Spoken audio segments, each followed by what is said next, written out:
It's all magic, no tricks. Coming with it.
All right, guys, let's just get right into it. Yo, this is S.E.T Media, guys, and I'm back with another one for you. All right, guys, we're about to get into Trump making an announcement, and then we're going to get into a media analysis because you won't believe who they gave the Nobel Peace Prize to, and you won't believe what China's trying to pull off right now. But all right, guys, let's get right into it. Mr. President. Nice to have you. There's a big announcement. We have a lot of big announcements. There's sort of all big announcements, actually. It's wonderful to be in the Oval Office. I think you probably like it the best. You like it the best for press conferences? I sort of do. But today I'm excited to announce another historic achievement in our quest to lower drug prices for all Americans. Prices have come way down. We've gotten prices way down for groceries. Let's be real. Another one. It's another one. He comes out with another way to lower drug prices. I mean, we're talking about most favored nations already, so let's see what else they've added on top. I mean, bro, they could take off the leasing on drug pricing. I mean, man, at that point, you got to give him his flowers. For oil, especially today, we broke $60 a barrel. We think the oil is going to be under $2 a gallon very soon. That's about 70% lower than what it was just a year ago. So that's a big thing. And when the oil comes down, everything comes down. It's pretty beautiful to watch. AstraZeneca, the largest pharmaceutical manufacturer in the United Kingdom, is committing to offer Americans major discounts on their vast catalog of prescription drugs. One of the great companies, by the way. Okay. And a most favored nation's pricing clause. So most favored nation is you're going to pay whatever the lowest price anywhere in the world is. That's what you're going to be paying. And I had it going very well in my first term, but we were interrupted by a rigged election. So I was unable to carry it forward. We started it, but this was something one of the reasons I wanted to run again was we had to have favored nations where the world is not going to be paying just a tiny fraction of what we were paying. I want to thank CEO. Oh, and shout out to Cache My Memory for the 2 jewels. Appreciate the support. Pascal Sorio, a very highly respected, one of the most respected men in business and certainly in the industry, for joining us today, as well as Secretary Howard Lutnick, Secretary Robert F. Kennedy Jr., CMS Administrator Mehmet Oz. All right, so yes, Trump is, so what was it? It's AstraZeneca. So yeah, AstraZeneca, a British-based pharmaceutical company, agreed to lower the prices of some of its prescription drugs in the U.S., especially for Medicaid patients, in exchange for tariff relief from the Trump administration. So, all right, there you go. FDA Commissioner Marty McCary and Virginia Governor, a man who's done an incredible job. And good luck with the upcoming election. I know you're working very hard. I watch you. You're right there. He's out there working. He wants to see that. Oh, and I have to mention this other part as well. Also, as a part of this, the company also agreed to increase its manufacturing footprint in the U.S., investing in facilities and shifting production of some of its medicines from Europe to U.S. factories. So, like, this also is part of the bring manufacturing back to the U.S., especially pharmaceuticals, because it is a matter of national security. Young woman win, and the Attorney General, who I endorsed, et cetera, et cetera. Glenn Youngkin. Thank you very much, Glenn. Thank you for being here. For many years, Americans have paid the highest prices anywhere in the world for prescription drugs by far, many times the amount that other countries are paying is ridiculous. Upon taking office, I signed an executive order to make sure that Americans pay no more for prescription medications than the lowest price for the same drug in other locations in developing nations. Today, AstraZeneca is committing to offer all of their prescription medications to Medicaid at most favored nations prices. In other words, the lowest price anywhere in the world, that's what we get. Yeah, and it's not only British pharmaceutical companies, it's like, well, it's other ones as well, like Sweden pharmaceutical companies are also like talking about following the same, I would say, well, how would you say, the framework as the British pharmaceutical companies are following with the Trump administration. A move that will save American taxpayers hundreds of millions of dollars each year. And I tell the story, Glenn, that in my first term, I had the honor of being the first president in 28 years to lower drug prices during the course of the year. And we actually did. And I was so proud of myself. We called a news conference. I announced it. It was 1/8 of 1%. 1/8 of 1%. Now drug prices are going to be going down 100%, 400%, 600%, 1,000% in some cases. But for 1/8 of a cent, Bobby, think of that. Oh God, let's not forget to double tap that screen and like the video. Appreciate the support, by the way, but let's not forget to double tap that screen. So proud because for 28 years, nobody had done it. And now it's, I think back to that, I said I shouldn't have had that news conference, but it is true. I was the only one that did it, but it was not very much. And now we're going to get, in some cases, 1,000% reduction. This is going to have a huge impact on everything from Social Security to Medicare to Medicaid, anything where they're buying any prescription drugs. It's going to have an incredible impact. It's going to lower itself greatly. AstraZeneca will also list many of their most popular drugs online at TrumpRx.gov. TrumpRx. I don't know why they put the name Trump. I did not tell them to do it, but I'm honored to let them do it. That's true, actually. That heavily reduced most favored nations cost. Americans can expect discounts, and as I said, it could be in many cases way over 100%. And as an example, one particular drug that's hot, very hot, 654% on inhalers, COPD and asthma, as well as certain diabetics medications. They're going to be averaging about 654% reduction in price. You believe that one? The Democrats will say, well, he should have gotten more. It's crazy. In addition, all medications AstraZeneca introduces to the American market going forward will also be sold at these heavily discounted rates. Furthermore, AstraZeneca will invest $50 billion. I'm not even gonna lie to you. The way Trump is doing these percentaging is a bit confusing. Like they're gonna go down by 1,000%. I'm like, I don't think we're not talking stocks here, but I do believe he's talking about, I don't know, they should probably see a 75% reduction, 50 to 75% reduction in drug pricing. $1 billion in the United States over the next 5 years for research and development of new drugs and to onshore manufacturing facilities across the country, like the new plant that broke ground yesterday in Charlottesville, Virginia, where the governor attended. They had a tremendous group of people attending. It's going to have 3,600 jobs just to begin with. And that's going to be a fantastic plant. I saw a picture. It's going to be the best, right? You can't get any better. This is a tremendous victory for Virginia and for American patients and for everything, for the country. It's an amazing company to have coming over to the United States in such a big way. That's going to be a big part of the company. Presidents have promised for years to lower the cost of health care, but my administration is actually the first to do it and do it substantially, do it at numbers that nobody thought, even I thought, were not possible. When you think of it, if you got a 1%, 2%, 5%, that's good. You did a good job.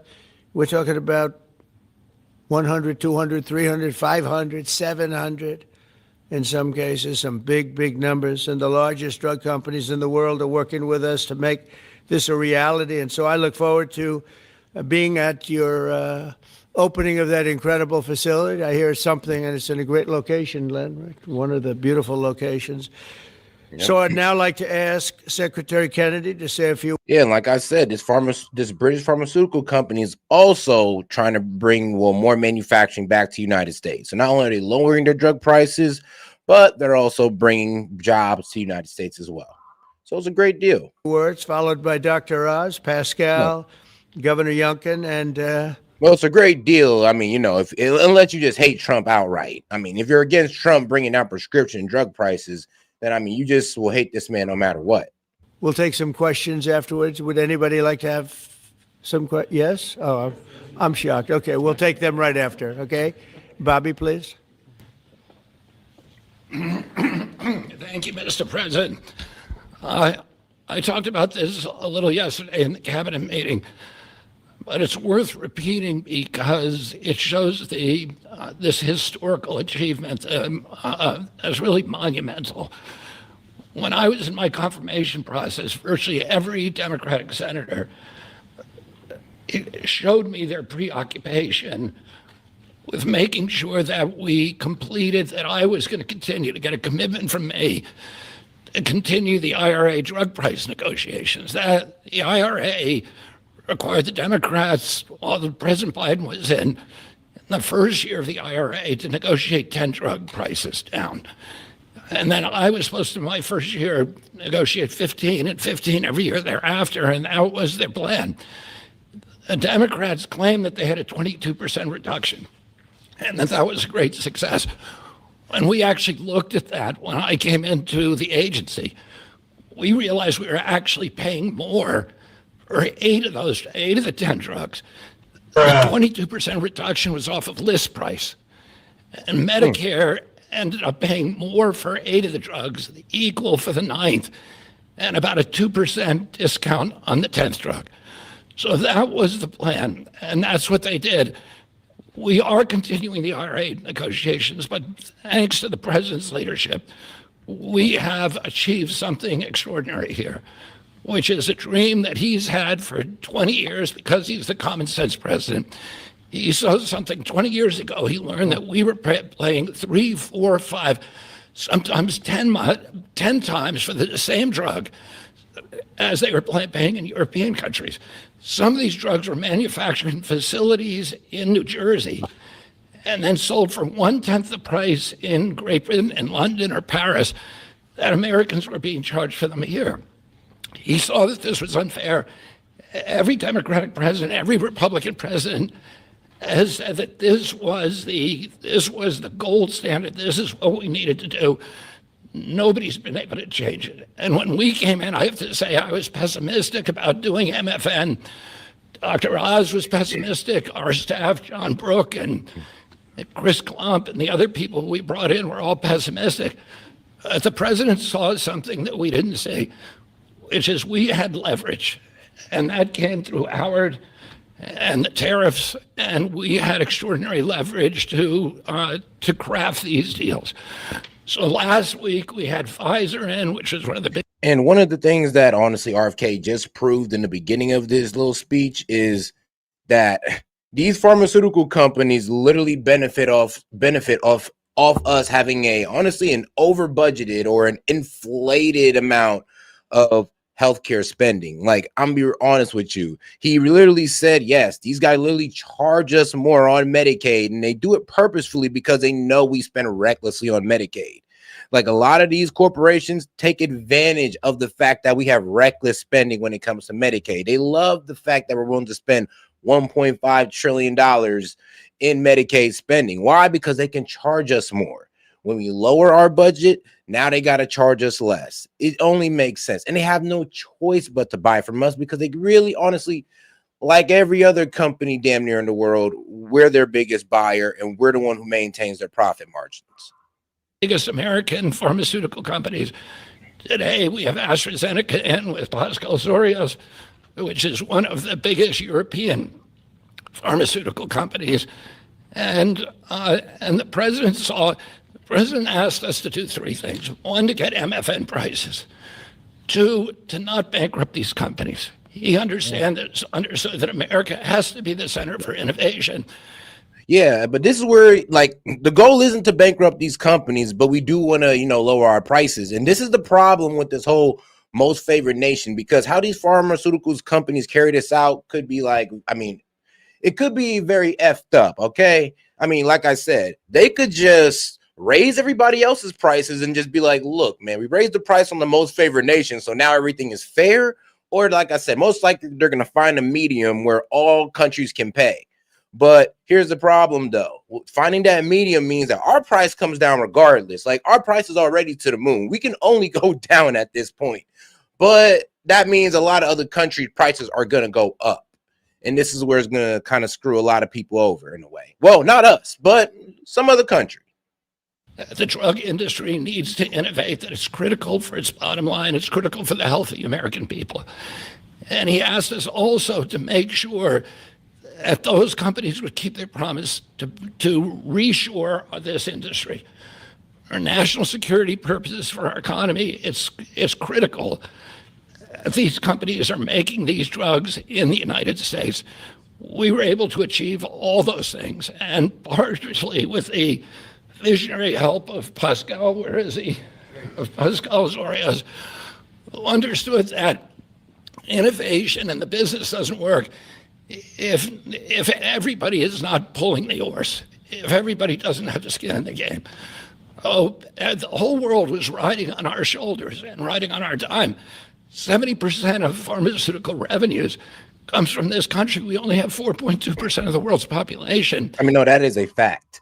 70% of these pharmaceutical companies' revenue come from us because we pay, well, I'm gonna be real with you, absorbent prices. We pay 10 times more than a lot of these other countries. So yes, 75% of their revenue falls on us. And here's the problem. That's why I said when most favored nation is going to work out to a median price, because they still have to find a way to keep their revenue the same. It just means that 75% of their revenue can no longer just come directly from the US. They got to spread it out. That's why I said a median price is going to be met somewhere, because the cost will be spread out amongst other countries. And only our price can only go down, but other countries' prices, well, they can only go up. And we were paying for 80 or 90% of the innovation here. And the rest of the world was a free rider. And Pascal understood that that's not fair, and it's not a good, sustainable, long-term business model. And he came to the table. He was one of the first leaders to come to the table. I want to thank him for his vision, for operating with us in good faith. And this is an extraordinary deal. Not only that, but as the president just pointed out, he is also reshoring this industry here. I'm sorry. He has 19. Yo, and shout out Jeff for starting us off. He said, did this mean there's an affordable TDS vax now? You know what, bro? I don't think there's nothing for that. They're just doomed. They're done for, God, man. It's over for them. Facilities already operating in this country. He has this other facility in Albemarle County that Dr. Oz went with Governor Youngkin and broke ground on yesterday. He has a second facility that is under construction in Kendall Square in Boston, another facility in Rockville, Maryland, and a fourth facility in Copper, Texas, right outside of Dallas-Fort Worth. And he's got plans for building many more in this country, thanks to the president's leadership, to the tariffs, and to the common sense the president has demonstrated in his own commitment to make drug prices lower for hardworking Americans. So I want to thank the president for your visionary leadership. I want to thank Dr. Oz for his part, and Marty McCary in negotiating this deal. Dr. Heidi Overton, Theo Merkel, Chris Klump, and John Brooks, who all played critical parts in the negotiation. And of course, Howard Lutnick, who was the key to these negotiations. Who do we bring up now? Dr. Oz. Thanks, Secretary. All right, Dr. Oz. He was cooking in the Pascal, beginning. I get to introduce Pascal, which I'll do with great joy and honor. So the world is watching as President Trump tries to make peace in every place he can go. But at the same time, President Trump is putting peace into the hearts of Americans and bringing peace of mind to them, especially Americans who cannot afford their medications.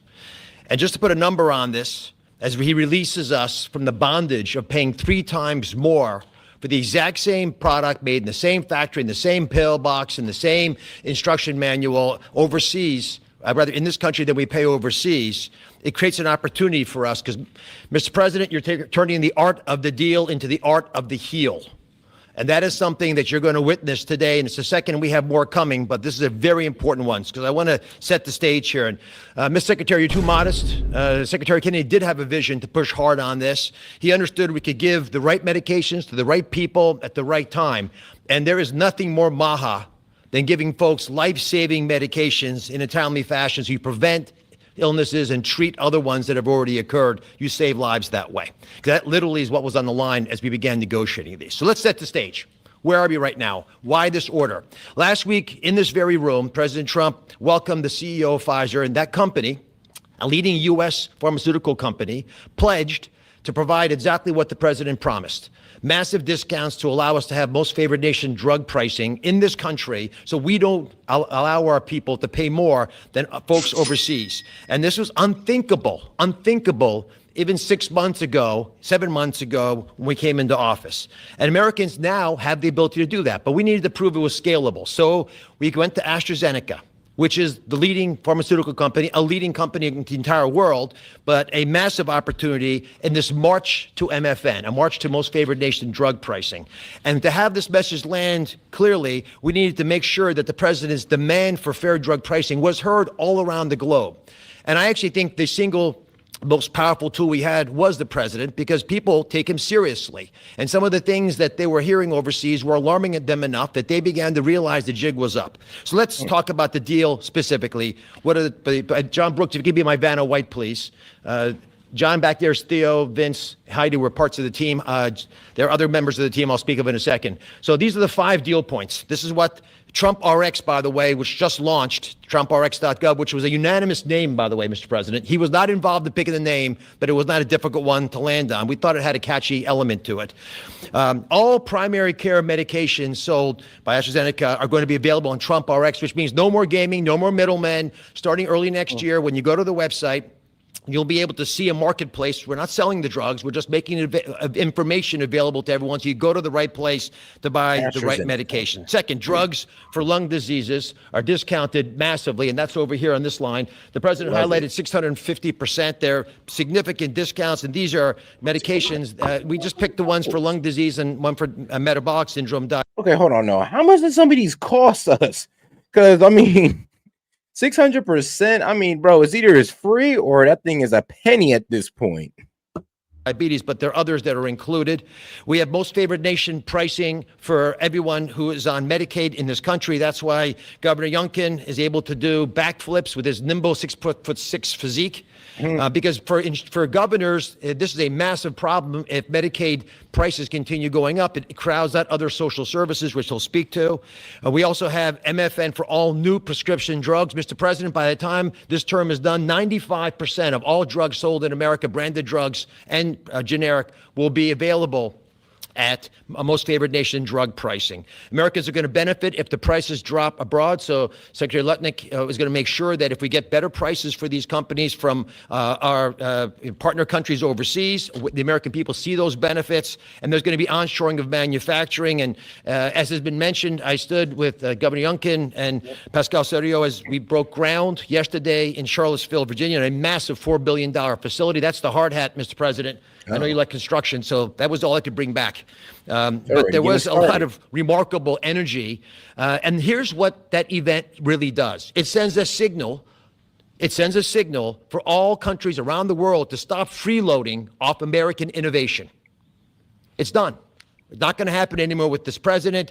And if you aren't picking up your end of the bargain, then you're going to be welcoming a lot of more companies to leave your shores and allow us to welcome them into our shores as they open up manufacturing facilities here. And for all the pharmaceutical companies out there, we're talking to all of you, pick up a shovel. This is a great place to build a facility, as AstraZeneca has shown us, and I think it has a wonderful opportunity in the future as well as this country continues to support the innovation Secretary Kennedy spoke about, because we're not compromising that at all. We're just getting fair prices for the American people. To the team, tough negotiations, Mr. President. You know how hard they can be. You can't get there without world-class negotiators, and we are blessed by individuals to work with the AstraZeneca team who are killers, head-to-head. And why? Because talented people out of the private sector are coming into government to serve this president in a generational opportunity that they feel in their heart will make a difference. John Brooks is part of that team, Chris Klump, Inma Hernandez, numerous other folks contributed as well. But we're open for business. And if you want a great position and a patriot, like the folks who negotiated these deals, please consider coming with us.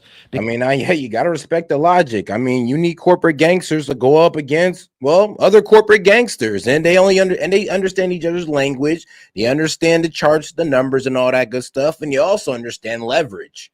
So apparently, when you have about 75% of their profit margin in your hands, you got a lot of leverage on these pharmaceutical companies, and they put themselves here. For what reason?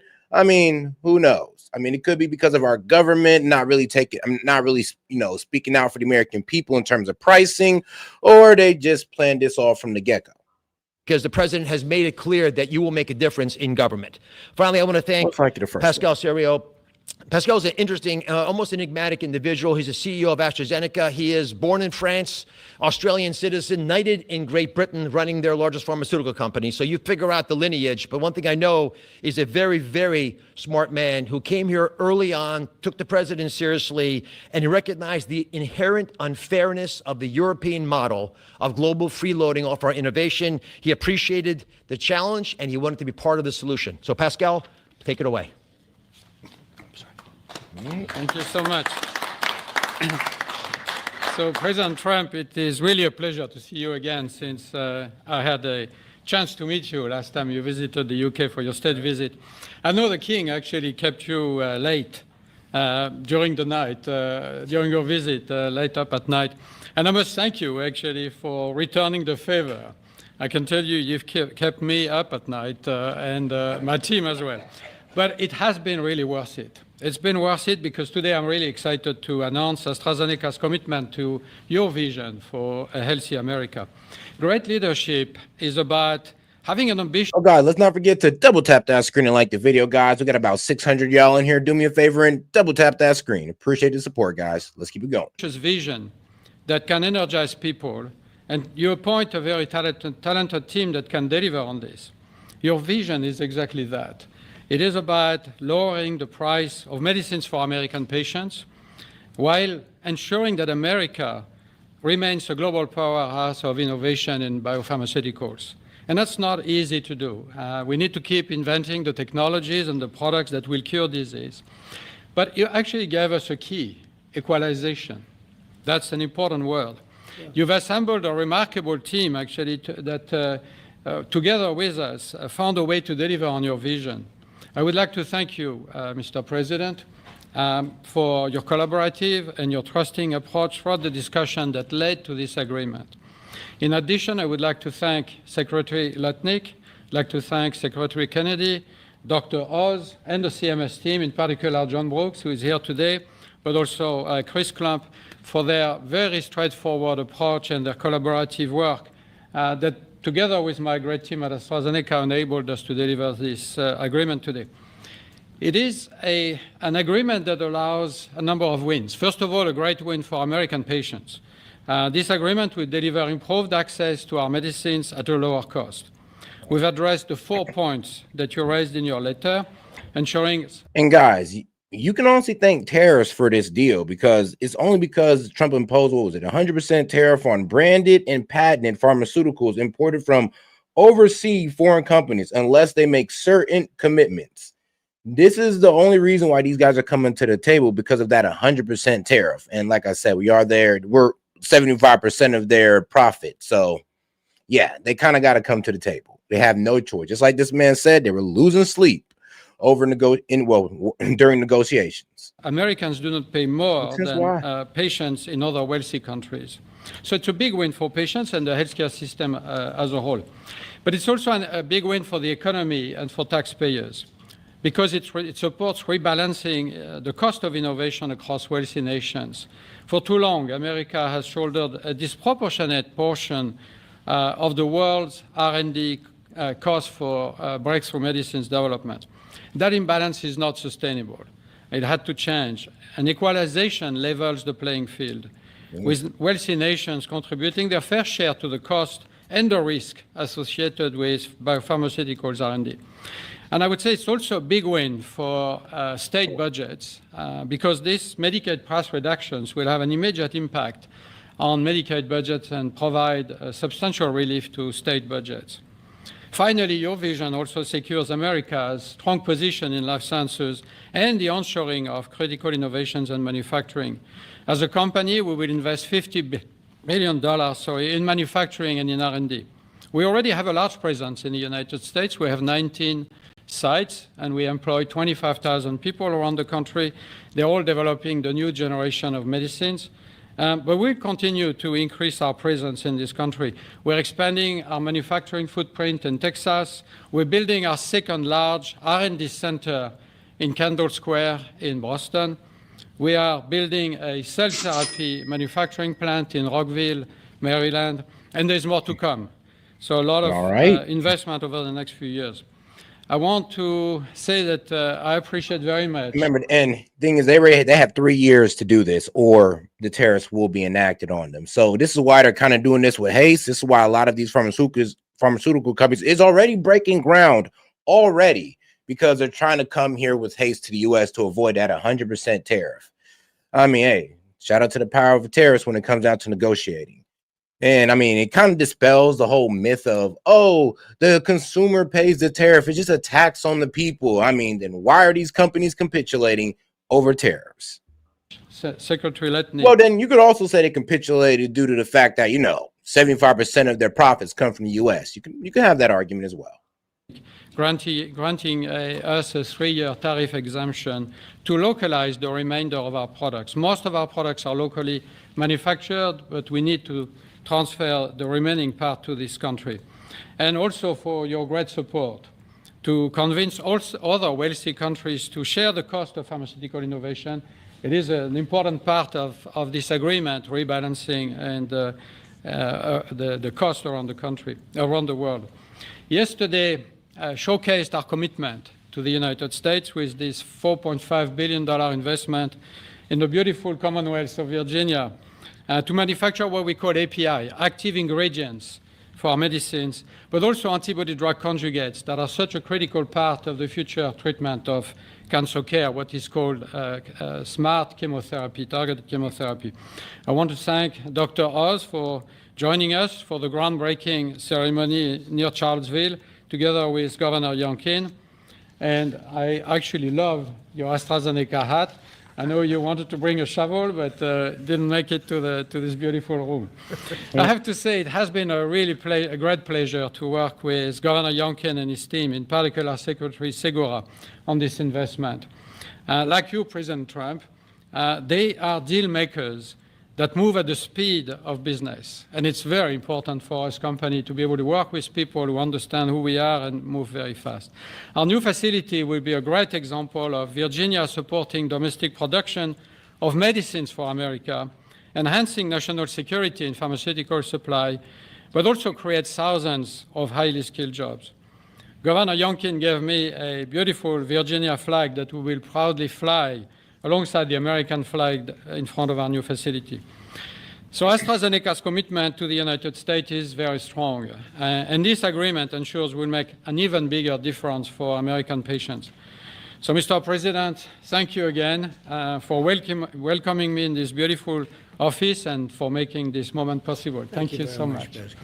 Thank you very much. All right. Over to you, Glenn.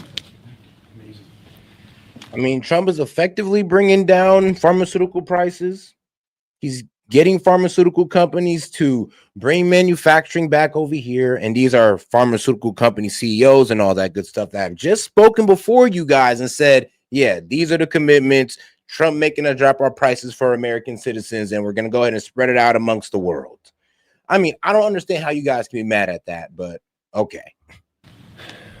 Well, first of all, I just want to thank everyone for celebrating this landmark moment. This landmark moment is not just a moment to announce a new way to buy less expensive life-saving medicine, but it is a step function change in the way that Virginians and Americans can access medicines.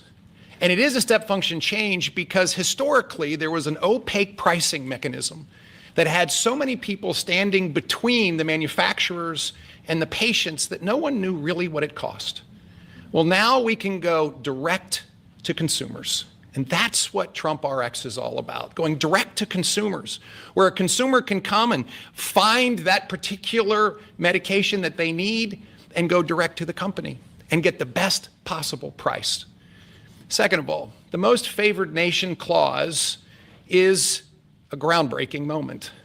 It's a groundbreaking moment because, as you've heard, that American customers have been paying 3, 4, 5 times what international customers have been paying.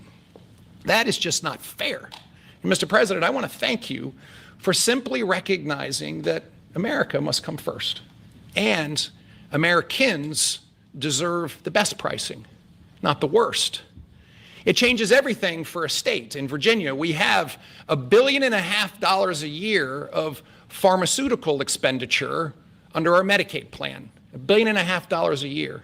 We save 10%, 20%, 30%. All of a sudden, 150, 300 million, 450 million in savings can be realized by a state. Now, I firmly believe that's the people's money, and it should go back in tax relief. But think about the change that that enables for a state as they manage their healthcare expenditures. Finally, Mr. President, you have driven a reshoring of critical supply chain. Like, damn, are y'all really upset about this? Like, this man is literally lowering healthcare costs. I'm a bit confused at y'all outrage. Can the one time, even if it's on the backhand note of just saying, you know, even if I don't believe in Trump, this is a good thing if he's really doing this. Can y'all at least say that?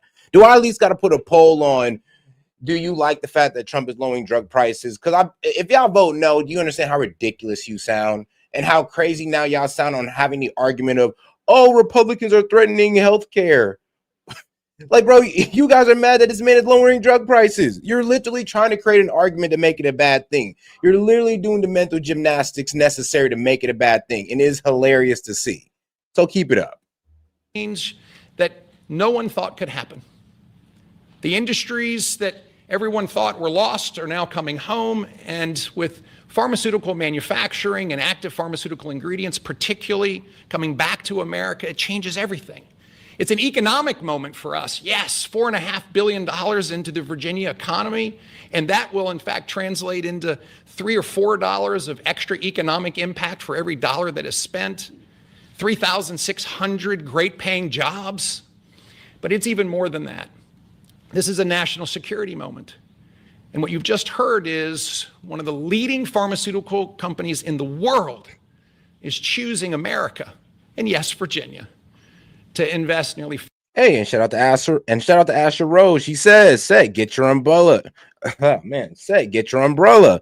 TDS tears are raining down in the chat. Got a flood coming. I'm gonna be honest with you, sis. I see it.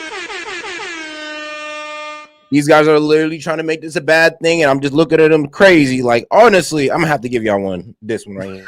That shit is hard. Hey, bro, come on now, dog. Come on, man. He's bringing down drug prices. Y'all just can't give it to him for the one time. $5 billion to build the most critical manufacturing for the future of America's health. That's not just a single example. It's happening all over. And in fact, in Virginia, Mr. President, we've been blessed with nearly $10 billion of commitments to build new pharmaceutical manufacturing in the great Commonwealth of Virginia. And therefore, I believe this is a moment to celebrate investment, but more importantly, to celebrate breakthroughs for American citizens to get access to life-saving medicines at costs that they deserve because they're all made here. Mr. President, you and your cabinet have been amazing. As a governor, I have found that the cooperation with every one of your cabinet members, and sir, yes, you, has been beyond compare that I could ever imagine. I want to thank you for helping us make Virginia great again, too. Thank you.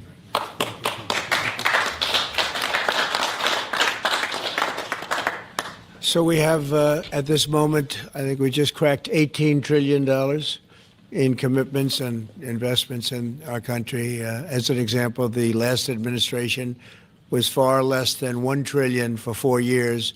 We're at plus $18 trillion for 8 months. There's never been anything like it in history, in any country, anywhere in the world. So that's great. But maybe for purposes of this, more importantly, we're going to bring drug prices down at numbers that nobody ever thought possible, Glenn. I think nobody ever even thought it was possible. So we're going to be doing a lot of business, but we're going to be also numbers that when you're 2, 3, 4, 500% less. I just noticed one of them over here, 654% discount. 654. Oh, and shout out to my man Jet. He says, get your bundle deal of umbrellas and buckets here for your TDS tiers. I mean, get them here. So, hey, shout out. Hey, shout out Jet. Hey, guys, and let's not forget, come on now, we're all American here. We should all be happy about this, even if it's Trump doing it. Like, come on now. I mean, you guys are the same ones that are also mad about the Gaza plan. I thought that's what you guys wanted, was peace in the Middle East and destruction to stop happening in Gaza. Like, now you guys are upset, and now you're trying to poke holes and be negative Nancy's. Like, come on now. The laggard is 98%, right? 9 is at what? Wow, 96, 230%, but 654, and we have some that top that by a lot. So it's really going to be incredible, and that's going to be so good for Medicaid and Medicare and everything. Frankly, for your life, it's going to be so good. So nobody ever thought they were going to see. And don't let Democrats take the credit, because they'll try. They'll say, "Oh, we worked so hard," and they didn't work hard. They did. They obstructed. They actually did the opposite. So that's really more important than even the tremendous investments being made in our country. But think of it: we cracked 18 trillion with a T, trillion dollars, and frankly, 1 trillion for 4 years wasn't that bad. He did less than a trillion, but we did that in a period of 8 months. So it's pretty record-shattering by many trillions of dollars. Any country, no matter what country you're talking about, nobody's done numbers like that. So thank you all for being here. Do you want to have a couple of questions? Yeah, please. Okay, Mr. President, one on this, if I could, and one on China, if I may. Okay. First on this, could you have brought these pharmaceutical companies to the table without that 100% tariff that you imposed? No, it's not 100%. You're talking about China might be 100%. No, I'm talking about the 100% you imposed on pharmaceuticals for that sector. I would never have been able to bring them. Now, I'm not sure that Pascal would like to say, but behind the scenes he did say tariffs were a big reason he came here, and also the fact he loved Virginia. He liked this guy. He liked me. I think the November 5th election was a very important date. We had a good election, and that was important. But yeah, he's here. A lot of. I mean, let's be real. It is Corporate propaganda to sit there and say that tariffs are just directly passed on to the consumer. They are literally holding the corporate elite's water every time the liberal media passes on that message. Because one, it's not true, and it really is a mischaracterization of how tariffs honestly work, and how how it could be distributed from honestly, it could be broken up from the seller to the importer. And sometimes even the government will step in and take the cost, take the brunt of it. And then, God forbid, is a sector-specific one, then these companies might have to take the brunt of it, depending on how much they need that economy. Depending. And let's be real. I mean, almost every company in the world needs the American economy. And that's their fault, not ours. I mean, look, they went ahead and enslaved themselves to our consumer economy, okay? We didn't do nothing to them. They did it to themselves. So shout out Tove. Appreciate the support, sis. And, happy that you're back. She said they are mad because they have to find something new to fight and virtue signal for. I mean, ain't that the truth? I mean, they lost the healthcare battle. I mean, they definitely lost it with Hakeem Jeffries. They were talking about Obamacare subsidies. The Republicans said, okay, cool, we'll extend them. And now they're going like, no, we do not know. We don't want the extension no more. We want it to be permanent. And I'm just like, bro. Like, now y'all are literally arguing in bad faith. You told the world that we need an extension on the Obamacare subsidies. The Republicans agreed. They gave you that 1 year extension. And now y'all talking about we want it permanent. Yes, this is why I say that the Dems are the ones that is closing down the government. They're the demanding party. Speak for almost everybody that's here. Most of them are here because of tariffs. Because you have to understand, he has no tariffs. If you build in this country, there are no tariffs. So, I want to ask you about China, if I could. Just want to confirm, have you canceled your meeting with President Xi? And no, I haven't canceled, but I don't know that we're going to have it. But I'm going to be there regardless, so I would assume we might have it. But, you know, they hit the world with something that really is not anything that people are going to do. And it's it was shocking. I can tell you, Howard and I. And here's the thing, though. I mean, like I said, people are not even going off of logic, still saying that tariffs just get directly passed on to the consumer. And I would ask you, so you're saying the entire percentage of the tariff gets passed on? So what, a small percentage? If it's 10%, what is it? 1, 2, 3, 4, 5%? They don't know. They can't even tell you because they don't really know how a tariff works. But it is what it is. And to be honest, like the way they're saying how tariffs work, that it goes directly to the consumer, hasn't been matching up with reality. So if there's been a 10% tariff across the board, then you would expect the consumer price index to go up by 10% because the entire 10% is being passed on to the consumer by your logic, by the Dems' logic, right? But that's not the case. If you look at the consumer price index, the highest has went up is like 0.6%. So if you're telling me that we're eating about 0.3% of all tariffs, then are y'all really making a sound argument? Like, let's be honest. And then wouldn't that prove that the tariff is being equally distributed, that companies are eating the tariffs, even if they're not eating the full tariff, they are eating a majority of it. Todd, and then you can leave the seller to take on the rest of it. So there you go. Scott, we were all speaking about it before, and we said, where did that come from? It was just, that was out of the blue, right? Out of the blue, they came up with this whole import-export concept, and nobody knew anything about it. So. If they roll back their export controls, the new announcement, would you roll back? Look, we're going to have to see what happens. That's why I made it November 1st. We'll see what happens, yeah. Mr. President, the last time, Mr. President, Go ahead, please. What else besides software could be on the table in terms of export controls? A lot more. I mean, you have a lot more. We have airplanes. We have airplane parts. You remember that from last time. And we were just surprised at China. I have a very good relationship with President Xi, and they did that. This is not something that I, instigated. This was just a response to something that they did. And they didn't really aim it at us. They aimed it at the whole world. The whole world is subject to it. So I thought it was very, very bad. But we have many things, including a big thing is airplane. They have a lot of Boeing planes, and they need parts and lots of things like that, Steve. No, we're going to go ahead and explain what's going on with China, because they are doing I wouldn't say it's a self-destructive tactic, but it could turn into a self-destructive tactic if things don't go their way. And I mean, look, by limiting their own exports, limiting their own exports and imports, they could low-key are shooting themselves in the foot. Israeli Prime Minister Benjamin Netanyahu to accept the Gaza deal, and what will be your message to the Knesset when you speak to them? Well, he wanted it. It's been a long time. He's been fighting a long time. He's been fighting hard. He wanted it. It's a great deal for Israel, but it's a great deal for everybody, for Arabs, for Muslims, for everybody, for the world. And as you know, on Monday, the hostages come back. They're getting them now. They're getting them now. They're in some pretty rough places under earth. They're in some pretty rough places. And shout out to my man Jay. He's like, does Dems' brain run on an old 90s floppy disk? Like, what the fuck? I'm telling you, I just don't get it sometimes. Come on. You guys still want to stick to that old tariff argument when it's obviously been proven wrong? Like, completely wrong.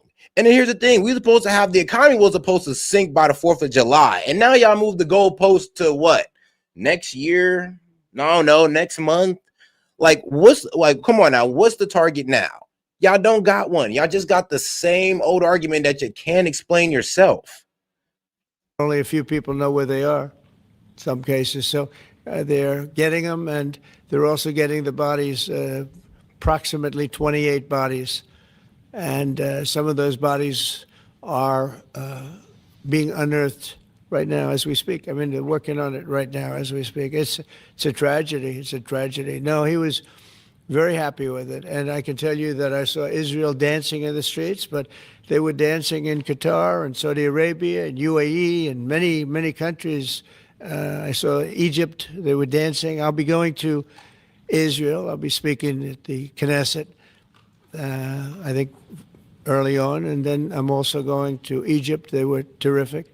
But all of the countries were great. Indonesia was great. Jordan was great. They were all great. Everybody wants this deal to happen. What happens in Gaza the day after the hostage release? Well, After what?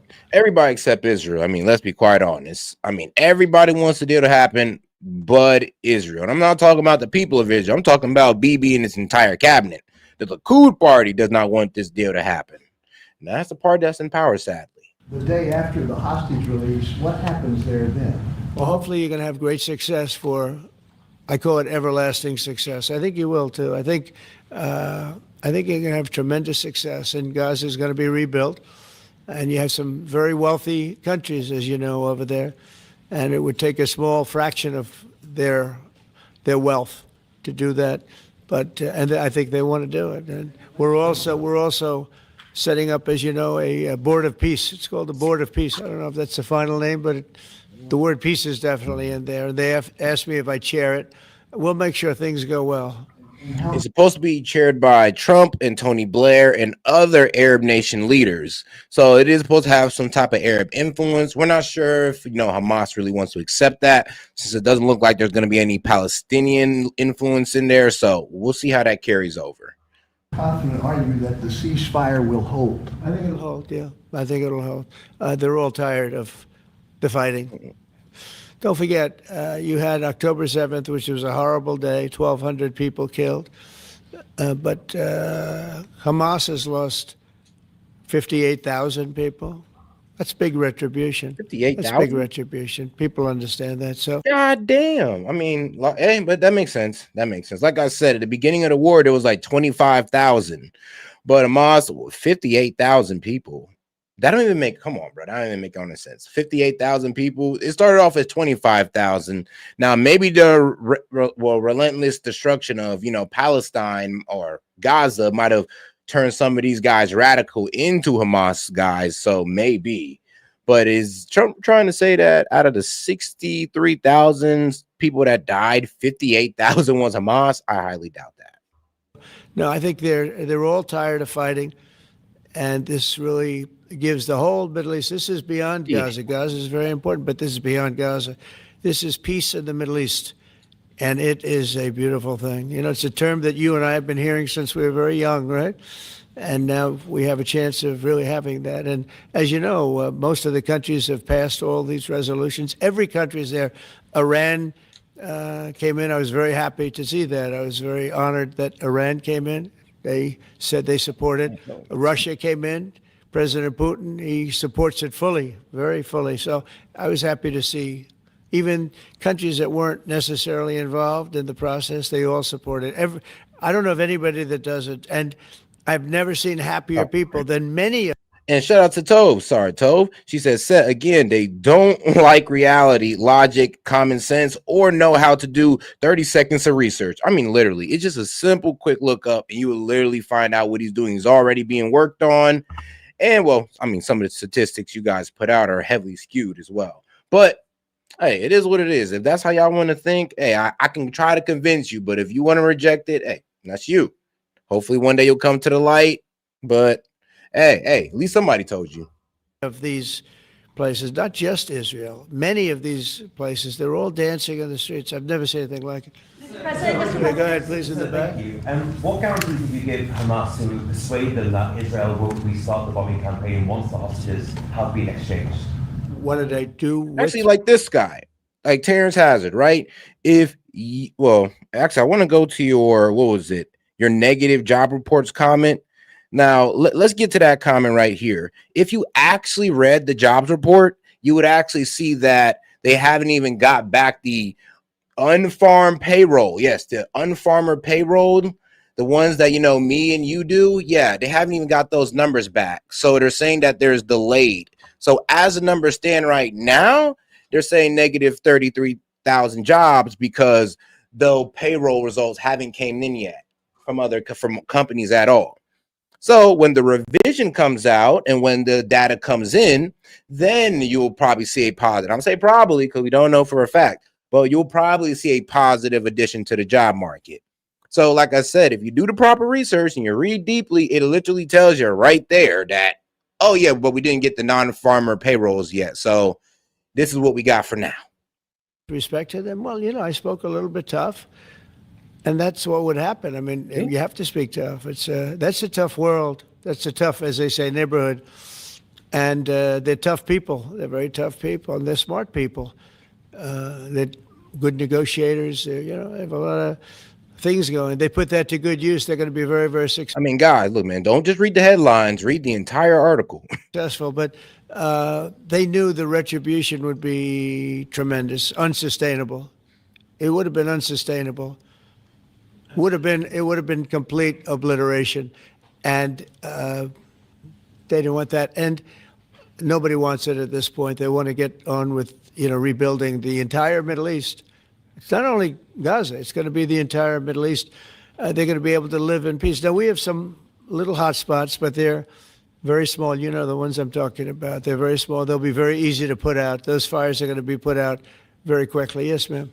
Thank you, Mr. President. Talking about the Middle East still, going into the phases that come after this first phase, is there a consensus on the additional points in your plan, or are the details still being fine-tuned? I think there is consensus on most of it, and some of the details, like anything else, will be worked out, because you'll find out that when you're sitting in a beautiful room in Egypt, it's easy to work something out, but then sometimes it doesn't work from a practical standpoint. So certain little things, but for the most part, there's consensus, yes. Do you intend to hash that out when you're in Egypt? I might, yeah. I mean, I'll be there because I'll be going to, I'll go to Cairo. I think that's where we're going, as opposed to the place of the signing. And we have a lot of leaders from all over the world coming too. They've been invited. And then I'm coming back, I believe it's Tuesday night, for Charlie Kirk, a friend of mine, a friend of all of ours, a friend of a lot of the people right here.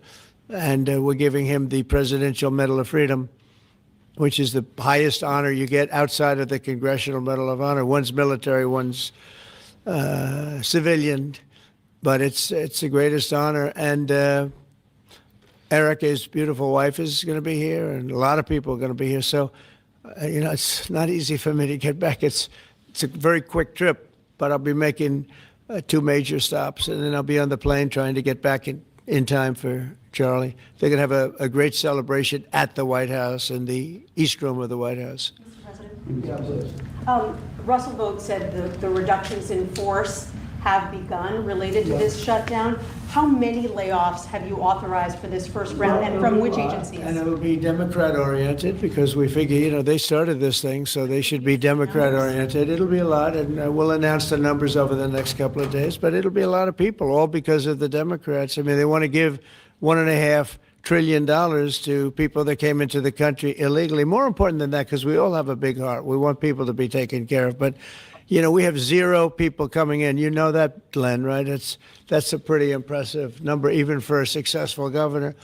But we've had, for the last 4 months, 0 people coming in illegally. They're coming in, but they're coming in legally. They're coming in through a process that's really a really good process right now, because we want people to come in, but they have to come in legally. So what we're doing is, as these different groups come due, we're going to make a determination. Do we want them a lot? And I must tell you, a lot of them happen to be Democrat-oriented. These are people that the Democrats wanted, that in many cases were not appropriate. We fought them at the time, and it was ultimately signed in. And some of these people, these are largely people that the Democrats want. Many of them will be fired. Yes, please, behind. The Nobel Peace Prize was announced this morning. Your thoughts? Which one? The Nobel Peace Prize. Your thoughts? Look, including a very big one, and I'm not sure, when you say big, it's certainly, I think, to the mind of most, the most important deal ever made in terms of peace. But the one we just signed, it's been signed, sealed, and it's going to start taking place now. It's already started. Monday's going to be a very big day when the hostages come back. But I made 8 deals, transactions of wars. One was 31 years going on, 10 million people were killed. One was 34 years, one was 36, 37. One was 10, one was just starting. 2 were just starting, actually, but they were well on their way. In the case of India and Pakistan, 7 planes were shot down. It was a bad one. And I did it largely through trade. I mean, that one, numerous of them. I talked tariffs. I said, look, if you're going to do that, we're going to put very big tariffs on your country. And they were both great. They stopped fighting, and there were 2 nuclear powers. So, you know, they're all big. They're every one of them big. You take a look at the Congo. You take a look at the Congo and Rwanda. 10 million people killed over a long period of time. Got that one solved. We did a total of 8 as of this. 2 days ago, I would have said 7, which I did say, but the other one was signed up, sealed. As you know, Israel signed it just now. They signed it and they approved it today, their parliament. Yeah, I know. And I mean, only if he'd won that Nobel Peace Prize, it made sense. I mean, but the person who won the Nobel Peace Prize, I mean, hey, no disrespect to the young lady's hustle. It's just that she didn't do as much as Donald Trump to bring peace to the world and to stop the killing of people. But I mean, the person who got the Nobel Peace Prize, it's kind of just like, all right, so let's be real. The Nobel Peace Prize isn't about people who actually bring peace. It's people who talk about peace. Okay, that's what y'all want. And it's a great honor to be involved with so many. So the person who actually got the Nobel Prize called me and said, I'm accepting this in honor of you because you really deserved it. That a very nice thing to do.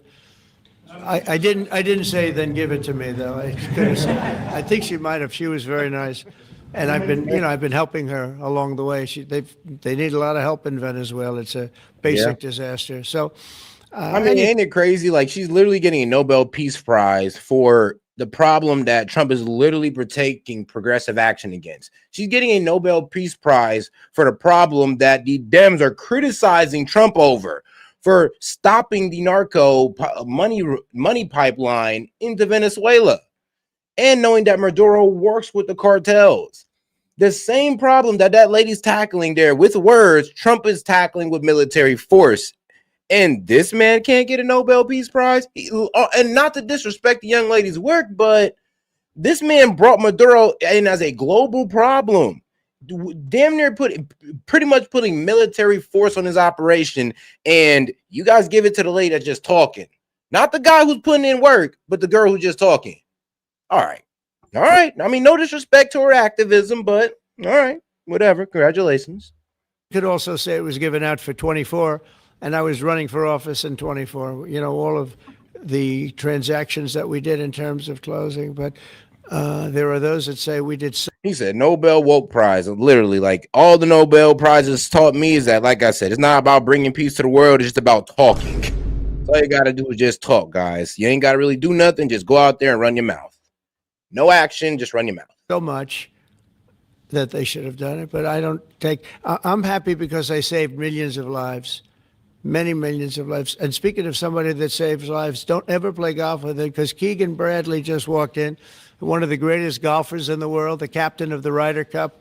And man, I'll tell you, you did a good job. You almost came back. I turned on. I said, you know, I sort of turned off. It wasn't looking good. And then a little while later, I turned on. I said, you guys might make, that would have been the miracle. What a great job. He's respected by those golfers like nobody. And I just want to compliment you, Keegan. There's a incredible job. Right here, we have a lot of unfriendly fake news media, and he's not used to that. He's used to getting only good publicity, I think, Howard. These are all golfers, but you're some golfer, I'll tell you that, and some leader. Thank you very much. Great job. Thank you, Keegan. Mr. President, on China. Yeah, please. On immigration, ICE are making arrests, target arrests at courthouses in New York City and around the country. Criminals, they're arresting criminals. That's right. Yeah, go ahead. I'm happy about it. I want them to arrest criminals. And if you take a look at D.C., a year ago, D.C. was our great capital was a very unsafe place. You know that. Some of you were mugged, and talk openly about it. Some of the media was mugged. But right now, D.C. is one of the safest places in the whole country. The restaurants are booming. They're opening up new restaurants. The restaurants were all closing. Now you can't get into a restaurant. They're opening up new restaurants. It took 12 days for us. We sent in not politically correct military. We sent them in based on merit. You know, we won the case in the Supreme Court. Everything now is based on merit. Our country was founded on things based on merit. Like Keegan Bradley's not going to be playing golf if he wasn't a great player. If he shoots lower scores, there's no more merit system than that one, Keegan, right? If you miss a putt, they don't say, oh, that's okay. And I'll tell you one thing that lost their merit system, the Nobel Peace Prize. I'm just like, how many conflicts did that lady solve? I'm just saying, like I said, I respect activism, but I'm just like, how much problems did she solve? Oh, zero. Okay. Did she remove Maduro, that dictator, from power? Oh, no, he's still in power. Very much so. Okay. Who's actually taking military action against Maduro? Is anybody? Anybody in the world? Oh, just Trump? Oh, but she's getting the Nobel Peace Prize for just talking about what Trump is handling. I mean, bro, this is crazy, but it is what it is. Let's take it again, do they? No, it's based on merit. Everything's based on merit. And we're back to the merit system. And when they saw that military is all about merit. They're big, strong people that they're patriots too. And you take a look at D.C. and now we're in Memphis, and Memphis was really crime-ridden. It was terrible. A lot of people being killed. And they say in 12 days, they can't even believe how much better it is. And it'll take probably a month over there. And we're heading to Chicago because we want to save Chicago. Do you know they had over 4,000 people killed in Chicago over a short 4,000 people. And I have to watch this slob of a governor stand up and say that, well, everything's okay. We've got it under control. They had 4,000 people murdered over a very short period of time. There's not a city in the world, I don't believe, that can claim, you hear so much about different, I won't, embarrass anybody, like by saying Mexico City or by saying anywhere in Afghanistan. There's no place like that. And then I have to listen to the mayor who's got a 5% approval rate, maybe less. He's an incompetent man. And the governor's an incompetent guy. He's a guy that was thrown out of his family business like a dog. Oh, probably I ain't gonna lie. Brandon Johnson will probably go down as the worst mayor in Chicago history. And I know his family very well. And now he's a governor. And when I watch him trying to say that it's okay. If Chicago goes red, I would not be surprised at all. We have crime under control. I lost 4,000 people over a very short period of time. I believe it's like 7,000 people were shot, but didn't die. But 4,000 people died. And then he gets up and talks about how it's not a problem. Or Portland, Oregon. I mean, every time I look at that place, the place is burning down. There's fires all over the place. When a store owner, there are very few of them left, but when a store owner rebuilds a store, they build it out of plywood and they don't put up storefronts. I mean, people say Chicago will never go red. I'm like, bro, do you hear the people of Chicago? You obviously don't. And a lot of y'all don't because you guys live in an echo chamber. But listen to this young man right here. And this is a pretty young man. So if we already got the youth thinking like this, what do you think the other people are thinking? Actually, I got a good example. Black people in Chicago, let's get this clear for the record so nobody is confused, right? In 2020 and 2021, when Democrats, specifically Joe Biden and Kamala Harris, flooded Chicago with the illegal, undocumented criminal invaders, y'all didn't have nothing to say about that, right? When the mayor, Lori Lightfoot, gave them benefits, millions, prepaid EBT cards with $10,000 on it, prepaid Visa cards, 6 months worth of free rent, free health care, free child care. Y'all were okay with that. And then you all continue to be okay with it by going out and voting for Kamala Harris to continue what she was doing with the open borders, right? Now that ICE is there to actually do something about it, right? With Trump's mandate, now you all are boohoo, whining and crying, complaining that ICE is coming to black neighborhoods. What the hell is wrong with y'all? Where else are they supposed to go when that's where y'all allowed them to go? You see, Democrats didn't put these illegals in Oak Brook or Oak Park or Evanston, in any of the white neighborhoods, yet you got the white liberals downtown protesting to keep those people there because they know that they're in black neighborhoods. Yep. And y'all goofy. Y'all falling. White liberals protesting for something that don't really affect them. that doesn't.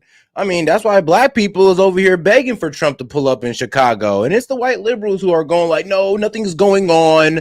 They're like, no, we're trying to protect them from ICE. Why? The black people are axing. We're axing for ICE. Like, pull up and do what y'all got to do and bring the National Guard with y'all. Because some of these people crazy. Y'all voted for Kamala Harris, and now y'all are protesting ICE coming to black neighborhoods to remove these criminal invaders. Y'all are calling ICE racist for coming to the black neighborhoods. Well, why are they coming to the black neighborhoods? Because that's where you all allowed them to go.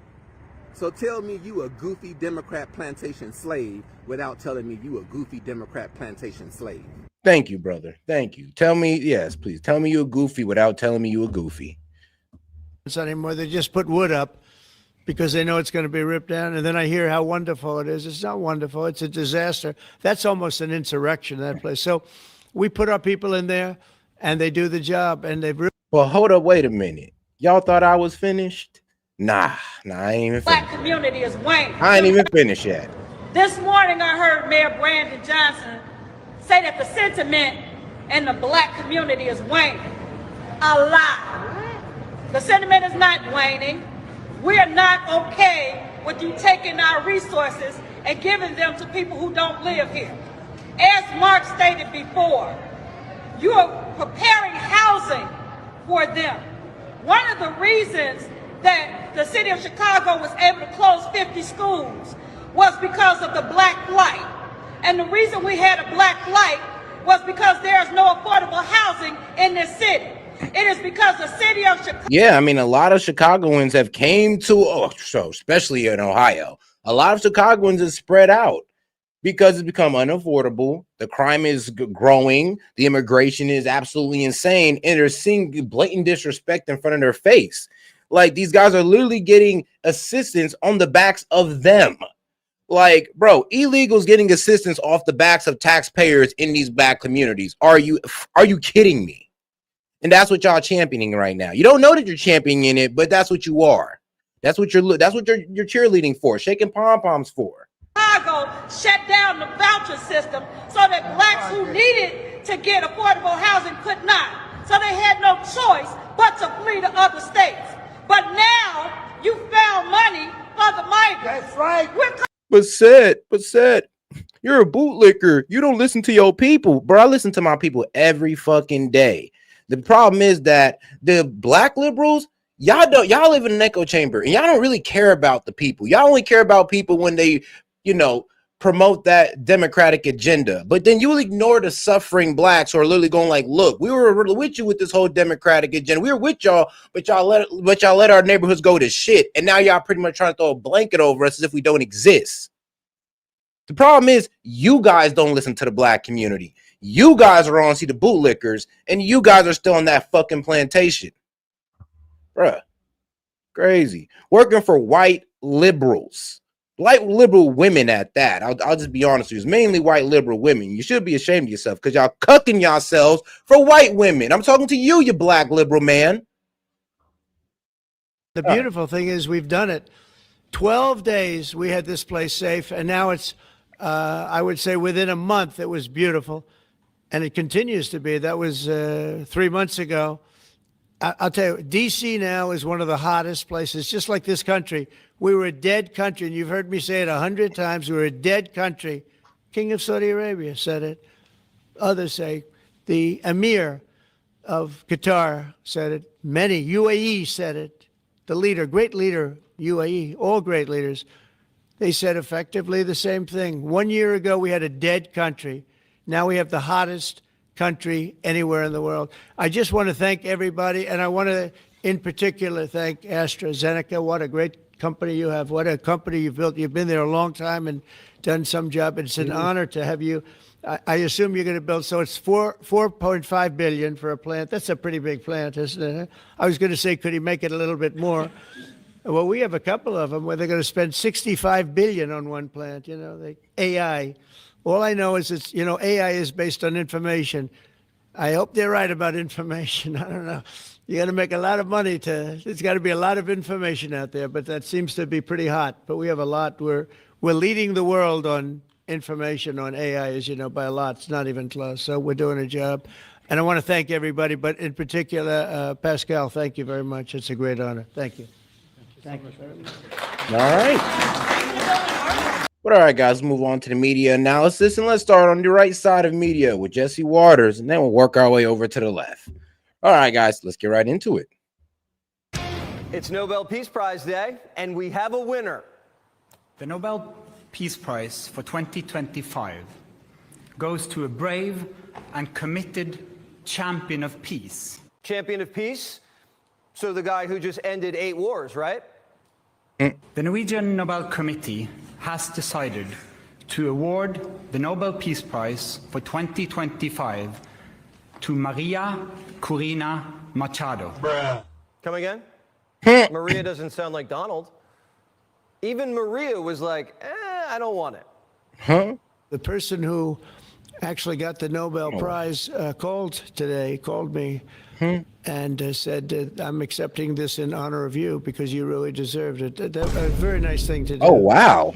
I didn't say then give it. Now, I'm not sure if that's, well, honestly, I believe it, but yeah, she actually called Trump and said, like, dog, I'm just here speaking out against the problem. You're taking military action against the problem. And the worst part about it is that there's people in your country that are trying to judge you over it. So shout out to Trump. And like I said, a lot of people are, blinded by TDS, honestly see the good that he's doing. They literally gave a Nobel Peace Prize to the lady that's speaking about the problem that Trump is trying to solve with military force. I don't know what else can low-key show you or bring you to the light than that. I don't know what else. It's like right in your face. To me, though, Maria's fighting for democracy in Venezuela. Well, you go, girl. So is Trump. That's why we're blowing up Coke boats and just slapped a $50 million bounty on Maduro's head. Yep. Trump just brought peace to the Middle East. We put a hit on this man. $50 million willing to pay for somebody to bring this man to the United States, dead or alive.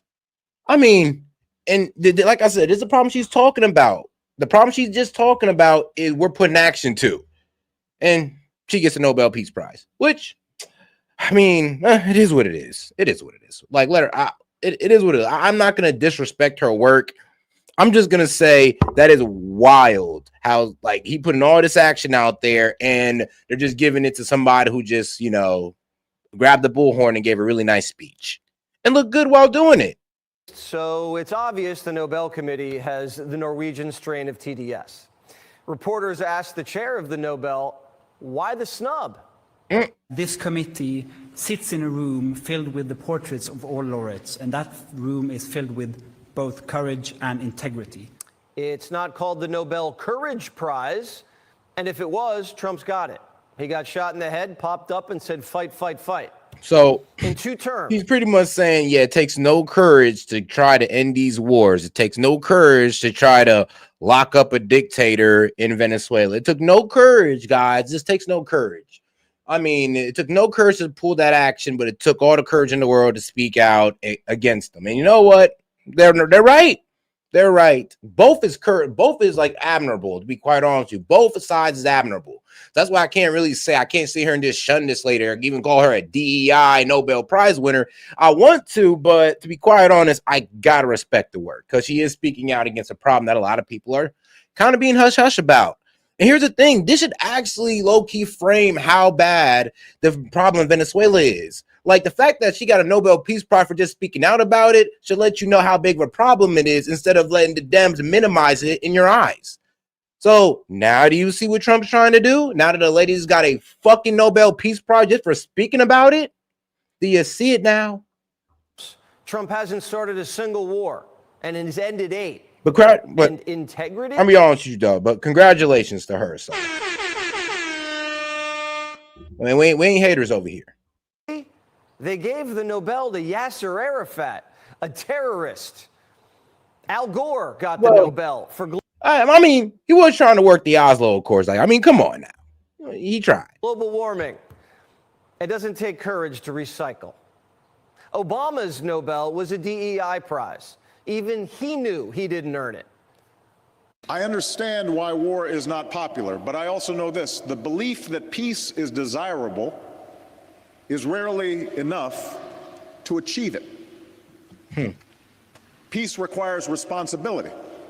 Peace entails sacrifice. Barry bombed Libya, Syria, Iraq, Afghanistan, Somalia, Yemen, and Pakistan. Yes. As a matter of fact, who didn't Barry bomb? And are any of those countries at peace after bombs away Barry? Even Morning Joe said Barack got a DEI prize. They also gave it to Barack Obama before he had actually done anything. All right, still ahead on Morning Joe. We're going to get Not Steve that Donald over. Trump noticed Now that. stop. Trump noticed the Nobels rigged like an election. Barack was nominated just 11 days after he was sworn in, and no one knows who nominated him. It's still a mystery. They gave it to him for his, quote, vision of a world free from nuclear weapons. Well, he gave the Iranians cash to build nuclear weapons, and then Trump obliterated them.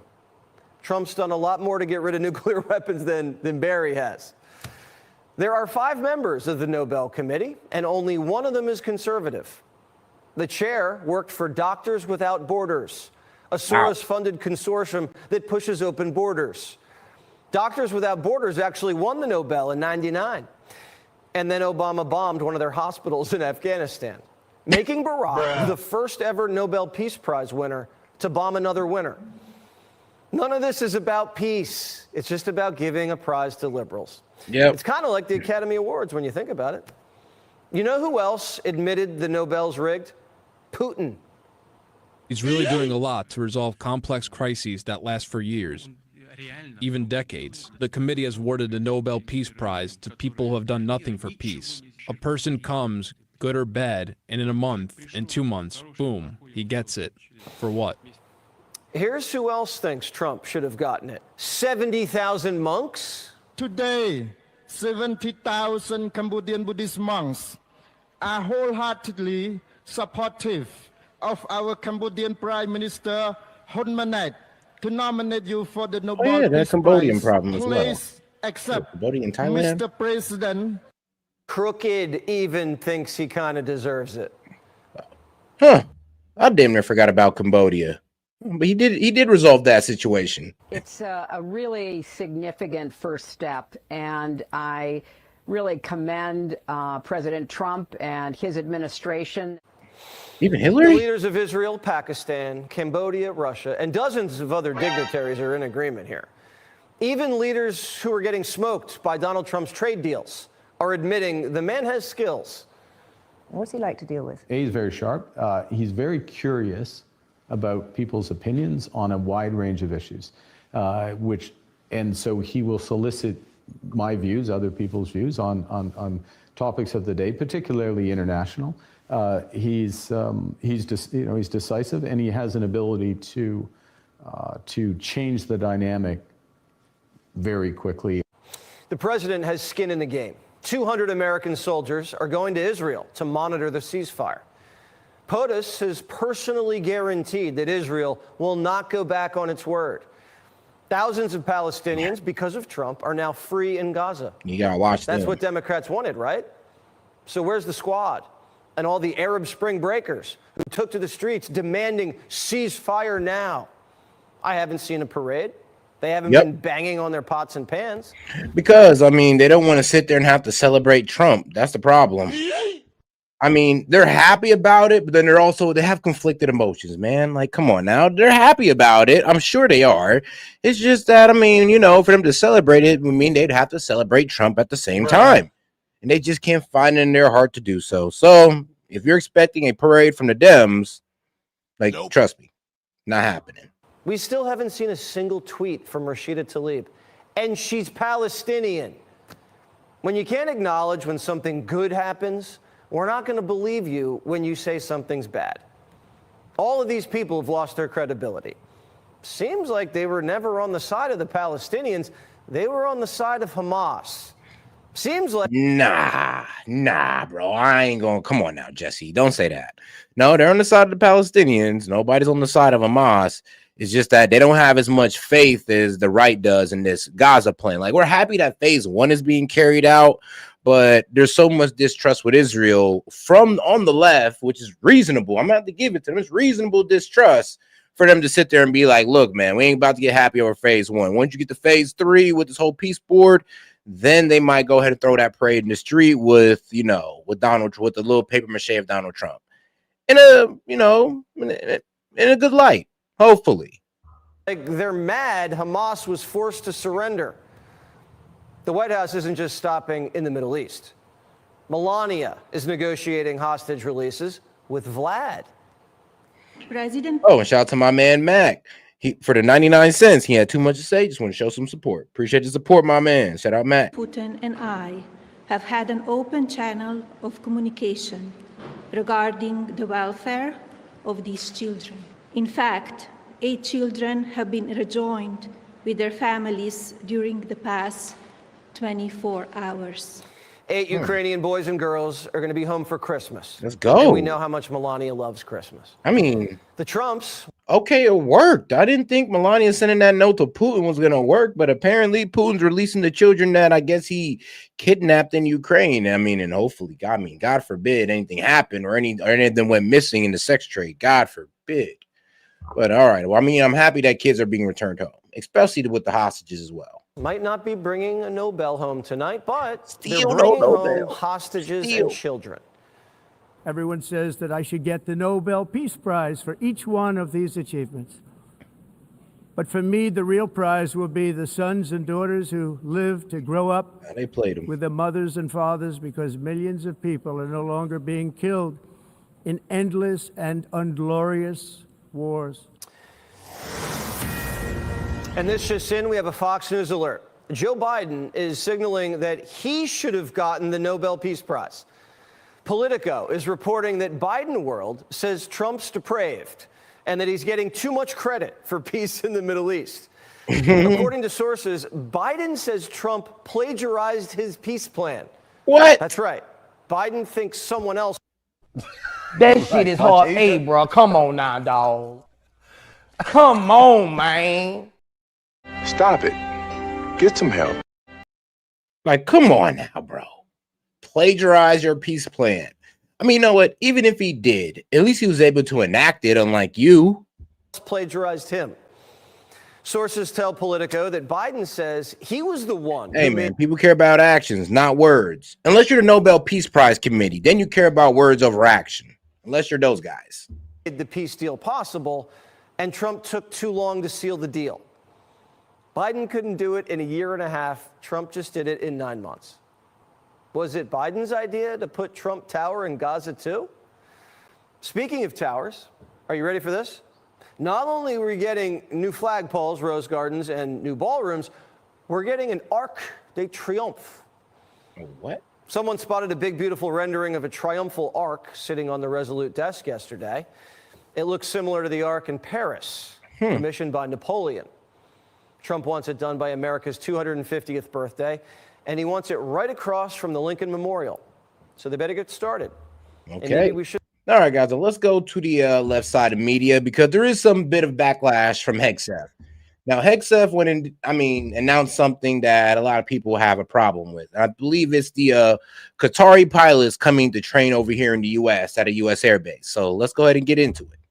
Because MAGA erupts after Hegseth announces Qatari Air Force site in U.S., which is not really an Air Force site. They're just coming over here to be trained. Now, I know what everybody's saying. What if they take a jet and crash it into another building set? I mean, like, bro, come on now, bro. Come on.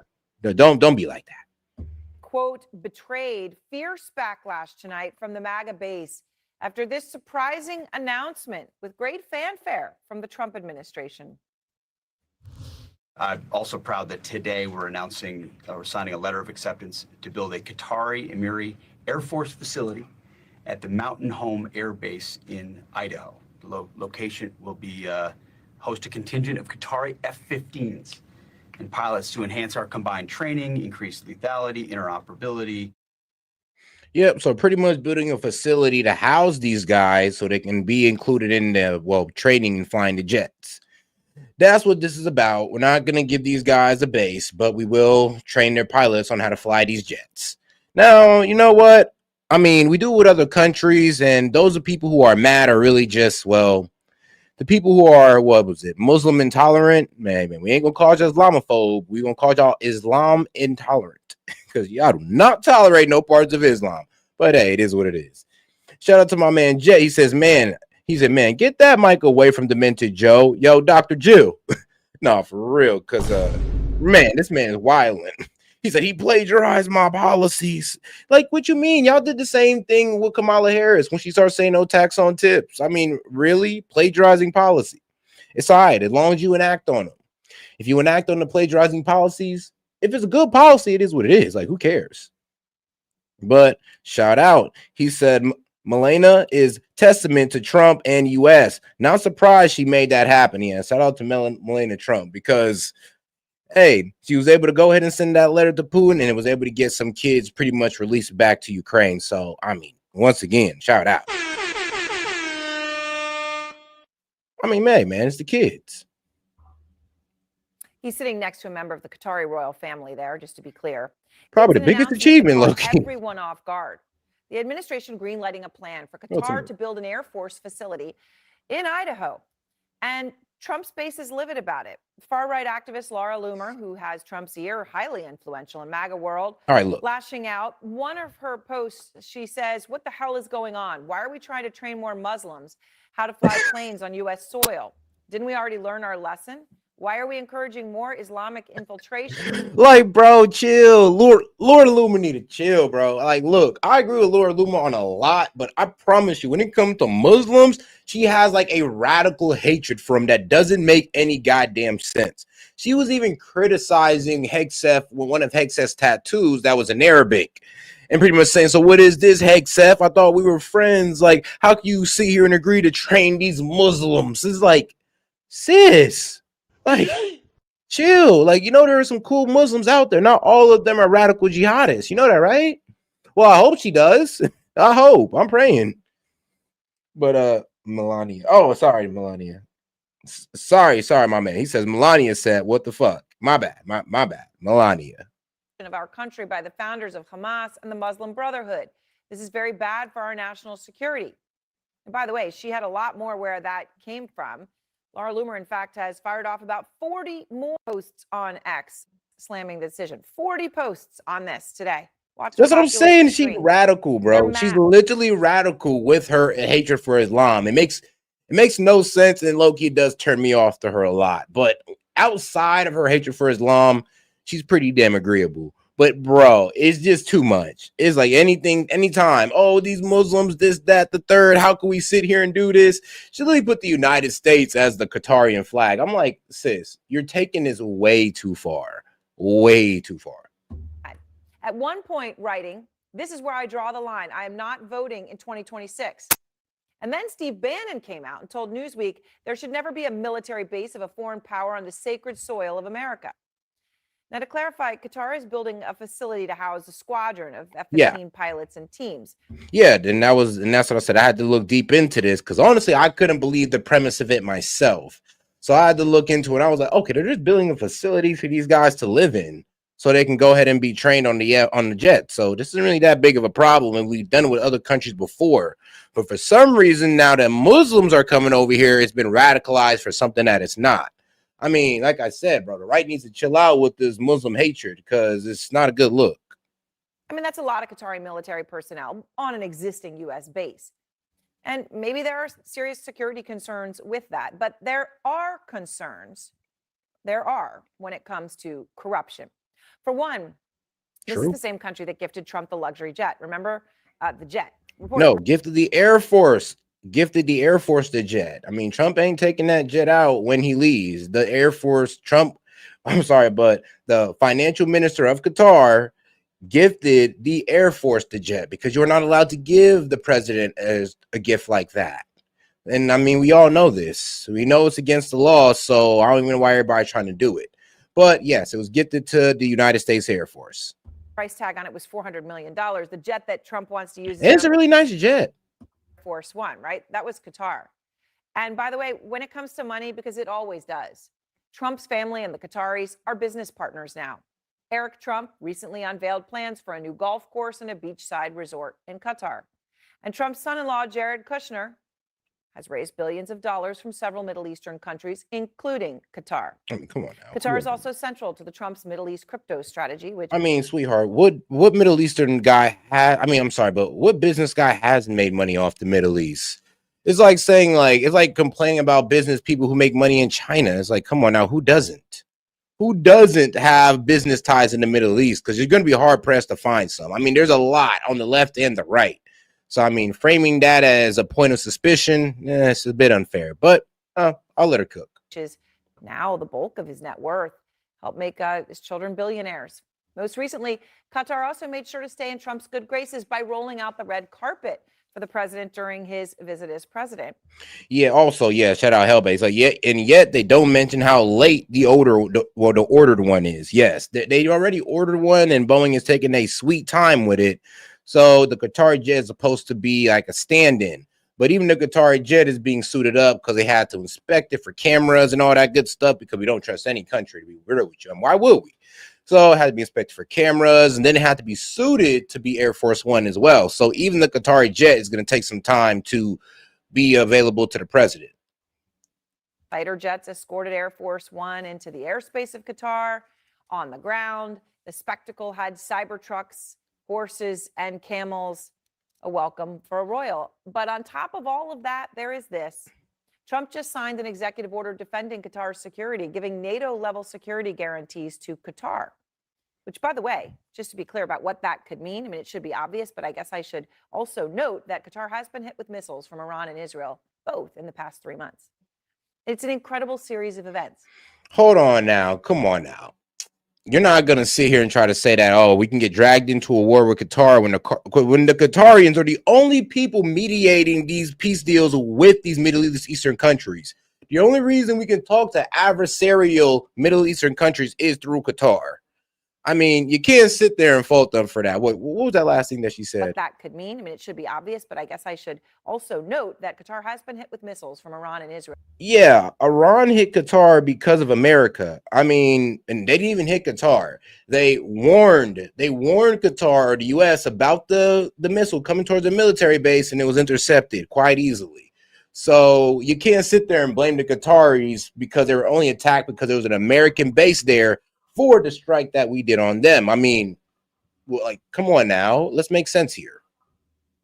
Both in the past 3 months. It's an incredible. In Israel, I mean, the bombing Israel did was completely off base. Like, I don't even know why they did it. I don't know what made them think that was going to be okay to just sit there and bomb an allied country that really did nothing wrong, but pretty much try to hold negotiations, and they got bombed for it.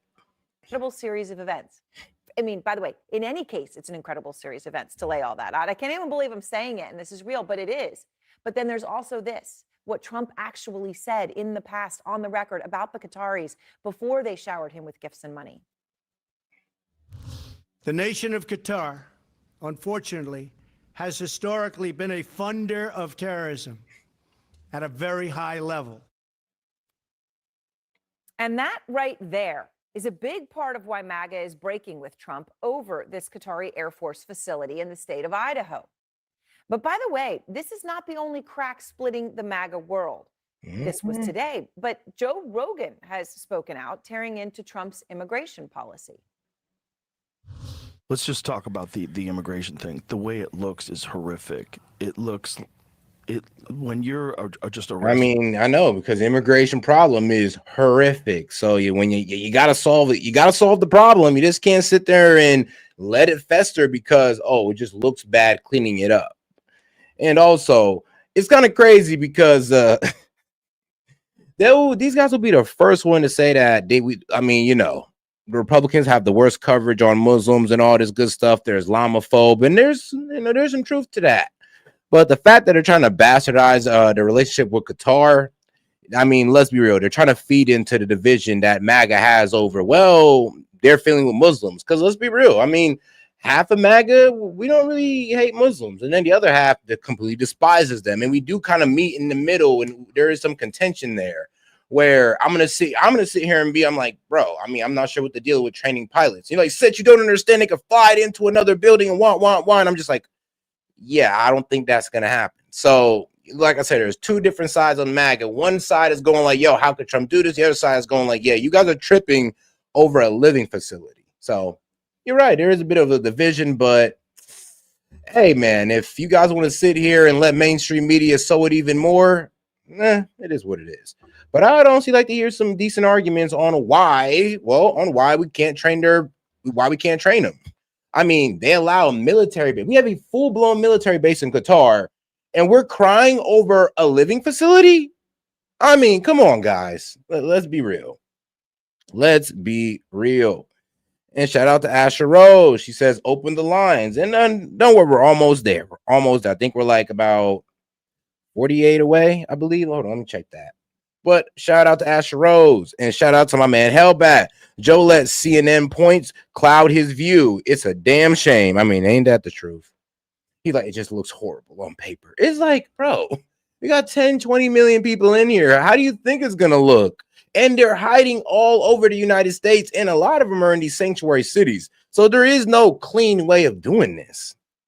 And people in front of their kids and just normal, regular people that have been here for 20 years. Yeah. That, everybody who has a heart can't get along with that. No. Everybody who has a heart sees that and goes, that can't be right. That can't be right. That can't be the only way to do this. I mean, here's the thing. I mean, if the parents had a heart, they wouldn't put their kid in that situation. You come over here illegally, you never get your paper right. You've been here for 10 years, you have kids, and you put yourself in danger of being separated from your family. Like, what type of irresponsible person is that? I mean, let's be real. They deserve everything that's coming to them. I mean, why didn't you get your paperwork settled so you can always be with your kid? Just in case a president never comes around that's the one to take the immigration policy seriously. That's the problem. And we let the problem fester for too long to where now it looks bad. Yeah, it's going to look bad because we let the problem get that bad. It is what it is. Wait, she said, what the hell, Sad? Asher said, open those lines. Hey, we got to hit goal first. We got to make sure we hit goal. But don't worry, we're almost there. Actually, we're literally like 50 away from hitting goal. So we're almost there. Tucker So shout out my Carlson man going after the Vladimir administration for Asher using Charlie Kirk's assassination and to him. try to silence critics. Because they can tell you what to say. They're telling you what to think. There is nothing they can't do to you because they don't consider you human. They don't believe you have a soul. And when it comes to Jeffrey Epstein, Marjorie Taylor Greene slamming a statement by the White House that labeled any support for the release of the Epstein files as a, quote, hostile act. I can agree The to that. hostile act has been against these women for so many years now. I can agree to that. The hostile act is covering up for Jeffrey Epstein and everyone else that's been involved. I mean, we're all in agreement with Marjorie Taylor Greene when it comes to the Epstein files. I mean, let's be real. We're in agreement with like the Dems when it comes to the Epstein files. All of it should be released. I mean, nobody's hiding this. I mean, or not us. I mean, we don't want it to be hidden. I know you, Lord knows y'all don't want it to be hidden. You ask for the release of Epstein files every day in my chat. So nobody wants us to be hidden. And it's really just, honestly, I guess everybody's either working through the evidence, and for some reason, the only reason we're getting more of the Epstein files is because of Kohana and Massey.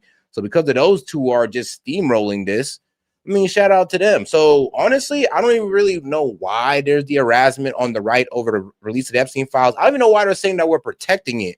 Because if you actually look at reality, both sides are working towards the release of the Epstein files. So you guys saying that we're protecting pedos, I mean, do you not see what Marjorie Taylor and Thomas Massey are doing? I thought so. in this, and that's the real hostile Probably act. don't. Kristen Holmes is out front live outside the White House. And, you know, Kristen, obviously, we're putting in the context of so many issues where there are fault lines. But tonight, real anger in MAGA world about this latest announcement. What are you learning? Yeah, there is real anger about that. And I do want to talk about the cracks overall, because I actually think what we just learned moments ago, which is not about the Air Force Base, but actually about these federal worker layoffs, is going to cause real strain on the relationship between the administration and a lot of Republicans on Capitol Hill, because we've just learned in a court filing that more than 4,000 federal workers were laid off today. And just to give you an idea of what that looks like, it's about 315 workers at the Department of Commerce, 466 workers at the Department of Education, 187 at the Department of Energy. that list goes on and on. A couple things to point out here. There were already reservations among Republicans as to how this shutdown was being handled. We've heard them speak out about it. The fact that the House has not been called into session.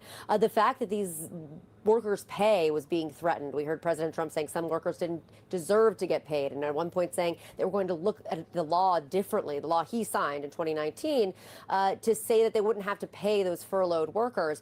But now you have a complete restructuring of the federal workforce. Of course, we know that the president has extended powers during a government shutdown, but it's really unprecedented to use them in this way to restructure the government essentially in your image. Because what we know from Russell Vought, the head of the Office of Management and Budget. I mean, if y'all not liking how Trump got to play with the budget, then we'll go ahead and reopen the government and everybody can go ahead and get paid again.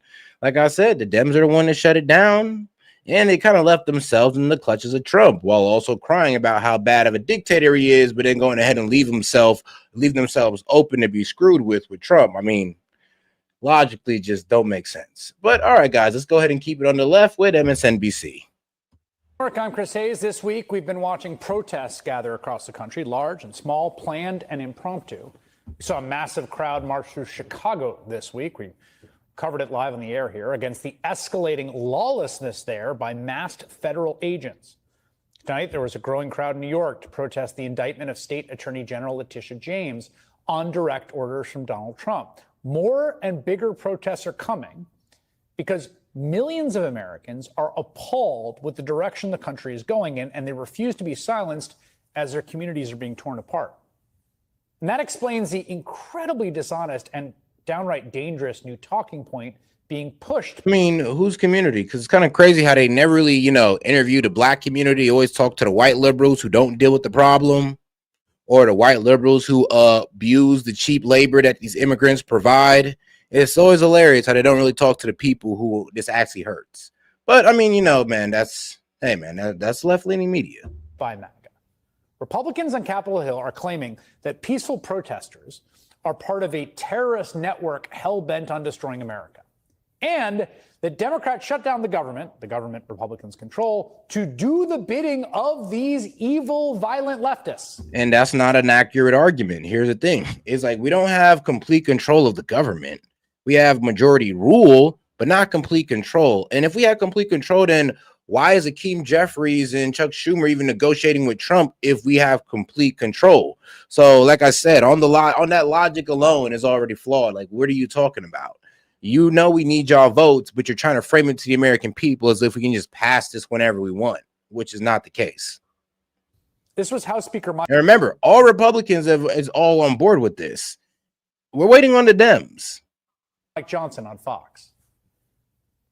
The theory we have right now, they have a Hate America rally that's scheduled for October 18th on the National Mall. It's all the pro-Hamas wing and the Antifa people. They're all coming out. Some of the House Democrats are selling T-shirts for the event, and it's being told to us that they won't be able to reopen the government until after that rally. The pro-Hamas wing, the Antifa people. Here was Republican Senator Roger Marshall at almost the exact same time on Newsmax. October 18th is when the protest gets here. This will be a Soros paid-for protest where his professional protesters show up, the agitators show up. We'll have to get the National Guard out. Hopefully it'll be peaceful. I doubt it. You doubt it? No. Let them do a more No Kings protest because it's really pathetic. It lets you know how pathetic the left truly is. I mean, they say they hate this man so much, but they truly love him, okay? The left says they hate Trump, but they truly love him because the line between hate and love is very thin. I mean, you can't say you don't love the man if you spend 2 to 3 days of arts and craft just to pull up to a one-day protest. One day. I mean, you did all that arts and craft, paper mache. I mean, they made a bloat. Like, come on, man. They made a little floaty of this guy. Bro, they took the time and effort to do that for a man they say they hate and don't care about. Like, think about that. The National Guard's going to come out? A Soros paid-for protest. I doubt it will be peaceful. By mid-morning, Republican leaders were pushing these lies out to the national media. And as the speaker pointed out this morning, one of the other things that's being reported now is that one of the dates that looks like they're holding the government hostage over is the 18th of the month. where they're having this Hate America rally in Washington. And Democrats want to keep the government shut down to show all of those people that are going to come here and express their hatred towards this country that they're fighting President Trump. This is about one thing and one thing only, to score political points with the terrorist wing of their party, which is set to hold, as Leader Scalise just commented on, a hate. No, that's really is. It's capitulation to the radical left, like, you know, your AOC and Jasmine Crockett. Like, what you guys don't understand is when Chuck Schumer, like, green lighted the last CR bill, he got a lot of backlash for that. I mean, AOC and Jasmine Crockett, of course, and other Dems came out, and low-key, I mean, they eviscerated this man. They said he was a coward. They said he bended the knee to Trump, but all he was doing was keeping the government open. Now that the same choice came before him and he's seen the backlash that he got, he said, all right, yeah, I'm not doing it. I'm not risking getting primaried because everybody's going to call me a coward. So honestly, he just capitulated to the voice of the of the radical left. And there's even guys like Fetterman who was like, bro, you should have just kept the government open, because let's be real, those Obamacare subsidies don't end until December 31st. And if you think you're going to get the Republicans to sign off on $1.4 trillion in healthcare spending or Medicaid spending, then you're insane. Hate America rally in D.C. next week. I mean, really, guys? Really? The terrorist wing of the party? A Hate America rally? Are y'all not? There is a very large peaceful protest that is planned for October 18th. By the way, are y'all not now getting violent against ICE and other right-wing conservatives? I mean, let's be honest now. Y'all do have a bit of a terroristic ideology. Actually, you're literally calling out for violence against ICE. So let's not get it twisted now. You guys do have a bit of a terrorist ideology. It's like you guys are willing to use violence to push your political ideology of, well, open borders, apparently, or just of lax immigration laws. I don't think the Democrats have any relationship to whether they're holding the government hostage over it. It's completely one has nothing to do with the other. That protest is not going to just be in Washington, but it's going to be in thousands of communities across the country. Now, I'm going to tell you something. It's not called a Hate America protest. They couldn't actually say the name of the protest because it would be so obviously American in its name. It is the No Kings protest. No Kings being a value, I think, that unites all of us as Americans. Republicans are trying to paint. I mean, yeah, but the problem is you guys aren't. I mean, let's be real. You guys aren't really arguing for no kings. You're just crying because your candidate didn't win. You're crying about Donald Trump. This isn't about no kings. This is about you guys crying about Donald Trump and you guys not getting your way. It's the most pathetic display of a bunch of liberal babies, like, to be quite honest. So I'm gonna have to give y'all to Arnold Schwarzenegger when. Stop whining. Your kids are soft. Literally what you guys are. You're a bunch of whining soft kids. Talking about no kings with, like I said, with all the criticism in the world, but with no real solutions. Talking about no king when, like, do we have a king? No, you guys know we don't. And you won't dare call Donald Trump a king. So what are you talking about? So it's some kind of reverse January 6th plot by leftist terrorists. But it's a lie. It's a despicable. I mean, no, go out and protest. Do what y'all do, but just know this looks pathetic. That's it. Like, nobody's really taking y'all serious, to be quite honest. Go ahead, make your paper maches of Trump and all that. Spend 2 days to a week on arts and crafts just to go out for a day and, display your hatred of the president. Go ahead and do it. Just know, just like how it sounds, it's pathetic. Lie, honestly, and a dangerous one, because there was already a No Kings protest earlier this year. Remember? We both lived through it. It's not. And shout out to Jay, says, tell Anquifa the guard is already in DC. Don't F around and find out. I mean, for sure. See, as you can see, the more you fuck around, the more you're going to find out. Not long ago. You might have even been there if you're listening to this right now. I covered it live at this desk, along with the other estimated 5 million Americans who were there, of every background and age, and they marched and they danced and they sang and they carried signs, some of them snarky, some of them quite funny, all across the country, in more than 2,000 cities and towns. I mean, that's what I'm saying. I mean, bro, y'all literally spend the entire day making these signs just to go out there and, talk about a man y'all hate. for an entire day, talk about the man y'all hate. But I mean, I don't know. That sounds like love to me. That sounds like the deepest love you could ever give somebody. Is just sit there, make little posters about me all day, and just go out and say my name all freaking day. No kings, F Donald Trump. All right, all right. Held on June 14th, Flag Day. Y'all ain't changing nothing. I mean, Trump is still going to be president at the end of the protest, so it is what it is. And outdrew Donald Trump's birthday parade of army tanks that same day. Remember that? So when all those MAGA Republicans went out in advance of the protest to try to criminalize protected political activity, the organizers of the upcoming No Kings rally responded, quote, after a few moments of laughter, the No Kings coalition issued the following statement. Speaker Johnson is running out of excuses for keeping the government shut down. Instead of reopening the government, preserving affordable health care, or lowering costs for working families, he's attacking millions of Americans who are peacefully coming together to say that America belongs to its people, not to kings. We'll see everyone on October 18th. The group reaffirmed its commitment to nonviolence and said its organizers were trained in de-escalation. Okay. Republicans. Well, hold on now. I'm gonna be honest with you. You remember that one young MAGA reporter that went around in these No Kings rally? They got pretty violent towards that young man. So you can't assure that everybody there is gonna be nonviolent. Like, that's the problem with some of these No King protests. And let's be real, wasn't there like a shooting at one of them? And nobody died, but they did have to bring a guy to the floor. So yeah. And then let's also realize that during this time of like high political tension, I don't think it's a good idea to have a No Kings parade. Not saying that anything is going to happen to them, but I'm just saying maybe just not the best time. And it kind of seems like this is the perfect time for a false flag event to happen. So I'm gonna be honest with you, it does seem like they're about to get their George Floyd 2.0.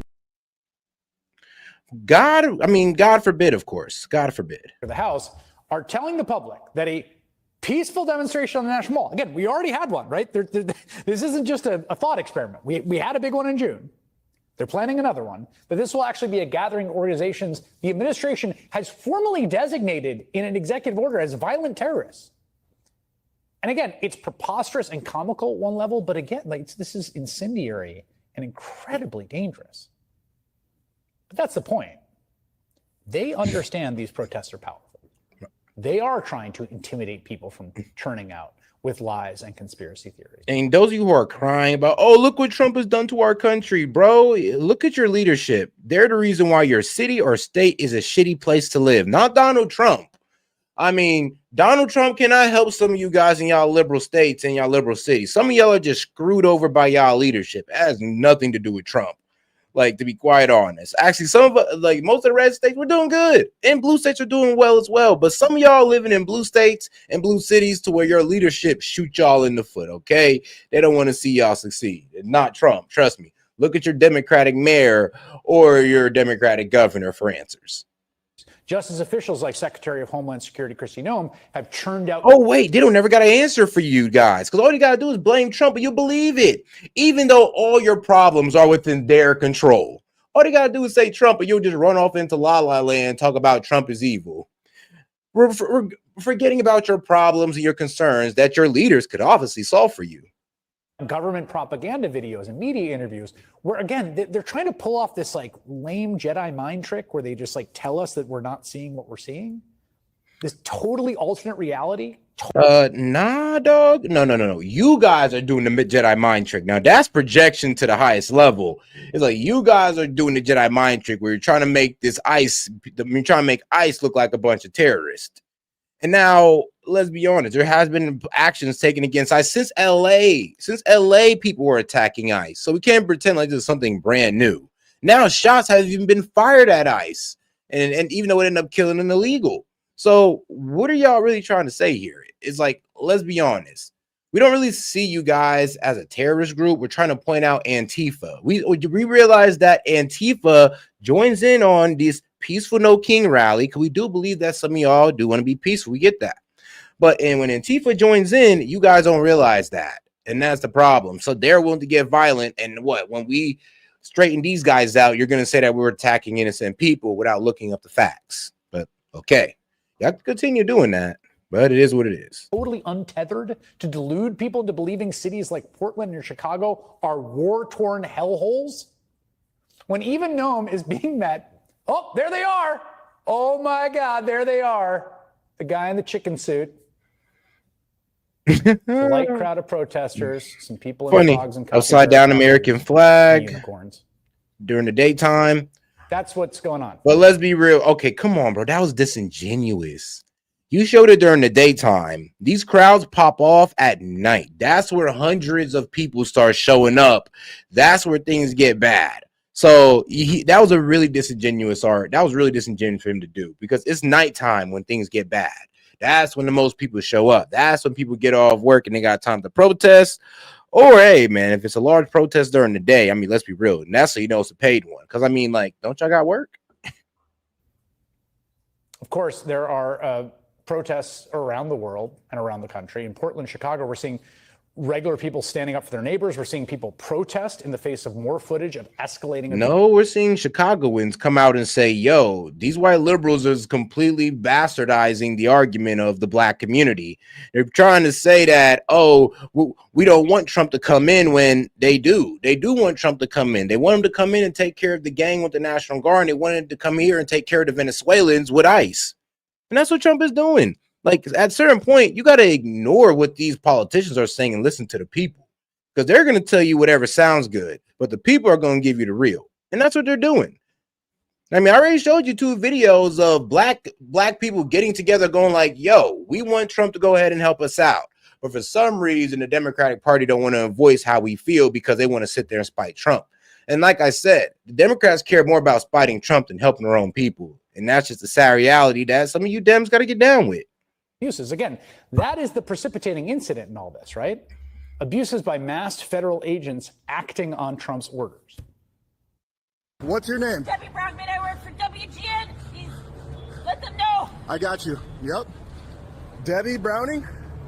Brockman, WGN. Do you guys want to share your names too, or just going to cover your face? Now, that woman there is Debbie Brockman. She is an employee of WGN TV in Chicago, the network.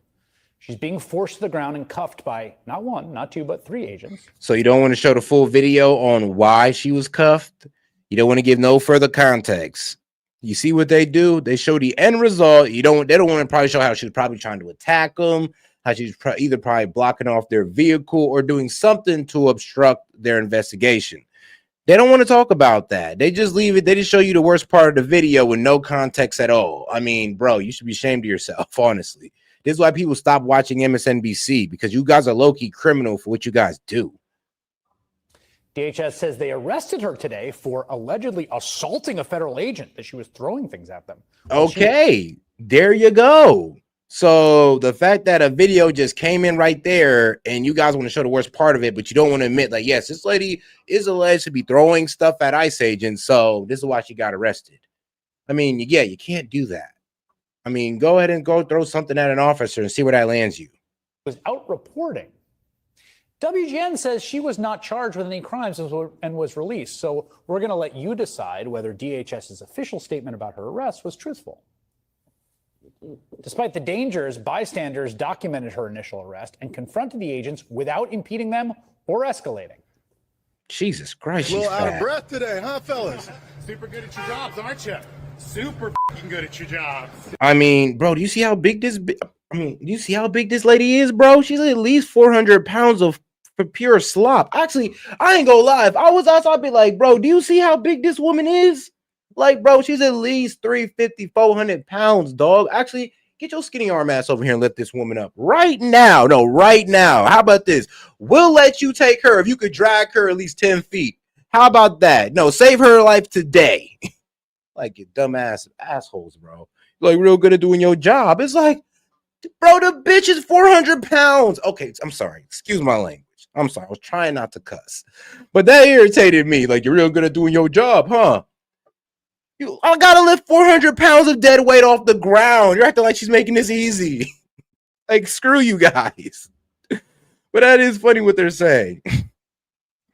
And shout out Tove. There was more after Charlie's memorial. My car was surrounded and attacked over me playing God's Country on blast. That's it. I mean, yeah, they do get pretty wild out by any type of patriotism. I mean, I know all Dems don't feel this way, but for some reason you show patriotism and people get violent and they try to call you a colonist, a racist, and all this wild things while saying they love America. They say they love America, but in the same time, they also say they hate what everything that America stands for. So, I mean, Dems, like, pick a fucking side.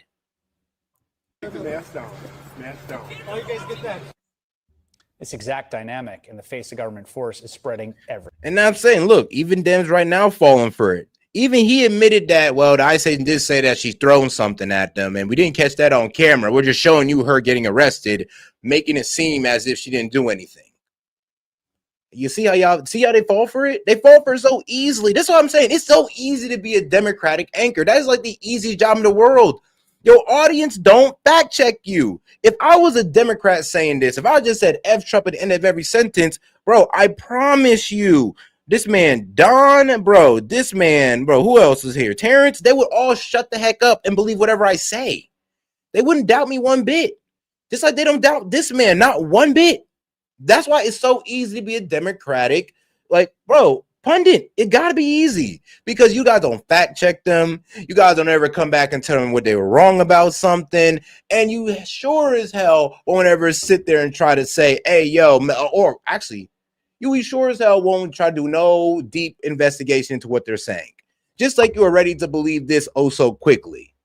Like I'm saying, it got to be the most easiest job ever. You can just sit there and lie to your audience and they don't never fact check you. And they just run off with your lies. And thing is, they have so much trust in the man, in this guy, that they'll run off with their lies in full faith that they're right. Anybody that tells them different, they don't need to do no research. They just believe it. Why? Because MSNBC told them. And MSNBC hates Trump, so they must be right. And that is the liberal mindset right there. Ask Kevin Stitt, that's the Republican governor of Oklahoma, who happens to be the chair of the National Governors Association. I mean, believe anything. To his real credit, blasted Trump's attempted deployment of Texas National Guard soldiers to Chicago this week. Quote, "We believe in the federalist system, that's states' rights. Oklahomans would lose their mind if Pritzker in Illinois sent troops down to Oklahoma during the Biden administration." A statement irrefutably true, and we all know it. And yeah, but what you're leaving out is that the difference between Pritzker and Oklahoma is that Oklahoma, if we went to Oklahoma, I'm pretty sure they would help with ICE. Now, if Oklahoma want to try to create ICE-free zones, because like I said, here's another lie, and they don't tell you the other side of the story. If they were going in there just for no reason, okay, cool. But here's the problem. They're creating ICE-free zones. They're telling local police not to help out with no immigration operations. Also, while pretty much going against immigration policy and law. That's basically an insurrection. You are allowed to bring in National Guard. You're about to bring in troops to uphold federal law. Eisenhower did it, and JFK did it. What Trump is doing is no different. When you try to go against federal law, which Chicago and pretty much Illinois is pretty much saying that they're doing outright, you can go ahead and bring in those troops. You might want to look into history of what Eisenhower did and JFK did. I mean, JFK did it on the guidelines of segregation. He said, y'all going to desegregate no matter what. So if we take y'all argument all the way back then, y'all be pro-segregation. And then just a few hours ago, a federal judge blocked that planned guard deployment in Chicago, criticizing the government's lawyers for, quote, equating protests with riots and a lack of appreciation for the wide spectrum that exists between citizens who are observing, questioning, and criticizing their government and those who are obstructing, assaulting, or doing violence. At this point, it seems clear to me that... And it's not about the timeline. That's what I'm saying. See, you're moving the goalposts because you can't win the argument. Bro, it's about the fact that this has been done before. So when you call it unconstitutional, unprecedented, that's just not true. That's all I'm saying. I mean, there you go. If you got to sit there and talk about a timeline, then obviously you can't argue the point. But hey, it is what it is, man. It is what it is. Hey, man, and shout out to my man Garcias. He said he sends in about $2. Hey, I appreciate the support, my man. He ain't had too much to say. He just wanted to show some support. Appreciate that, my man. Trump and the MAGA cronies know there are likely to be millions of people in the streets on October 18th for those No Kings protests. And so their strategy is to preemptively paint patriotic, dissenting Americans as literal terrorists. And if there was ever a time... I mean, bro, yeah, I'll still say they're patriotic. Even if they disagree with Trump, I mean, hey, look, bro, they're arguing on their beliefs. I mean, shout out to them. But the problem is they're only going off this one because you guys lie to them and you guys don't give them the full facts. I mean, like I said, that little kid went out there to that No Kings rally and was talking to some of these guys. And a lot of them don't even know why they really hate Trump. And they don't even understand how law enforcement works. So, you know what's crazy? The projection is wild because you know how they say, oh, Trump loves the misinformed. No, the Dems love the misinformed because these are a lot of surface level research guys who honestly take these guys at face value. Like, it's the Dems who like low information people. I ain't even gonna say low IQ because some of these people are high IQ people just doing their damn job in life, and they don't really got time to tap into all this extra information. So I'm not gonna sit there and call them low IQ, but I will say they are ill-informed. To exercise this right to protest, a right enshrined in the very First Amendment of the U.S. Constitution. It is now. But all right, though. I mean, shout out to Chris Hayes. But let's get over to the right side of media. The right side of media. Let's see with Laura Ingraham. All right, man. Let's get into G, man, because this guy's tripping out here. He's tripping out here in these global streets. Out here trying to control rare earth mineral imports and all that wild stuff. Limiting his profits while hoping to pretty much control these other countries and how much, you know, they're able to supply themselves. So what he's trying to do is limit supply to push up prices in other countries by controlling the rare earth mineral imports. And let's be real, by controlling, he means limiting. So they're also shooting themselves in the foot while also hoping to drive up prices in other countries. Remember, like I said, by limiting rare earth, that means they're limiting the supply of products that could be made, which drives up scarcity, which drives up prices. Xi's colossal miscalculation. That's the focus of tonight's angle. And like I said, I mean, this is what they're going for. The problem is with that is that they're low-key shooting themselves in the foot profit-wise on an economy that's already like in a down spiral on this bet despite America. I mean, in other countries as well, like the EU, who's also placed tariffs on China as well in terms of their steel. But, you know, nobody gives them backlash on that. Nobody says EU is taxing their citizens. Not one bit. But yeah, so China is trying to control their or limit their imports of their rare earth minerals to certain countries to pretty much limit their supply of certain products to drive up the prices of those products. The problem is by limiting their imports, they are limiting their profits as well. But this is also to exert economic pressure on the following countries of the United States and the European Union.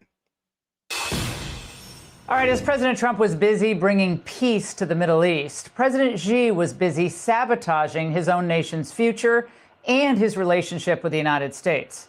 In a series of hostile moves, first by slapping new export controls on rare earths, and then today by slapping fees on American ships at docks at Chinese ports, this is what went down. This is not something that I, instigated. This was just a response to something that they did, and they didn't really. Yeah, it was more of a global response because a lot of other countries like Vietnam, Indonesia, done put some crazy tariffs on China too. But they're little players in comparison to the EU placing tariffs on China's steel and aluminum, and the United States, of course, going crazy with their own 55% tariff on China's steel and aluminum. So this is their way of trying to, I don't know, trying to maybe get us to walk that back or something, or trying to find a way to hurt us as well. But to be quite honest, I'm not sure who came up with the strategy in China, but they need to be fired because I am not sure their companies can take that. And then God forbid the 100% tariff comes down on China. It's over. I mean, y'all limited y'all profits and then now you're getting 100% tariff. Yes, it's going to be over for them. I mean, and you've seen what the 145% tariff did to their economy. I mean, almost all of their manufacturing was shutting down and their ports were stacking up. And in China don't make no money if they ain't selling. Aim it at us. They aimed it at the whole world. Ships The ain't whole moving, they world going broke. is subject to it. So I thought it was very, very bad. Well, that's an understatement. But before what was supposed to be a pivotal meeting. Shout out to Hellbat. He said, sounds like a time for 600% tariffs to me. I'm like, woo. Man, it's time for 600% tariffs now, Hellbat? Jesus, man. And that is decoupling right there. And honestly, I mean, 100% is also decoupling from them as well. So, like I said, she's playing a very risky game, and they're also hurting their own. But we'll get into that. Between Trump and Xi in Korea, the Chinese tried to use the art of the deal, but they must have gotten a bad translation of the book. because they underestimated and insulted Donald Trump. And they misread the situation on the ground here by thinking Trump was desperate to do a deal. The Wall Street Journal noted that China is trying to strengthen its leverage over Trump because they see him as eager to strike a deal. But the new fees on American vessels at the ports China controls would cost American companies close to $3.2 billion. China did call the move reciprocal today, but that's baloney. The reason that America had put its own fees on Chinese vessels is because of their obscene dominance in the industry. And remember, this was China's plan all along. Domination in every major industry. Yep, domination in rare earth minerals. And that's what we're trying to do. We're trying to wane off China by doing our own mining. Drill, baby, drill. Trying to get other countries to go ahead and work rare earth mineral deals with them, because you can't really just try China because they act in duplicitous ways when it comes to trade. That's just what they do. China's economy cannot survive with fair trade. Like, yeah, they cannot survive playing fairly, and that's what China's proven for decades at this point. Not just in Asia, but worldwide. So giving China normal trade relations status was an idiotic, greedy move. And remember, never forget this, our bipartisan establishment allowed it to happen. This agreement exchanges membership rights for China in the WTO for economic opportunities for America in China, for American businesses and American workers. And all that did was, and that didn't help American workers at all. Actually, that took jobs from American workers, Bill Clinton.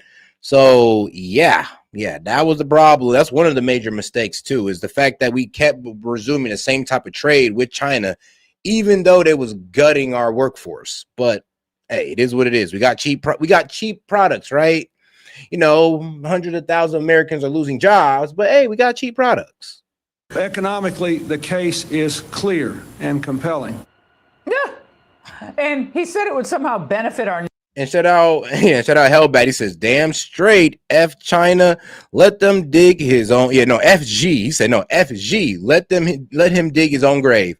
And honestly, G's been making all types of stupid mistakes. Like, I remember when he had to backtrack on 125% tariff on U.S. imports, and then they have to backtrack that because, well, they need U.S. imports to maintain their manufacturing base.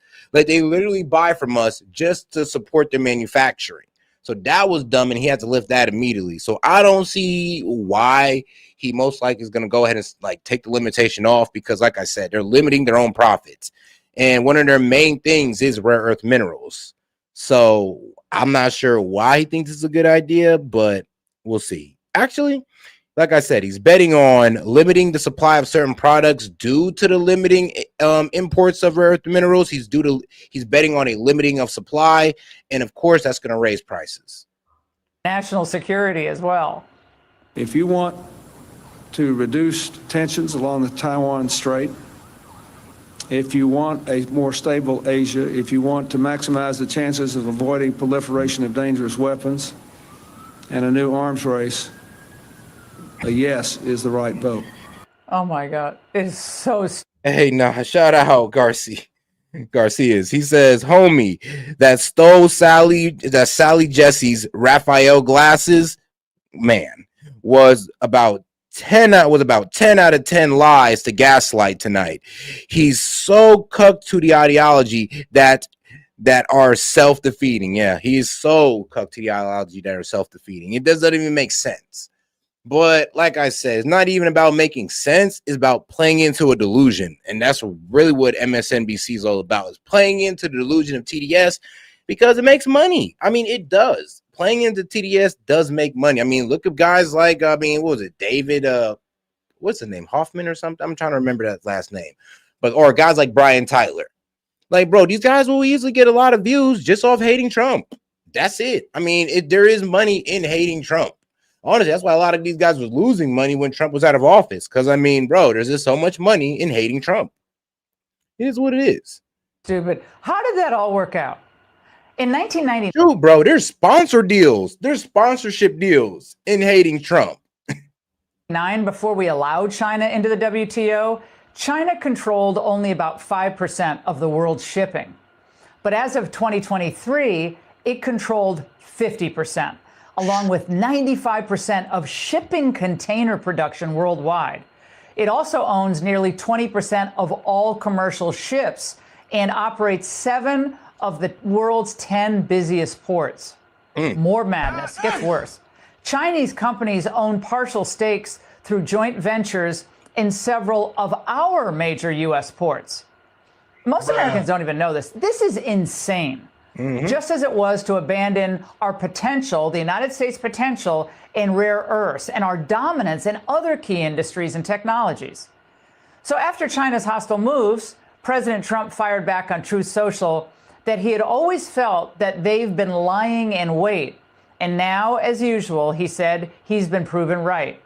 There is no way that China should be allowed to hold the world captive, but that seems to have been their plan for quite some time, starting with the magnets and other elements that have been quietly amassed into somewhat of a monopoly position, a rather sinister and hostile move, to say the least.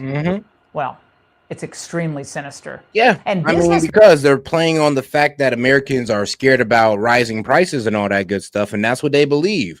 But here's the thing. I mean, like I said, them limiting their rare earth minerals, and depending on what we need those rare earth minerals for, we're going to be able to make a less of those. And if we're able to make less of those, and there's a scarcity on that product now, like I said, what does that do? Raises prices. I mean, increase in supply brings down prices. Decrease in supply bring up prices, of course, depending on product. But that is what G's trying to accomplish here with this limiting of their rare earth minerals. Men in China are starting to disappear, we're learning. A very disturbing piece this week in The Economist documented the abuses.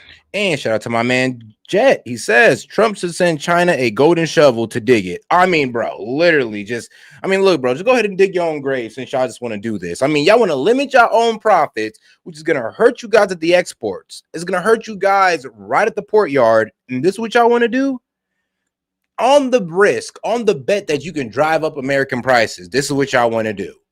And that's why Trump acted fast. And he's like, look, before that even happens, by November 1st, you will be paying 100%. And that's only going to hurt their business even more. Because not only are they taking in less prices, they'll be seeing less orders. And for their textile companies and clothing companies, they cannot take that. It's going to destroy them because there are other options. That's what's going to hurt China. For the other businesses, for the businesses that we have other options for to go to other countries, those businesses will go under overnight.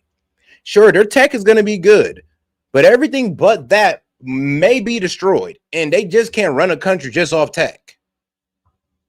And it's not shocking when you read this piece that the suicide rate among business people there is rising. Yeah.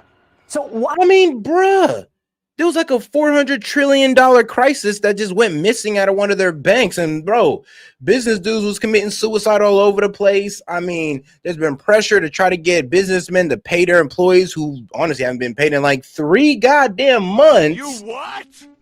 Yes, 3 months. So there's a lot of this going down in China that's not even talked about. Actually, I was talking about China all through the trade war and all the atrocities that's going down in there. The extreme wealth disparity that's going on in China right now, the fact that hundreds of factories and closed down, not just because of the housing bubble that popped in 2022, but also because of the tariffs that was, I mean, honestly decimating their sales. So yeah, what she's doing, I mean, it's a huge miscalculation. Why should we do business with this government? They'd do that to our businessmen too, by the way, if they could. They'd do it to all of us. Our only hope of turning this around is with President Trump. All right. And shout out to Seth. She says, gonna send you a vid. It's only so many seconds long. Please, of course, Seth. I got you. I got you, Seth. No problem. Trying to dig America out of a massive trade deficit by reindustrializing the United States, by reshoring American manufacturing, and restoring jobs lost to offshoring. Now, he knows that we need to remove the Damocles sword that China has hanging over our heads with rare earths and with magnets. And if we don't, he knows that it's only a matter of time before our government and our people have to take orders from Beijing or else. Xi clearly believes he has a superior leverage here because of China's rare earths and magnets, and that we're too weak, that we're too stupid, And I guess the country's too addled to come up with our own solutions. Yep. Xi thinks. Like I said, I mean, they highly underestimate us. So they're about to. See, as you can see, the more you fuck around, the more you're going to find out. They're about to find out about American ingenuity. I'm telling you, like a lot of people doubt us as Americans and us finding our way around things, but you're about to find out we're the strongest country in the world and one of the most innovating countries in the world as well. You're about to F around and find out. Trump's bluffing on all this, that he's not negotiating because he thinks the entire populist movement is a joke. But Xi is badly mistaken here, and he underestimates MAGA. Unlike Bush or Clinton or Obama or Biden, Donald Trump has the guts and the understanding to stand up to the CCP. Even with Xi acting, like King George, sitting over the Hessians, threatening us by cutting off our supplies and critical materials. So over the next few weeks, we're going to hear a lot of people panicking, and they're going to be urging Trump to cave to Xi and just get along. Yep. This would be a mistake. Yeah, I mean, bro, yeah, that's what's gonna happen. Like, well, they're limiting the exports and all this. They're limiting the imports where it's minerals. Trump, you gotta pass. Trump is gonna let the prices skyrocket. These are the items that's gonna go up because Trump refuses to bend the knee to China. Oh, praise our overlord Xi. It's like it's gonna be that on CNN News for about a week. Okay, so prepare yourself. We can develop our own rare earths, and we can be more creative on our own supply chains, and we can force Xi to stand down. Xi's lobbyists in Washington, they don't deserve their fat paychecks this month. President Trump and his team didn't build the MAGA movement over 10 years just to turn over our freedom and our sovereignty to a dictator in Beijing. On you guys. President Trump has given Xi every chance to come to the table, to find ways to work together, and that's not weakness. He's doing it from a position of strength, which is getting better by the day. So President Xi should have helped Trump on fentanyl. He should have helped with Ukraine. He should have helped establish a more balanced trading system. But and here's the thing, though. There's people who will literally shake pom-poms, cheerlead for China. I never understood that.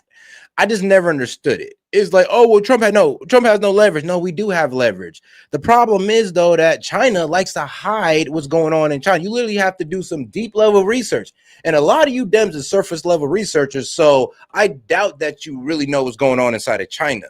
Like y'all honestly, you have more faith in China than you have in America. And for that, y'all need to go ahead and take a flight to China and really see what's going on there.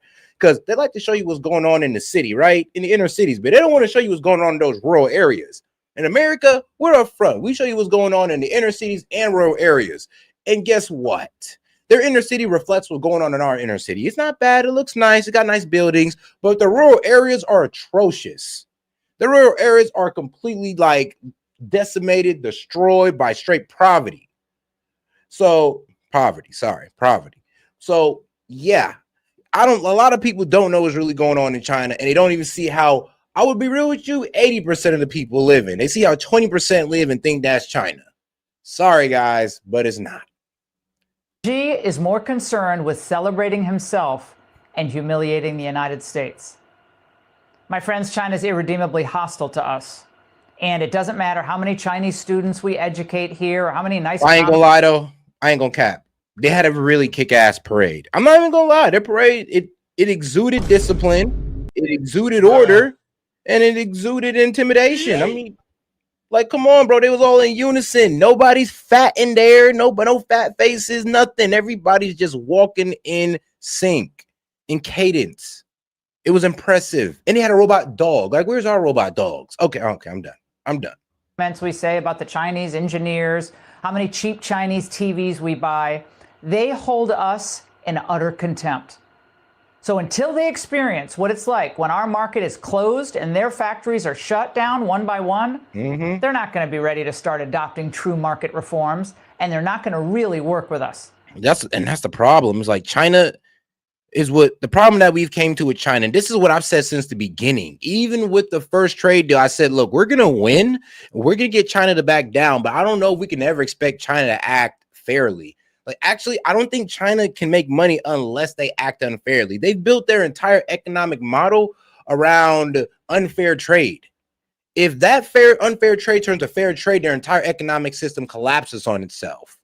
So there's just no way we're going to get China with this leadership involved to get them to come down to a fair trade agreement. They're always going to try to do something duplicitous because that's the only way they can operate to keep their economy afloat. Like that, it's like they're cooked. It's over for them. It's like we got to let them crash and burn at a certain point. Or we put in somebody that's going to like really do some real capitalism, because not going on there in China. Because like, look, when I would say about what, over 5 to 800,000 million people in China, what was it, like 5 to 800 million people in China has never flown on a plane? Like, you imagine that being like a reality? Like almost over 50% of the people in America is never just went on a plane or got a car or never even got a cup of coffee. We're talking about like 50% of Chinese people can't afford a cup of coffee. Can you imagine that here? They'll work against us, though. So good for President Trump for announcing 100% tariffs today in response to Xi's stupid move. Pull up a chair, grab the popcorn. He said China vagina. He said grab him by the, well, man, okay, Vlad. I like how you came in with that one. That was smooth. I got to give you that smooth sound for that. You got Riz for that one. But all right, guys, let's get right back to it. Don't worry. The next few weeks are going to be very interesting to watch. Sure and you're is. going to be watching Trump school Xi and protect America as no other. Yeah, because it's just a bad plan that anybody can see through, that we all know what he's doing. Like, we all know what you're doing, bro. Like, you're not slick. But hopefully that works out for you. Watch out! Are you kidding me? Oh, that's... Oh, here we go. Shout out to Seth for sending in the video. Incoming geese! Watch out! Are you kidding me? Oh, that's nasty! They're right over us! Keep chanting! Don't let up! They just dumped on my jacket! Gross, They're gross, moving off gross. to the west! Good riddance! I'm weak. So the anarchist sitting out there getting pooped on by birds. If only. But all right, guys, let's go ahead to the reaction of Trump's new tariffs on ABC. Let's see what they got to say about it. And President Trump announcing that the White House will impose a 100% tariff on Chinese imports, and it will go into effect it will go into effect on November 1st. Trump claiming the Chinese forced his hand, saying that these new tariffs come in response to China's aggressive position on trade. So for more on this, I want to bring in ABC's Christian Cordero. And Christian, what more do we know about these tariffs? Well, the trade war between the U.S. and China, Alex, of course, has been going on for many months now. It was one of the focal points of the administration when it came to changing the tariff policies, the trade policies in the U.S. But most recently, just yesterday, China announced new restrictions on rare earth minerals, and that really kind of set the ball in motion as to what has happened in the past day or so. We saw President Trump criticize that, threaten tariffs, and immediately saw stocks act accordingly, which we'll get to in a minute. But really, when it comes to the announcement itself imposed on allegedly November 1st, as far as the president has announced today, he says that it is in response to China's extraordinarily aggressive position on trade related to export controls, and said that China sent letters to around the world threatening to impose export controls on each and every element of production having to do with rare earths. Rare earth minerals are used for things like semiconductors, computer-related resources.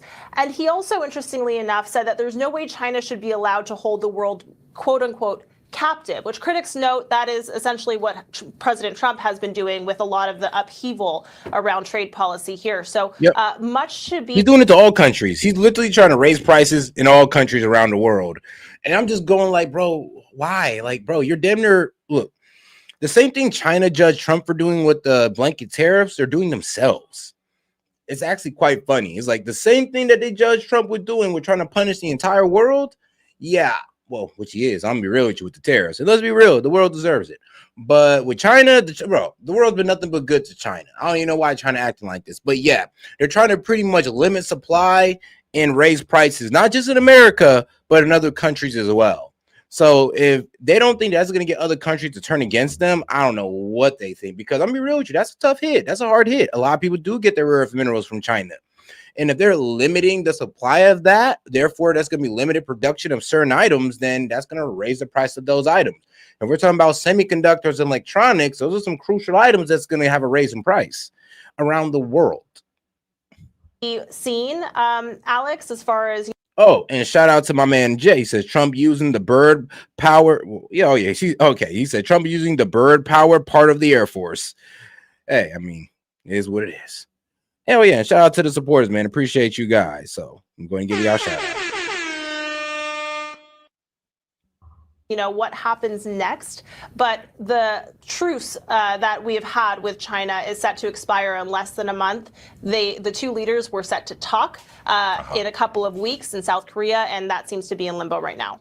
Oh, yeah, not anymore. Not after that one. After you pull that, I mean, what do you think was going to happen? But let's hear what Fox got to say. Thanks for being with us here on Live Now from Fox. I'm your host, Christina Evans. We do have some breaking news that I want to bring to you just coming out in the last few minutes or so. I'm going to put this up on your screen. This is courtesy of Fox's Jackie Heinrich saying, breaking, Trump imposes 100% tariff on China, in addition to existing tariffs, responding to China's escalation of export restrictions on rare earths. POTUS says it takes effect 11/1, which is November 1st, or quote, maybe sooner. Want to put up this as well on your screen there because the president did speak about this on his Truth Social post. And let's be real, China is kind of punishing the world right now because, well, the world's been turning on China. I mean, like I said, what Vietnam did by not letting China transport their products there no more. Indonesia said no. Mexico said no. So China no longer can relabel their products in different ports and then send them into America tariff-free. They've lost that ability. Their steel and aluminum is slowly being pushed out of economies like EU and the United States. I mean, EU, they got the 25% on steel, China steel and aluminum. And the US, of course, we got the 55%. I mean, the only people that are really playing all the way nice with China is Australia. And I mean, that's it. I mean, no, literally, those are the only people that's playing nice. As well here, but the White House. But I mean, come on now, it's the Aussies. I mean, who don't they play nice with?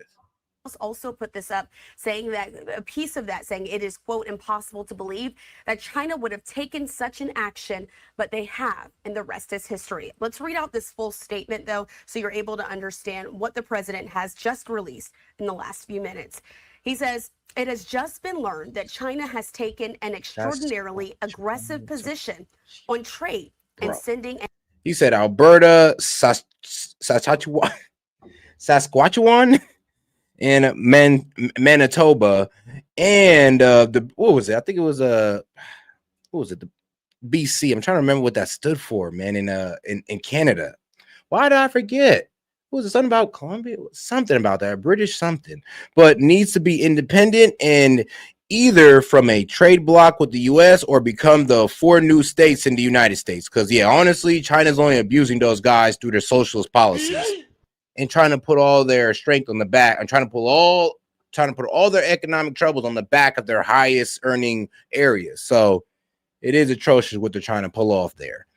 And I mean, that's why Carney is going to have to come down and make some concessions. I'm not sure what concessions will be made, but it does sound like they are going to have to give us some of their manufacturing.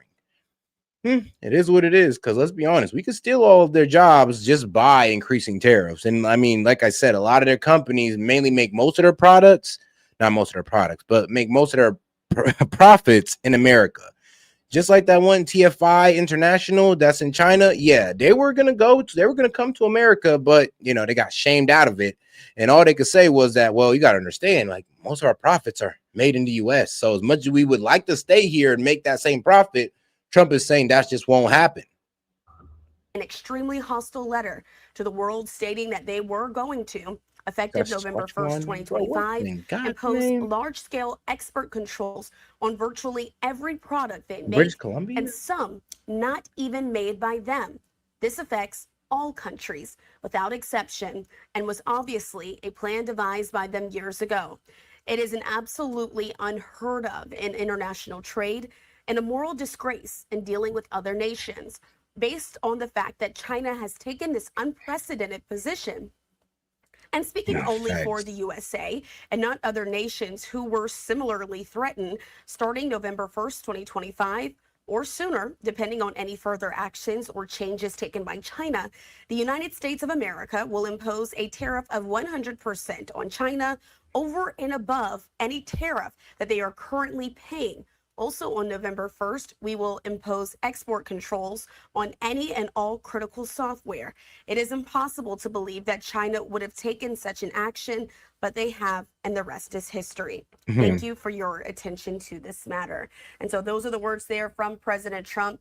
Of course, That's what I'm saying. Is China not going against the United States, but going against the world? I mean, they sent letters to multiple countries pretty much saying we're going to limit your rare earth minerals, aka limit like what you can make with these rare earth minerals, and it's going to have a a downwards turn in supply, which is going to raise your prices. And we're going to hope that your government gets mad at y'all for that and blame y'all, and you guys are going to concede to our unfair trade tactics. I mean, hey man, the Dems are going to want us to do so. So prepare for the propaganda campaign, guys, because it's about to get crazy. You're about to see these Dems literally shake pom-poms, throw their ass to the circle for China. Know that the president has met several times with China's President Xi Jinping, putting this up on your screen as well. And so the Associated Press has just put out this article as well, talking about these newly imposed tariffs, saying that the president said that he's placing an additional 100% tariffs on Chinese imports starting November 1st or sooner.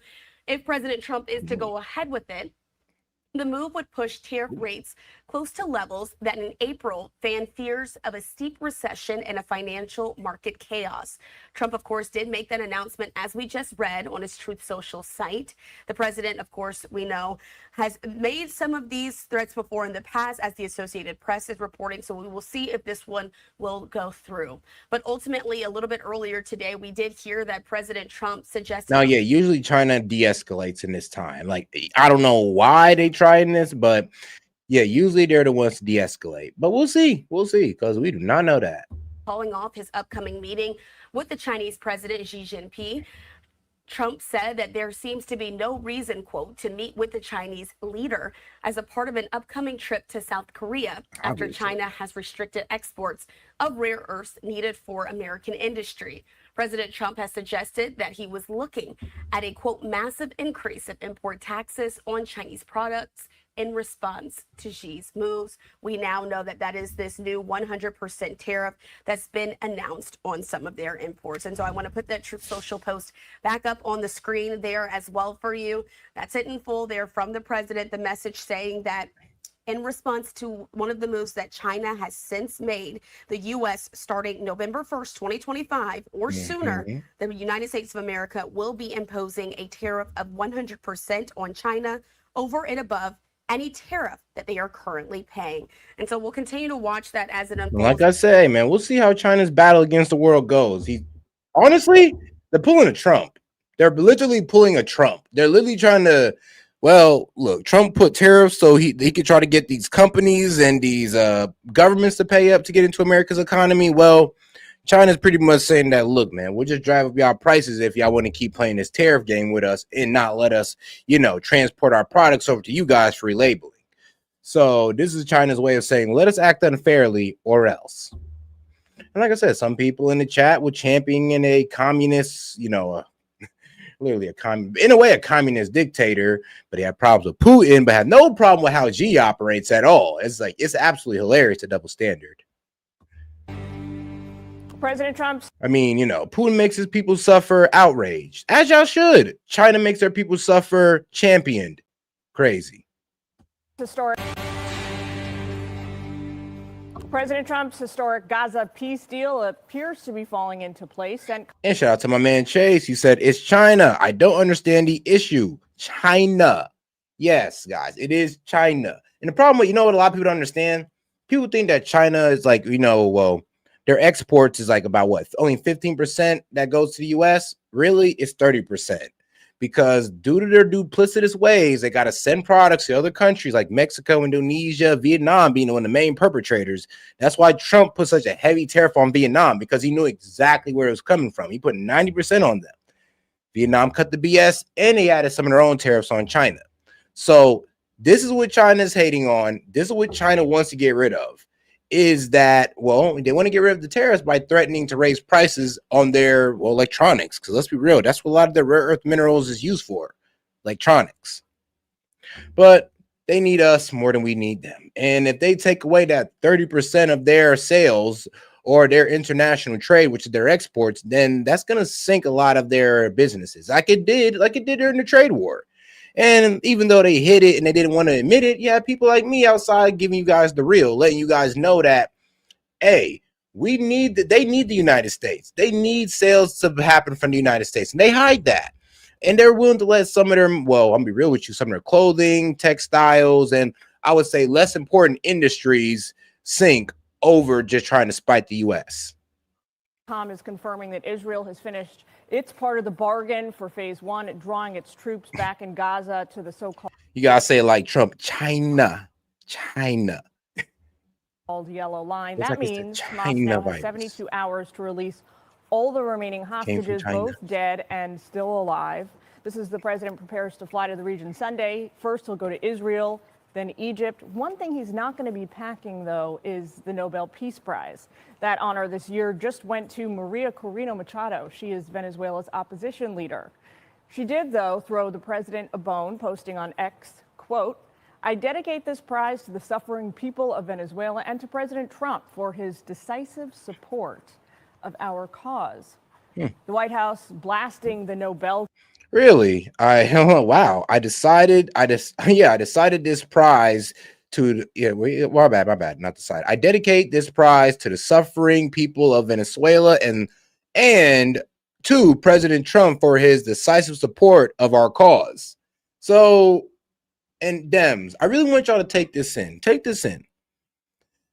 For the same crisis that you guys are judging us, trying to say that Trump is wrong for getting involved, then you try to say this is unprecedented. We're literally giving a person a Nobel Peace Prize for the same problem, for speaking on it. Not really, she can't really take too much action against it, but she's highlighted it and she's spoken on the problem. She's a real activist towards the problem of the Maduro regime, and you guys want to sit there and protect them. I mean, are y'all serious? And like I said, it's like you guys been over here with all the criticism in the world over what this lady is highlighting, that she's getting a Nobel Peace Prize for, but that Trump is putting actual force towards or actual action towards. Crazy. Support of our cause. The White House blasting the Nobel Committee for choosing politics over peace. The chair, though, insists it wasn't a deliberate snub. Listen. In the long history of the Nobel Peace Prize, I think this committee have seen any type of campaign, media attention. We receive thousands and thousands of letters every year of people wanting to say what for them leads to peace. I'm like, bro, come on now. But when world leaders, monks, all this crazy, bro, you talking about those people sending a recommendation, you would think that would be at the top of the list. You'd think Trump would have been at the top of the list. We ain't heard about this lady until now. And I'm not no shade on her work, or she's really popular in Venezuela, I guarantee it. But around the world, we ain't know about her actions until now. But it's kind of funny how now the Venezuelan problem is getting highlighted because, we're giving the prize. So I'm not sure if she's a liberal or not. I'm not sure, because honestly, she gave credit to Trump for trying to solve the problem. So when this lady is getting a Nobel Peace Prize for highlighting the same problem that, bro, the Dems are congratulating her for, like, yeah, thank you for speaking out about this. Then why the fuck are you getting in the way of Trump trying to solve the problem? Why are y'all speaking out about Trump trying to stop the cartel from working through Venezuela? The same problem that she's talking about, this man has put in action on. You guys are complaining about it. What's going on? Committee sits in a room filled with the portraits of all laureates, and that room is filled with both courage and integrity. So we base only our decision on the work and the will of Alfred Nobel. Well, this historic peace agreement makes some pretty strange bedfellows. Hillary Clinton is now praising the president's deal. But hey, it is what it is. Really significant first step, and I really commend President Trump and his administration, as well as Arab leaders in the region. I'm gonna be honest with you, because it's really disrespectful to the legacy of the Nobel Peace Prize. I mean, it's about bringing peace to the world, right? It's about finding ways to cause less death and less suffering in the world. And that's exactly what Trump did. Like it or not, hate him or love him, that's exactly what he did. And the fact that you're giving it to somebody who's speaking out against a problem that Trump is putting real action on it's downright disrespectful, but we're gonna let it slide because we kind of knew this was gonna happen. Like we knew it. I mean, if you didn't think that Trump wasn't gonna get snubbed for it, I'm gonna be honest with you. I was hoping to, but I kind of knew they were gonna snub him on this one. Why? Because it's just Trump, and the world hates to highlight anything good that he does. But hey, it is what it is. And shout out to my man Hellbat. He's like, we already know what it is. Dems want their slaves. I mean, man, they always will. They always will. For the farmers and corporate elites, they love their immigrant slaves. For making the commitment to the 20-point plan and seeing a path forward for what's often called the day after. Well, Greg, the president may feel snubbed. We don't know because this is something we know he wanted, but he is definitely not being snubbed by the rest of the world. Like the media, Washington, his begrudgingly. Political I believe they're all saying it's an amazing thing. I believe Trump derangement addiction is finally being licked. I joke, it's never going to go away. This story's fun because we know that Trump deserves it, but we also knew he wasn't going to get it. Yeah. This was I mean, yeah, I was sitting here with the same thought. Like, he's not going to get it. They're going to try to find a way to give it to somebody who's less deserving, of course, but who probably still was doing something. So it's not like we can really sit there and disrespect it. So we're not going to sit here and disrespect this lady because she's low-key doing God's work in Venezuela. But like I said, I am always going to highlight the point of that, she's talking about it, but she can't really do too much towards it. Trump can. He put $50 million on this man's head and got the Navy outside this man's in the country. So I don't know, guys. And then here's the thing: you guys are trying to call it a non-problem. You guys are really trying to sit here and convince the American people that Venezuela wasn't a problem. But then y'all want to champion the Nobel Peace Prize to the lady that's speaking about Venezuela being a problem. I mean, I just wonder how y'all guys will carry on with this one, or hopefully y'all just pretend like it didn't even happen. I mean, that's a more honorable position or more honorable route than trying to double down on this. It's like this was a recreational belief. The reason why he won't get it is that he's legitimately. Oh, my bad. And shout out to Vlad. He says, "Holy crap! YouTube super censorship is diabolical." Yeah, man. It's about a censorship on super chats, bro. Do it. What guest dude did? He started putting that @ sign in there, and they was letting him slide with some stuff. Working on behalf of the American people. It's America first, not Belgium first. And European elites like that guy was talking, they can't stand that they know Americans don't care, but it bothers them that the president doesn't because they're supposed to kneel before them. And the great thing about Trump is that his personal goals, like he would like to be great and do well, align perfectly with the voters. I don't know if that's ever happened before because imagine the opposite if the president's aims don't align with the people. We lived through that. Why did the Biden White House preside over such nonsense like open borders, recidivist crime wave, men and women's sports, censorship lockdowns, targeting citizens over speech? These were products of a government in which their aims were not ours. And so when they achieved them, they felt good, but the American public were like, what the hell is going on? Their highlights, our leaders' highlights were our lowlights. And I think now, this is the closest a president has ever aligned to voters. Every issue, he's on the right side, planted a flag on the hill of common sense. The high ground maneuver has exposed Democrats for being, addicted to luxury beliefs at the expense of the American public. Trump is not just a correction, it's a kill switch. He stopped the country, and in this case, the globe, from barreling off a cliff. And it leads me to ask one more question, Jillian, if I may. I want to ask you a question. Where are the protesters who've been driving all of us nuts? Why shouldn't they be on the street rejoicing? Shouldn't they be happy? Or is there something that we always knew about them? They need to have other people suffering for them to find something to do. God damn. I mean, there's always next year, right, Jesse? If I had to bet, my money's on next year. This prize is for stuff that went down in 2024 before the president was even back in office. The Gaza deal first phase is going through. It's, looking good for phase 2. What's wrong with 2026? I'm not thinking it's going to happen next year or ever. No, the thing's rigged. You should see who's on the committee. The guy that chairs the thing used to work for Doctors Without Borders. It's a Soros-funded hit job against the United States. They basically funneled all the illegals here and then said, good luck. These institutions like the Nobel Peace Prize have become meaningless, kind of like every year People magazine snubs Greg Gutfeld for sexiest man alive. Thank you. And it's like it's starting to lose its meaning. You know, finally somebody has the courage to say this. You're welcome. Who is the heavyweight champion of the world? Exactly. Everybody watches the UFC. Remember when you used to think Victoria's Secret models were like, oh that's my true. God? Now they're all... Damn, that is true though, and that's effed up because like more people know UFC fighters than boxers. And that's just the fact of the matter. But boxers, I mean, their paychecks are 20, 40 times bigger. I mean, man, Dana White, man, you need to start paying these guys more. Trans, they're all trans, Can I Jesse. say obese? I don't know. Yes, also trans. But it's like all these things. And shout out my man Jed. He says Nobel Peace Prize panel turned into a Grammys now. Yeah, turned into the Grammys. That's what I'm saying. It's just it's not really about merit. It's just about, you know, marketing. Things Trump has exposed these institutions like the media, the FBI, the World Health Organization. He comes along and opens your eyes to it. Barack Obama got the prize.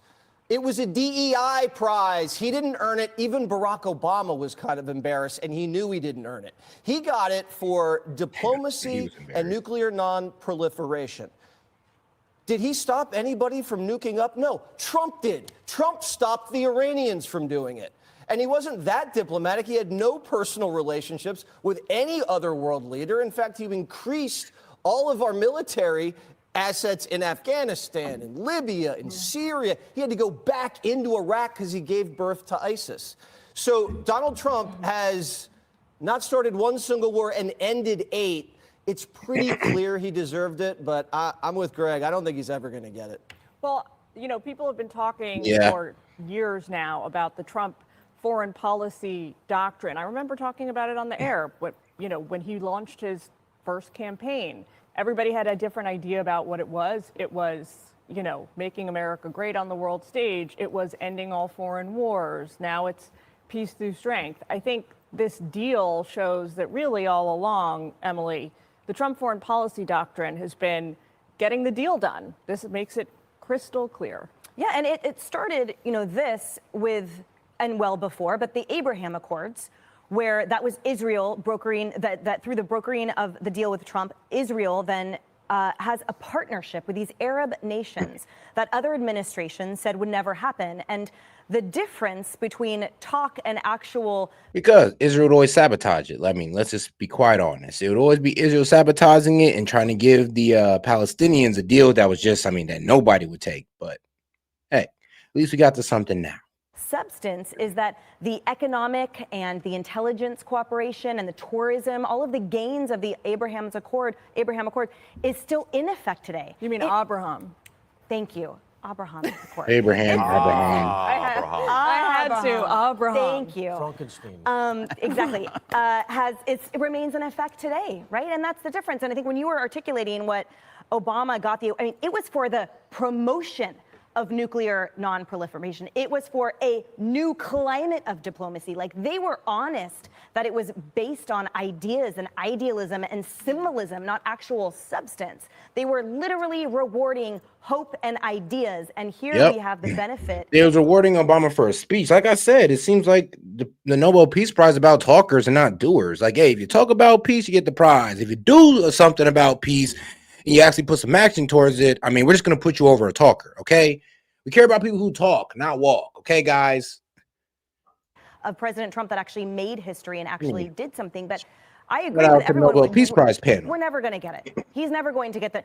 It's like in 1972. Everyone knew that it was an incomplete pass, and yet it was deemed an immaculate reception. Everyone knew the Raiders should have won, and yet somehow the Steelers won on. Exactly. So everyone knows what I'm talking about. That history is rewritten in front of your eyes, but everyone knows who actually. It's like every best picture in the Oscars is never really the best picture. Did Jaws win Best Picture? I don't think it did. No. Because only certain genres can win. Yeah, they give it to like ordinary people. Yeah. The worst movie ever. Terrible movie. Purple Rain should have won. Yeah, it'd be the worst movie, but it got a whole, it's star-studded. So, hey, let's give it to him. let's ignore all the newcomers that made a great movie and let's give it to the star-studded mediocre atrocity. Yes, let's give it to the star-studded mediocre atrocity instead of the brilliant new actors that came out who made this hit.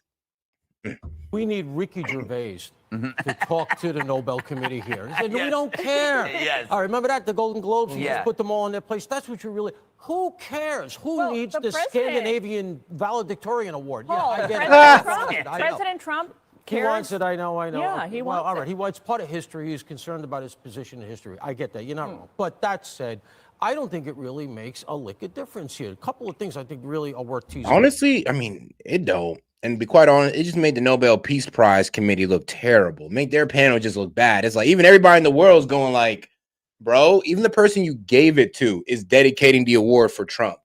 So this shows that you guys obviously made the wrong decision. Even that lady's there is going like, yo, I'm just talking about the problem. This man Trump is literally trying to solve it.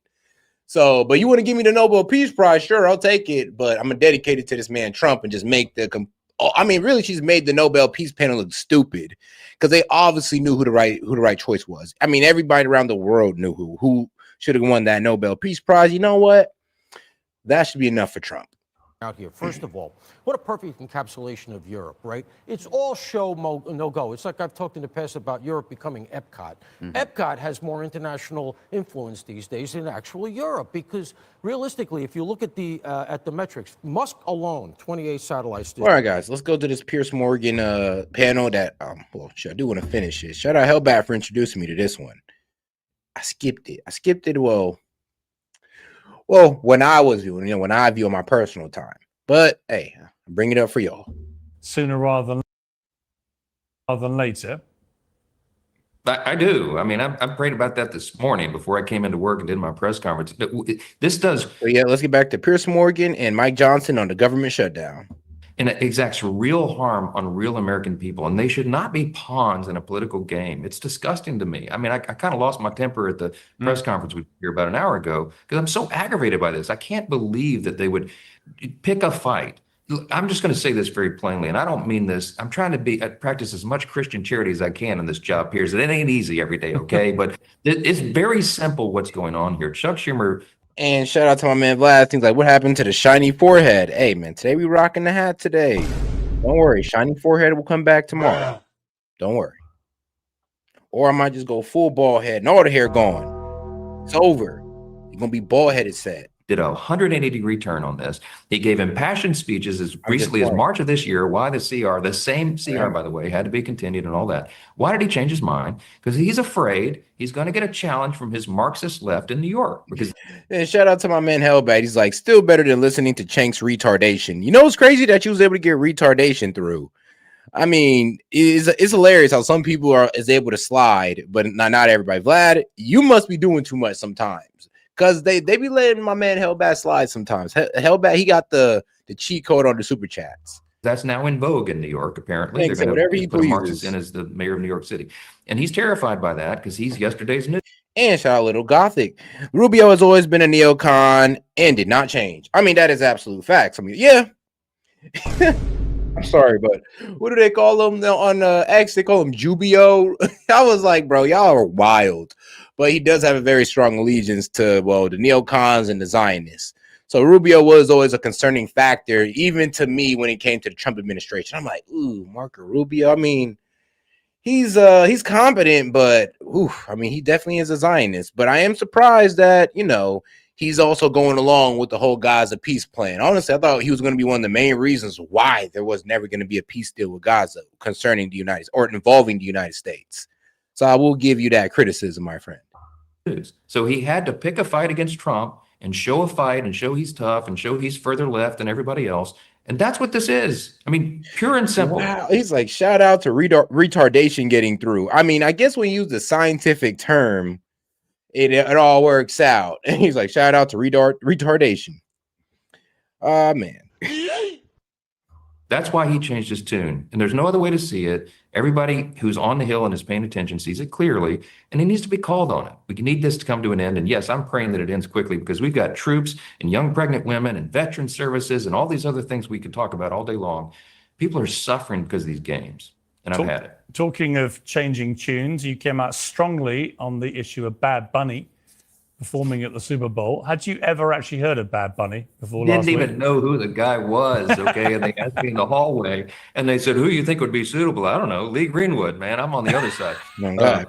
I don't know. I don't think it doesn't sound like a great choice to me. Look, what I'm Bad concerned Bunny? about, what I said, is a lot of young kids. Bad Bunny is hilarious. I remember they said they were gonna. I mean, I think Bad Bunny was concerned about people putting ice outside of a Bad Bunny concert, and I'm just like, you know what? Put a nice checkpoint out of a Bad Bunny concert. Actually, a smart idea. I mean, they do it to Americans whenever there's an event where, I mean, a social event that's popular where people's gonna be drinking.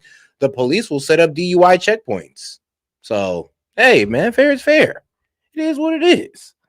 And shout out to my man. Let's see, hold up. Shout out to my man Vlad Steen. He says, "Oh no, a black Mr. Clean. They need to rebrand." I mean, yeah, I would have to rebrand on that. I mean, think about it. Like my profile pic literally has the dreads in there. I'd have to literally rebrand completely. It would be tough.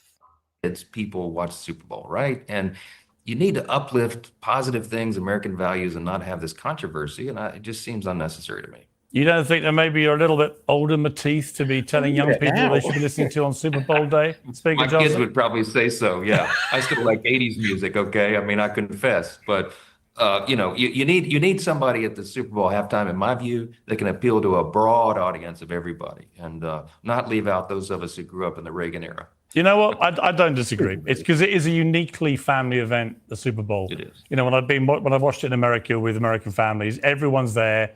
Your grandparents, the kids, everyone's there. You actually don't want people that are going to alienate half that room of your family before they even start performing. So we're reaching a point of agreement at the end there, Speaker Johnson. Always a good way to end an interview. Yes, and I would say you have the greatest accent in all of media. It's not fair because you sound intelligent. Whatever you say, Piers, it's really not fair to everybody else. Swear to God, though, I be jealous of I be jealous of this man's vocabulary or his lexicon. I mean, the way he talks. I don't want the British like accent all the way through, but their lexicon though is elite. I mean, their vocabulary is elite level vocabulary right there. So I will give it to Piers. Like, if you listen to Piers, like, thoroughly, you will learn a new word almost every time you watch this man. You know, I was given a brilliant quote about my accent there. It was an NBC executive. He said, you know, Piers, to an American ear, the English accent always conveys an air of presumed higher intelligence. And then he paused and said, which may not actually exist. I'm with him. But I will take it. Speaker Johnson, thank you very much indeed. Thanks, my friend. Good to talk to you. Good to talk to you. I mean, well, let's go back to our panel here. So, look, we got some stats. It was quite interesting, actually, Jack, because you had a little bit of wriggle room there because the speaker wasn't quite as emphatic.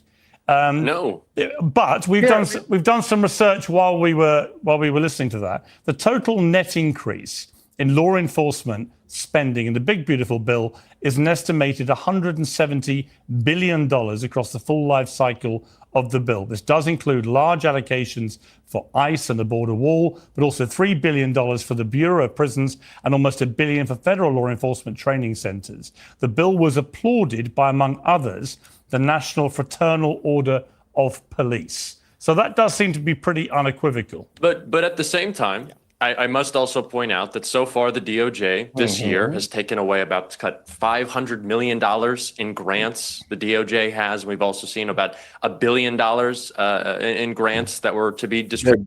The Department of Justice is going to take away $500 billion in grants. To who? You might want to be a little bit more specific. Like, is it something that we actually care about? Or you're just mad that they're taking grants away from people that you don't even know? Like, come on now, bro. Like, what's the real argument here? And shout out to my man Vlad, referring to the product, Mr. Clean, by the way. Of course. Come on, man. What else, bro? I mean, what else logo is famous for having a bald white man on there? Distributed before Donald Trump's administration came in. The DOJ. Really, man, you could have made the man bald. You could have made him white, black, brown. As long as he's bald, you still know that's Mr. Clean. Those grant programs that support local police and violent crime reduction. So there's going to be another $1 billion next year. I think those numbers are important to point out. I don't know why the DOJ is reducing support for police. Cutting these grants doesn't really make a lot of sense for Donald Trump's can explain argument. it to you But if I think you that needs to be. I think Well, that I'll tell you needs what, to be look, put I forth. don't 'Cause really we were want to go told- back I was over- told by Michael that there was no cuts at all. There Okay, were no, I none. don't want to go back over it. There other was than- not. As Piers just read, and as the speaker just pointed out, the numbers went up, not down, like you wrongly claimed. Yeah, that does seem to be the indisputable takeaway. But let's move on. Michael, talking. Yeah, well, hang on one second, Congressman. Michael, just talking of the DOJ.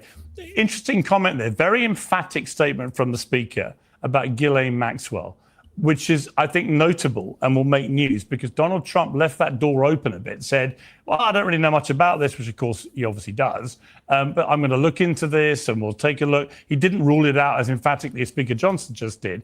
You know, a lot of pushback, I noticed, to Donald Trump, even potentially leaving a door open to a potential pardon for Ghislaine Maxwell.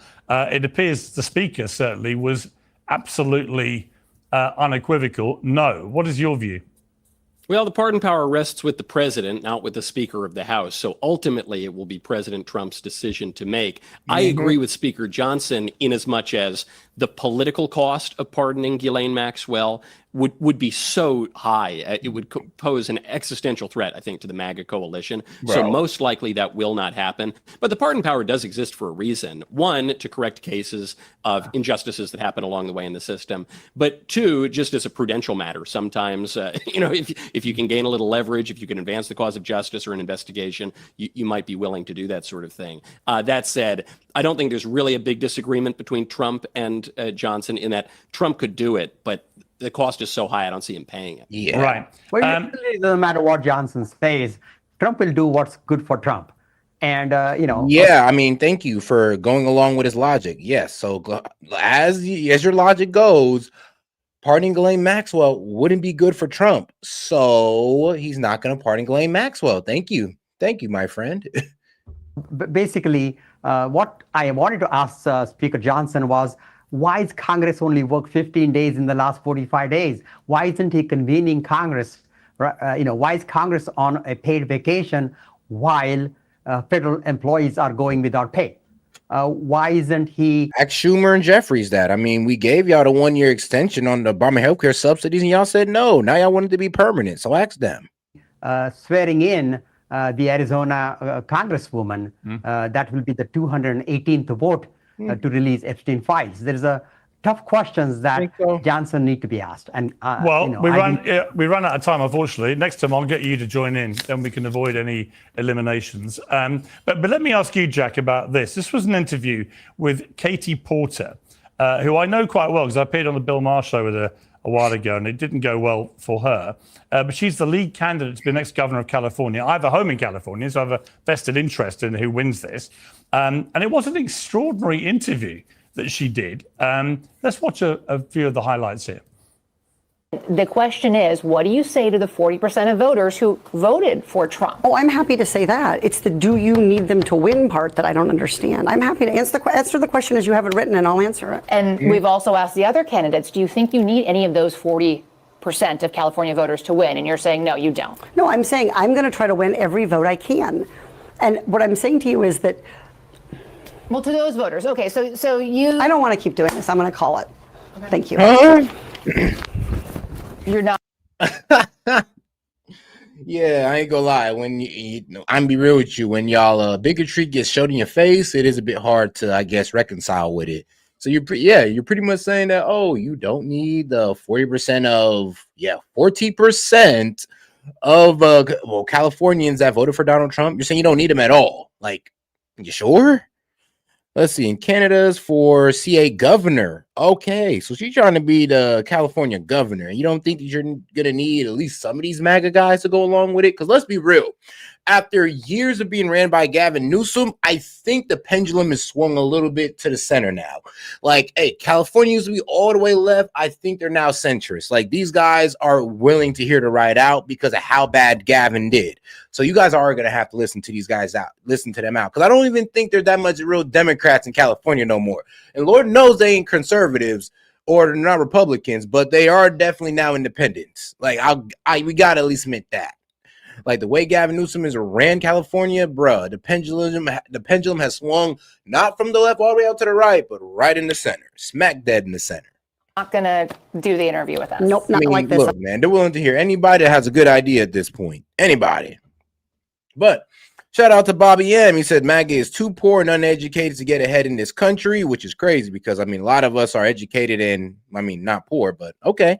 So they blame others because they stay on opioids. I mean, you know, I mean, opioids is a problem in a lot of other countries. And no, we're not blaming others because of opioids. What are you talking? You're talking about in reference to jobs, I believe. So no, we're blaming the fact that corporate elites, the same corporate elites that you say you're against, are allowing illegals to be taken advantage of in their companies. Even the H-1B visa guys get taken advantage of because it's a lot easier to hire them because they're cheaper, not because they work harder or they have more schooling than an American citizen. But I see you believe the propaganda that makes you doubt your own people, and it's quite sad. All right, but like you said, so they blame others because they stay on opioids. MAGA got tricked by billionaires. I mean, isn't it hilarious how you just made the argument for billionaires by doubting American potential? Hilarious. Unknowingly supporting a pedophile and continue to follow it. Well, there is no evidence that Donald Trump's a pedophile. I mean, let's see. Private investigators have said so. Epstein victims have said so. Ghislaine Maxwell's okay. I know you take Ghislaine Maxwell with a grain of salt. My bad. Okay, let's leave her out. But Epstein victims have said so. The real ones. And, you know, continue to follow the corruption. I'm just looking here and just like, what corruption? You mean your disagreement on how the government is ran? So you're making this crybaby ran into super chat, which I appreciate, by the way. So shout out to you, Bobby M. Remember, you just put in $10. The MAGA supporters are the ones who put in like what? The other $100? So yeah, you can't call them poor and uneducated when they've been carrying this stream, my man. Like I said, I do appreciate the support, and hey, I ain't gonna lie, it was fun to engage with it. But all right, though. Sorry, which side is overdosing on Tylenol? Yeah, low key.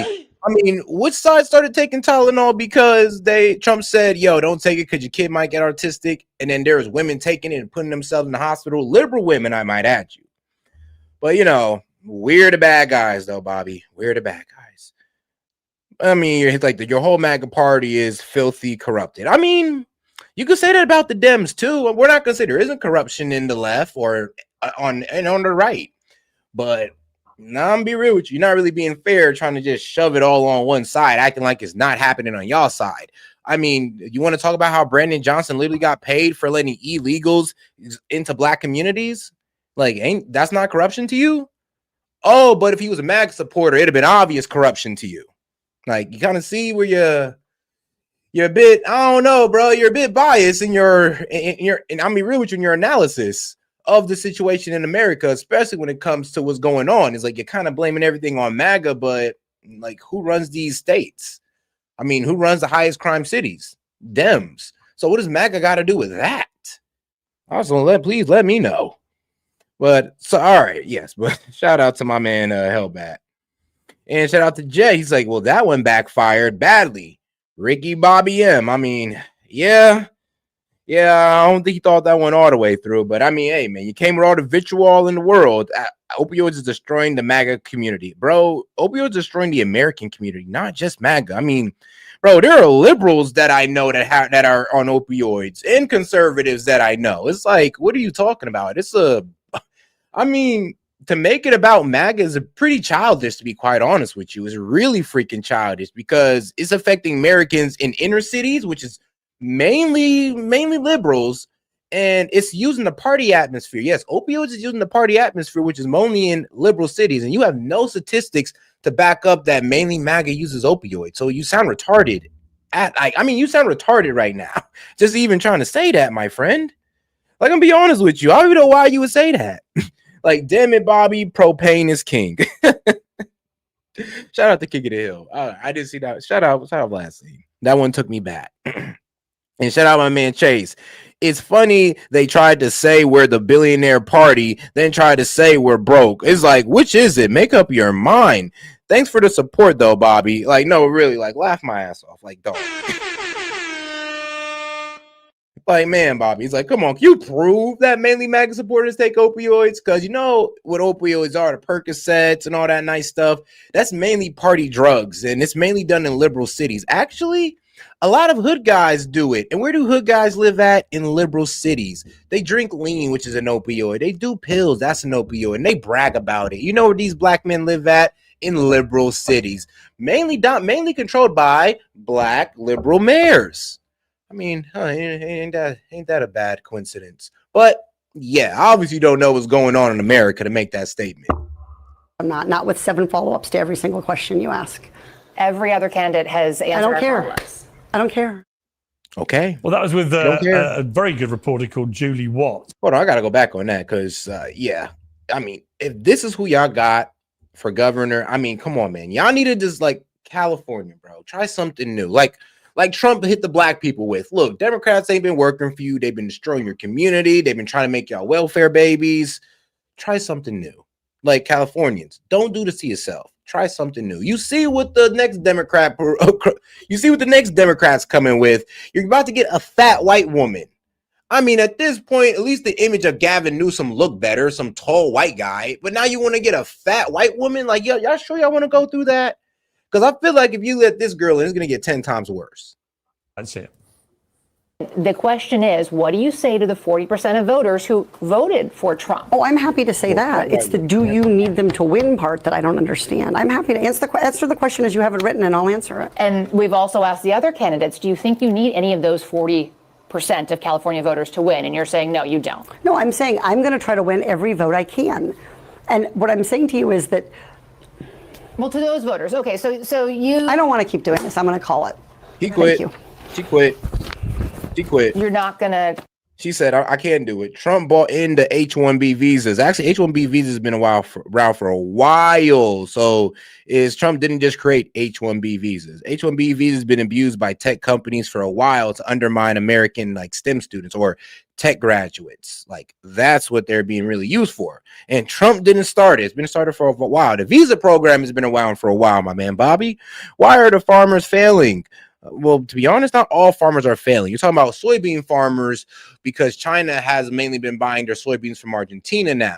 So that's what you're talking about, soybean farmers. You got to be more specific. It's when not all farmers are failing, especially the ones that don't go soybean and the ones who've had market access to the countries in Europe and in the UK. So no, not all farmers are failing. Just the soybean ones are actually getting hit. And why did Kid Rock have illegals working in his restaurant? Because Kid Rock was trying to get cheap labor, and he's wrong for that. If that's true, because I don't know if that's true, but if it is, then he's wrong. And I would hope that man would get fined for that. So I'm being consistent in my argument that illegal immigration to abuse them for cheap labor is wrong, and it shouldn't be championed at all. And who's hiring these illegals? Farmers and corporate elites. I'm be real with you. The farmers get cheap labor and be like, it's cool. They like it. They get to keep their profits. Who also hire illegals? Well, I'm be real with you. Both sides hire illegals, conservatives and liberals alike. It's a both side problem, but they do it because we allow them to. Like we give them people to abuse through a bad immigration status or through illegal immigration status. They can abuse these people. So I'm not sure what you're trying to say here. Or you're trying to say that I'm not consistent in the argument. I don't care who's doing it. It should not be done. And I would hope, and I think you feel the same as well. I'm pretty sure you feel the same since you're playing the whataboutism. Do the interview with us. Nope, not like this. I'm not with 7 follow-ups to every single question you ask. Every other candidate has answered. I don't care. I don't care. Well, that was with a very good reporter called Julie Watts. I think it was a CBS affiliate. I mean, Michael, let me start with you on this. I mean, it was excruciating to watch, but no real surprise. You know, I saw the prickly side of Katie Porter on the Bill Maher show when she got challenged about her worldview. It was not a great sight. Let's take a little look a bit of that first, and then I'll back down completely. We talked about people, using things to kind of get likes and get clicks. All right, guys, I'm gonna go ahead and open up the call-in line, see if we can get some people here to react with this with me. You know, hey man, maybe Bobby might come up here and explain his position all the way through. You know, I would love it. That's not what she's doing. I've got no truck for right against personally, but all I've seen her do is stand up for women's rights to fairness and equality. Well, she actually competed against Leah Thomas, and it was obviously unfair. Leah Thomas won one of the races in the NCAA championships by 50 seconds against a bunch of biological females who simply couldn't keep up. That cannot be right. It cannot be fair. And the audience then burst into raucous applause, which she found completely astonishing because it's a liberal crowd. What's going on here, Michael? Why would you? I mean, what you mean? Liberals don't even got to make sense. I mean, look, bro. If when they're that blindly liberal, the liberal doesn't even have to make sense, and all they gotta say is Trump's bad, and they'll fall right back into the brainwash. Like a liberal will say something that don't make sense, and then the liberal would be like, "Hold on now." And then also they gotta say is, "Oh, but Trump is evil," and you're like, "Okay, my bad. All right, yeah, what you're saying makes sense now. My bad. I didn't hear the Trump's evil part." If you're doing a television interview, why would you behave in such a graceless, rude, arrogant manner, do you think? She's behaving in an entitled way because she has enjoyed entitlement, along with the Democrats, for most of her political career. And I'm sure that she sat down and thought, this is CBS News, this is a mainstream news network, it's going to be a bunch of softballs, I'm not going to have to answer anything. And she gets mild pushback. I have to give a little credit to CBS here. CBS, of the major news networks, generally does a much, much better job than the other ones do. But this is very mild pushback. And even that is so shocking to Katie Porter. If she had to endure 1/1000th the scrutiny that every Republican politician has to endure from the beginning of his career in the media, she wouldn't have made it past dog catcher of Palookaville. Yeah. But you're seeing a real sea change here. Yeah, Jack, I mean, you're shaking your head, but come on, man, that was embarrassing. Okay, so I don't even want to talk about the Katie Porter of it all. The idea that Republicans face scrutiny from the media, Donald Trump is so dementia-addled right now. He did a text interview with Jake Tapper. Now, I'm not really a fan of Jake Tapper. I think that's a pretty sad move to do. I mean, he did like a 30-minute interview with One American News up in person. So yeah, maybe he's giving the full interviews to the companies that he or the news station that he likes, like ONN. What was it? It was OAN, like One American News.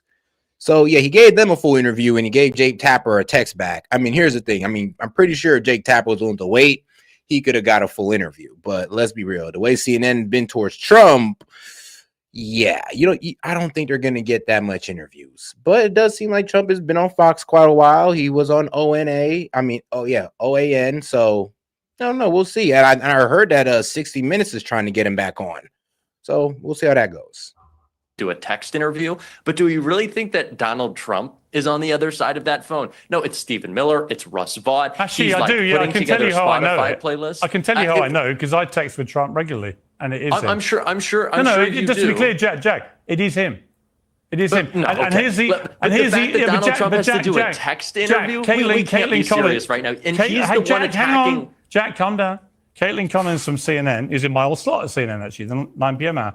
Gave an interesting interview yesterday, and she was talking about the fact Trump never sleeps. When you're on Air Force One, you can't really sleep properly because he's up all the time wanting to talk to journalists. He gives more airtime to Q&As with the press and the media than any president ever. That's just a fact. Now, you may think he's got dementia, but I would argue the one that looked like he had dementia was the predecessor.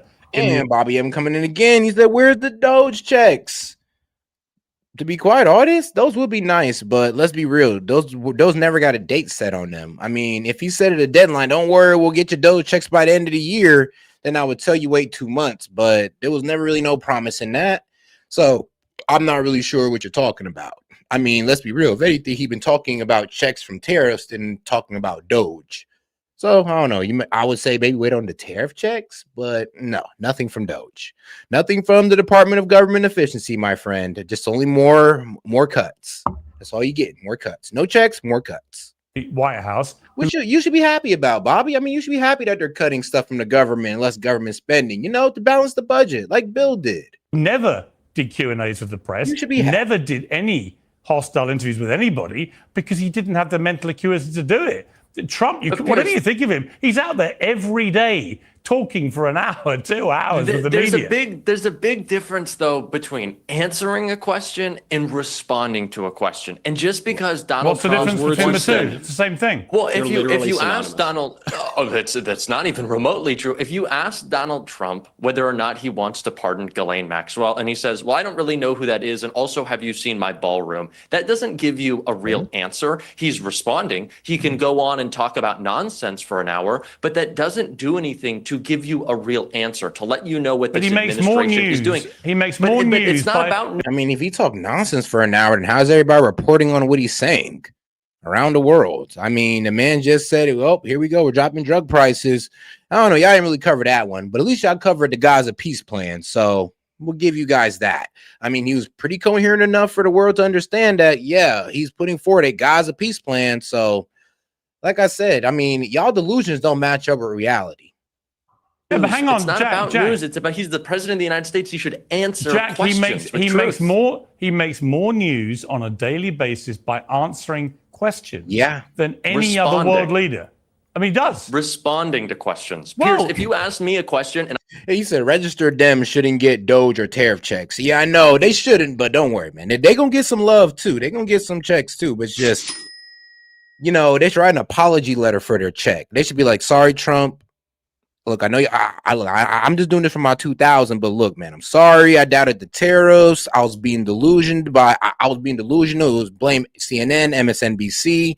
My bad. I will never do it again, and I will now believe in you. And then, of course, they're gonna write JK in the back of it. But hey, though, at least they wrote it. At least they faked it. At least they faked it. So yeah, I mean, if there's checks coming out, registered Dems should have to write an apology letter for it. I started ranting about a ballroom that I'm building, and that had nothing to do with the question that you asked me. Well, I think asked you as about- a journalist would feel pretty unfulfilled. Well, just to, ironically, That's exactly what you do. Ironically, I just asked you about Katie Porter. You said, I don't want to talk about Katie Porter. Let's talk about the Republicans. because I had to. You said Dems in chat rejoice. You started, then that guy. All right. So you respond to are what Michael a said. But glistening example of exactly And what so- you're talking about. And do you want me to be president of the United States? No, Not if we wanna really, talk about no. Katie Porter, No. but I did. No, Let me- I didn't think. I don't think anyone came away from Let that me bring interview Sri saying back maybe in we here. should I do mean, more of Sri, these. Dan. Trump crypto scan. Who bought and lost? Well, right now, Trump crypto is down. So I don't know really. I couldn't really tell you that. And I'll be real, there's really no law set that says the president can't have a crypto coin, seeing that it's relatively new technology.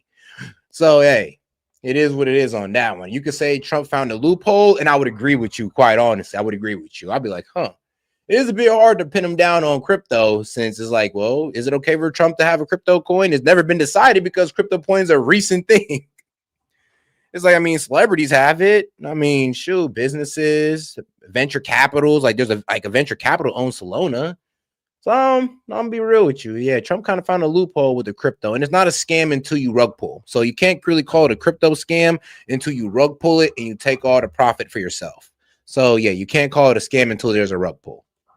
Let me bring Sri in. For the art of the political. Or if there is a utility of the crypto that's not fulfilled, but there's no utility towards the Trump coin, and it's still on the crypto market. So it's not a rug pull, so you can't call it a scam. Interview. It's not that difficult, really. But when you behave like a complete arse, as Katie Porter did there, you're going to get the kind of mockery it deserves. That interview went. I mean, no, it's not really corruption. You can't call it corruption because, I mean, can a president have a crypto account? Can a president have a crypto coin? Actually, who runs Trump's crypto coins? Because you know there's a lot of fake meme Trump crypto coins. If it's ran by his sons, then yeah, they're allowed to do so. They're allowed to use. Think about it. Think about it like this, Bobby. Because this is how you know that Trump may actually, I would say this, I'm not sure, but he may not even have anything to do with that Trump crypto coin personally. It could be Don Jr. and Eric Trump, because hey, it's their last name, so they can use their last name without Trump, and they can put their name as Trump coin, and then there you go. They're the ones managing the Trump coin and all that good stuff without Trump being involved, and that's not corruption. That's perfectly legal. And to be honest, they could have did this without being in president, and the Trump coin would have still probably did not as well, but did decently well. So, like I said, it is what it is. And like I said, you're allowed to have a coin as a president. And to be real with you, the coin is not really connected to Donald Trump directly. It's most likely connected to his sons, which would not be corruption because, like I said, it's connected to his sons, which means Donald Trump really doesn't have too much ownership on it. 100,000 times bigger on the airwaves of the internet and social media because of the way she behaved than it ever would have done if she just. I know, but can you guys sit here and tell me that Donald Trump is not allowed to have a crypto, not allowed to have a crypto in his name? You can't, because of the relatively new technology. So you guys are just, honestly, let's say this, if he was buying stock in a company, right, that was about to go to the moon because he gave them a special advantage, that's corruption. That's inside trading. But if he sets up a coin and he doesn't know if it's going to succeed or fail off and it's off his likeness, he's allowed to do that. There's no rule against it, and no law has been proposed to Congress about it. So you guys are literally complaining over nothing. And like I said, it's not really a scam unless it's a rug pull. If there was a rug pull and everybody just lost out while the Trump family ran away with all the funds, then we could sit there and say it's a scam. But until then, it's just a regular coin on the crypto market that you guys are kind of, over exaggerating on. And like I said, there's no law against Trump having a coin. Trump made $2 billion plus this year already. He's a billionaire, and he's been making that type of money like for a while now. That makes that doesn't go to anything. That doesn't prove anything. He'd have made $1 billion off real estate. I mean, he'd have made $1 billion off the hotels. And then you don't even know where he directly got that billion from. You're assuming that he got it from crypto. So that doesn't say anything. He's been a billionaire for how long now? A while. Actually, he's been a billionaire before he was even president. He bragged about being a billionaire during the Trump roast. Did you forget about that? Answer the questions. Man, been making money. But Donald Trump lies. Most of his answers are lies and not truths. Why are you talking about Donald Trump? But Donald Trump lied. Well, we're talking about politicians answering questions. You've just pulled a Jack. I've asked you one question, and you're talking about somebody completely different. This is what I mean. So you're talking about Donald Trump answering questions, but he does. I'm talking about Katie Porter. But so, Piers, are you going to hold us? Trump literally manipulated the stock market. Like, wait, how? Wait, whoa, how? You guys were saying that he crashed the stock market with the tariffs. Not that the stock market is doing good. He manipulated it. Bro, you're not being fair, Bobby. Bobby, you're not being fair. Bobby, come over here. Come over here, Bobby. Bobby, you're not being fair. You must understand that just because the economy is doing well, it's not crashing like you want it to. The fact that stocks are seeing record numbers does not mean that Trump's manipulating the market. It just means that the economy is doing well. It means that businesses are doing well, and you should be happy. But if it was doing bad, you'd be ready to sit there and be like, oh, Trump is effing up the market. Look what he's done. Look what y'all voted for. But because the market is good, now he's manipulating it. I mean, come on, bro. Come on. It's like, you're not being fair. I got to hit you with the boozy. That shit is hard. Hey, bro, come on now, dog. Come on, man. And I got to hit you with MJ. Stop it.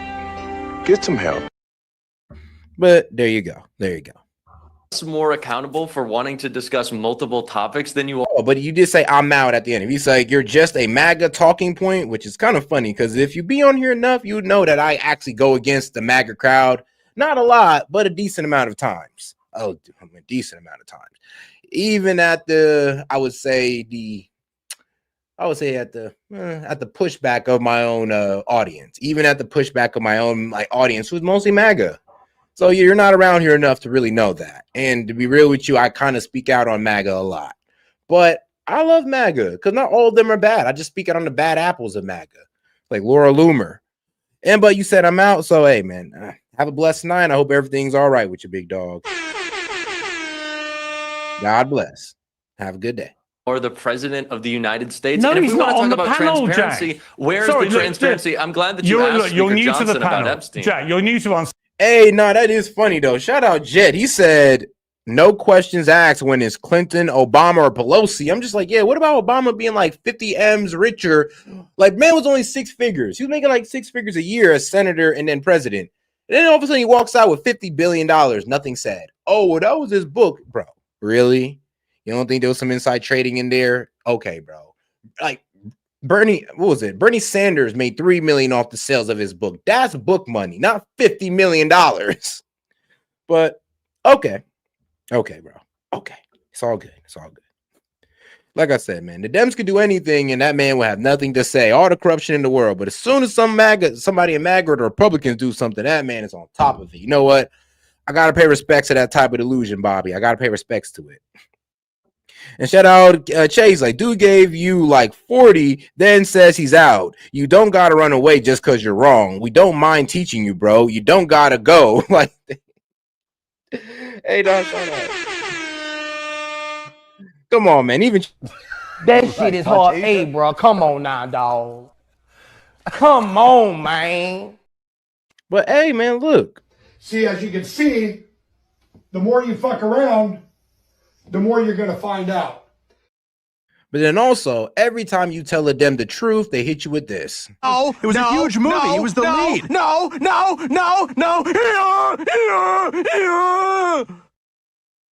So what can you do?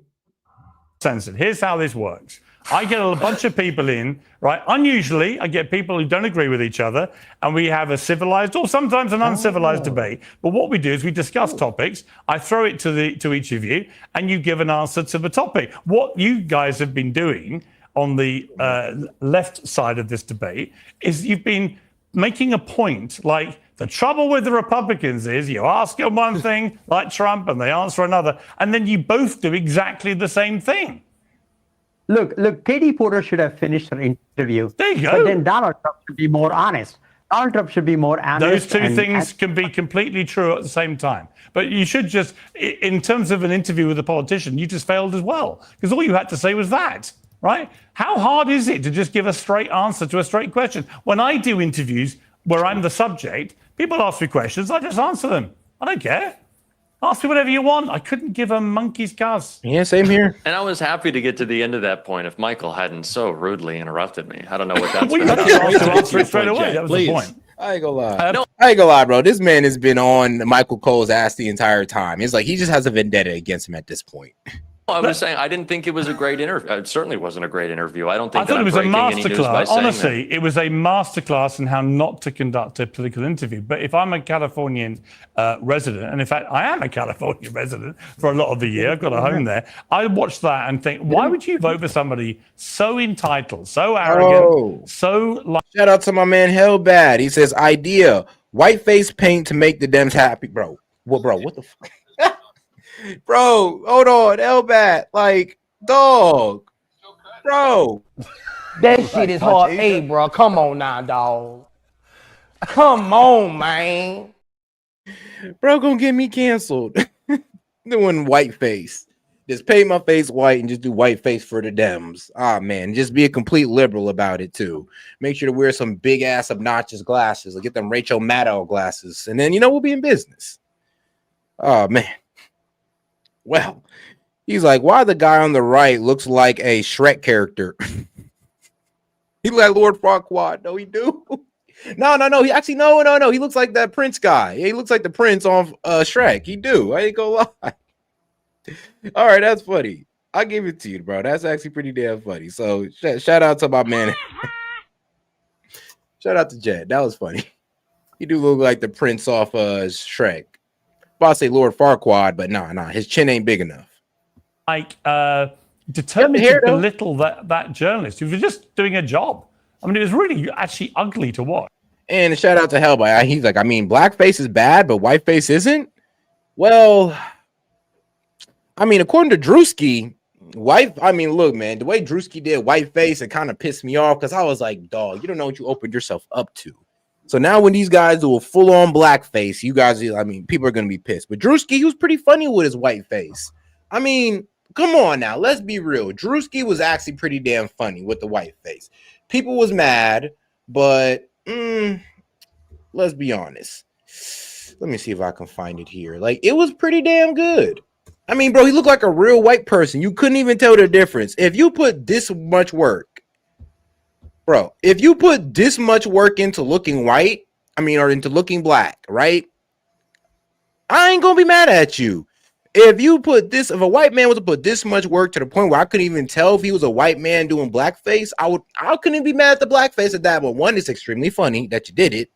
And two, it's impressive. I gotta pay respect to that. But when it's the lazy blackface of you just putting that deep black, dark ass paint on your face, yeah, that is overly disrespectful. But if do the little brown hue with the spray paint and all that good stuff, you got that Drewski effect. I'm for it. Call me a racist, but I'll be for it. I mean, what can I say? I got to be consistent. All right, back to it. Watch. Yeah, I didn't think it was a great answer. I didn't think that that's a great response. I will say that the beginning of the question was asking, do you think Yeah, and that is a black dude. Yeah, the guy I just showed you, he's a black dude. He's an actual black dude. Like, let me see if I can find just a regular picture of Drewski. Just for those of y'all who actually thought he's a white guy, and how honestly impressive it is. It's like, but let me show you. This is Drewski. This is Drewski in whiteface. All right, so white Drewski, black Drewski. He's a comedian, an internet comedian. See, if you put that much effort in, I mean, bro, come on, bro. As soon as you seen the American flag on his chest, you believe that he was an actual white guy. Like, as soon as you seen the overalls of the American flag, it's so damn stereotypical, but it, like, they even got the off-coloring raw white. Like, they even got the off-color right. Like, come on. Like, you're a little bit whiter than you're a little red on some sides. It's like, it was too smooth. It was too perfect. So, yes, I'll be real with you. So if a white person put that much work into it, I'd be impressed. That you need to win the 40% of Trump voters to win or convince some of them to win the governor's race. And Katie Porter's response was, no, that's not how math works. And I think she gave a fine answer at first. When she was continued to be asked, she should have just said, no, I want to convince those voters. She didn't. I thought the question didn't really make a lot of sense, at least mathematically. But no, there was no reason for her to I thought it made a lot of sense. She was just making the point. Look, you got 40% of the electorate there. Yeah, and you should want to convince if you just write them off, that's not good politics, and it's a completely valid point to make. Michael, I want to play a clip from our old friend AOC, who's got into trouble for what she said about Stephen Miller. They are scrapping and grasping at straws because they have nothing else. Laugh at them. Stephen Miller is a clown. I've never seen that guy in real life, but he looks like he's like 4'10". I mean, AOC, instead of attacking this man's height, could you attack this man's argument, please? Like why attack this man's height? One, he's like, I mean, somebody looked it up last stream and they said he's like 5'10". So, but also, why not just attack his policy? Why?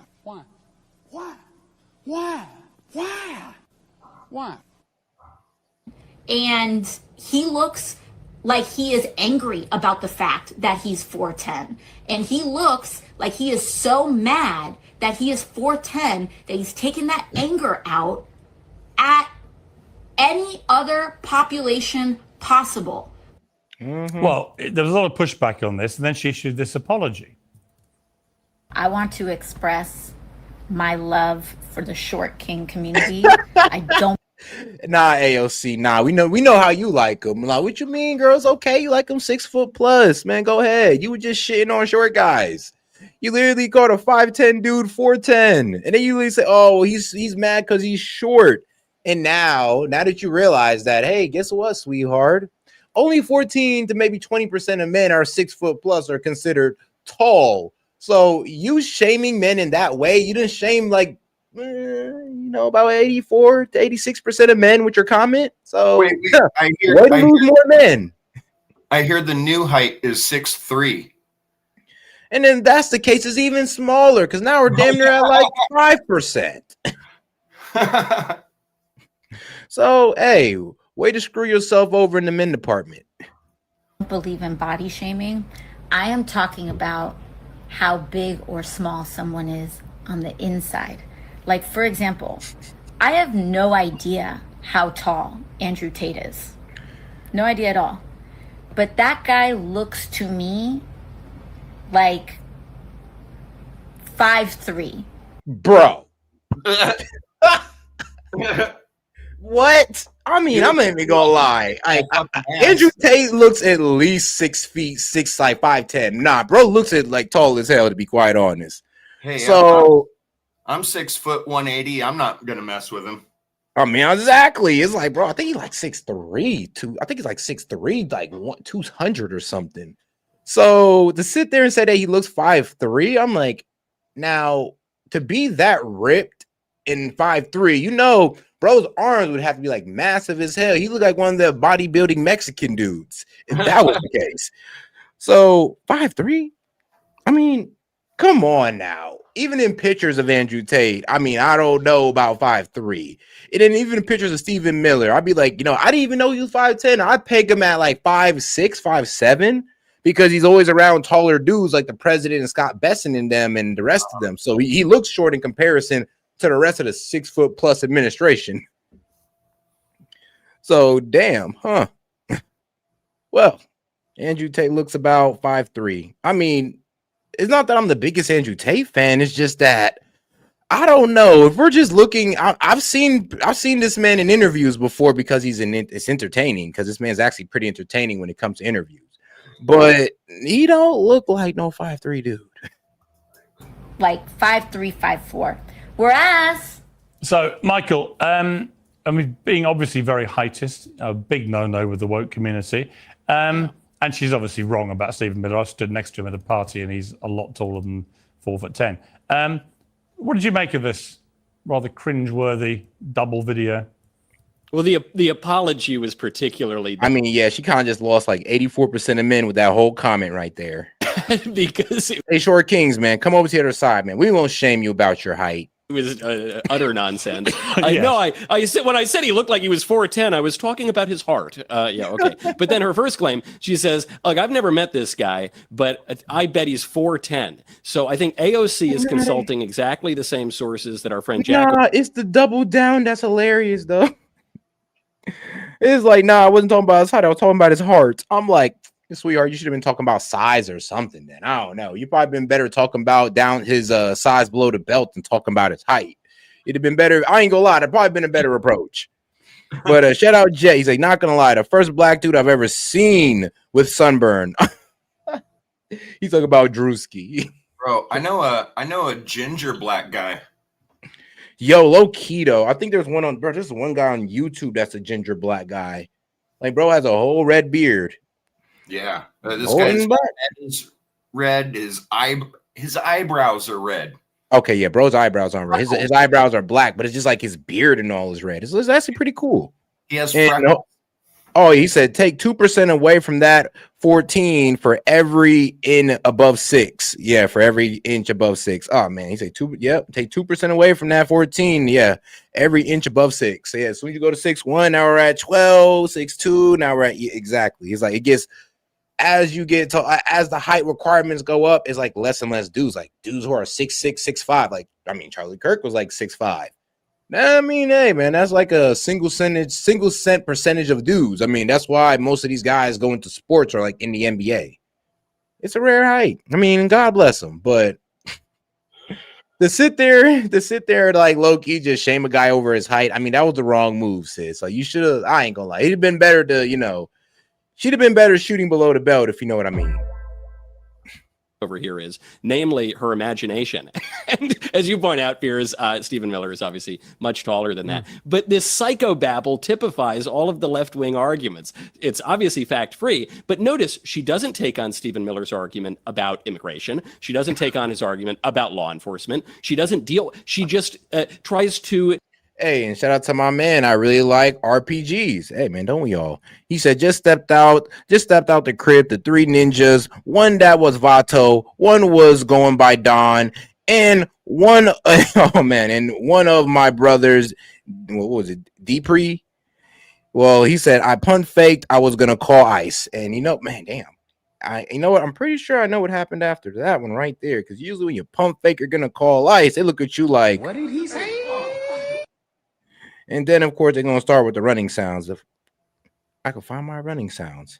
It is what it is, man. Whoops. I got to get used to the new soundboard, guys. But here it is. Yes, that's what they're going to do after you call ICE. There you go. Yep. All right. And shout out to my man. Let's see here. Whoops. Was that Jedi did? Yeah. Poor AOC probably thinks Barron Trump is 4'11". Nah, low key though. She said that, I ain't gonna lie. If you ever seen Barron Trump just sitting next to his dad, it's like, bro, that dude's at least 6'9", 6'8", 6'9". It's like Comey. Like Comey's a pretty tall ass dude. Like you ever seen Comey stand in a room? Bro is like as tall as hell. Probably like 6'6" or 6'8" or something. So yeah, if you actually seen these people on camera, you can get a pretty good read of their height. So ASC, there's no way she's seen that man on camera and thought like, oh yeah, that's 4'8". Like, bro would literally be the shortest guy in the room if that was true. He says, fact, White Chicks is the best white face movie. I mean, that is true. I mean, You can't pretend that isn't the best white face move. Like, come on. Best one I can think of. Yeah, low key. I mean, shout out to my man Link coming in again. He says black ginger versus black albino. I mean, you know what? If I was to choose one, I'd probably be I'll be a black ginger. I don't want to be sensitive to the sun. That doesn't sound right for a black person. This sounds off. Hey, but for real, my ginger black friend, he burns way easier than me. I have kind of like a Dutch Sicilian skin, and he burns easier than me. I don't even think I've gotten sunburn one time in my life. But then again, my people are from the Caribbean, so I mean, bro, man, my people have been in the sun since they got to the Americas. Yeah, I'm starting to wonder how effective melanin always is on an always type of scale. Because it's really just like natural sunblock. No, that is true. But hold on now. Shout out to my man. I really like RPGs. He says, anyway, I'm 6'6". God damn. And I'm married he said, I'm married for 10 years here in a few days. I mean, bro, congratulations. My man made it past the 5 mark. I mean, look, bro, as soon as you made it past 5, you done beat the statistics. You're damn near in the clear. You're damn near in the clear, bro. Actually, you are in the clear, and you must got a good wife. And he said, my main concern is Qatar and Idaho, and I am glad you talked about it. Let's talk more about it. Yeah, the Qatar base in Idaho, you know what? It's not really a Qatar base. It's a Qatar living facility for their pilots to go in there. And so it's not like we're literally giving them the USA treatment. Like we can build a whole U.S. military base and have U.S. military personnel in that country. We're not letting the Qatarians do the same. We're not letting the Qatarians do the same thing. We're not letting them set up a whole Qatar base and have Qatarian troops. No. We're letting their Air Force guys come over, trade in the jet, and then they go back home. And that's that. And they do what they want to do with that training. Will it be going against us? I highly doubt it because they've honestly been one of our biggest cooperators in the Middle East. So as far as Muslim countries that I actually trust, it would be Qatar. Impute to him some kind of nefarious psychological motives. It's the same way when the left talks to us about abortion. They never deal with the actual bioethical issues. They just say we hate women or something like that. When we talk about law enforcement, they say we're racist. I don't know. And so it's all this psychobabble nonsense to avoid the real issues because the real issues favor Stephen Miller and the Republicans and not her. Well, Jack, you said about this, Donald Trump, not about this, but you said separately, Donald Trump doesn't want to negotiate an end to the shutdown because he's too dementia-addled to understand it. Stephen Miller is running the White House, and it's time to start calling it out. So I do think Stephen Miller. Your concern is that he's actually running the White House. Bro, what is wrong with Stephen Miller, bro? I really just don't get it. It's like they just have a special hatred for this man. All he's doing is carrying out, Trump's initiative on immigration? Like, that's really what he's doing, and they just hate this man for it. Like, I don't even know any background history about Stephen Miller for real. Like, okay, well, of course his administration work, but like nothing really too personal. I do think that Stephen Miller is in charge of most things. I think Russ Vought is in charge of most things happening at the White House right now. Again, Donald Trump very focused on his ballroom. But Michael. Yeah, I don't think, no, they're saying it wasn't a Qatar base. I think even the CNN lady corrected that one. I mean, I think everybody's saying it as well. Everybody's like, nah, it's not a full military base, but it's training. They're gonna make a facility for these guys to live in so they can train in the US and train them on our jets, and then they get to go back home. They don't get to stay here. I mean, no special visas. They just go back home, and hopefully they don't ever have to really use their skills for war. That's what we're all hoping for, right? Right. But yeah, that's mainly what we're doing right here with that. All right, right back to it.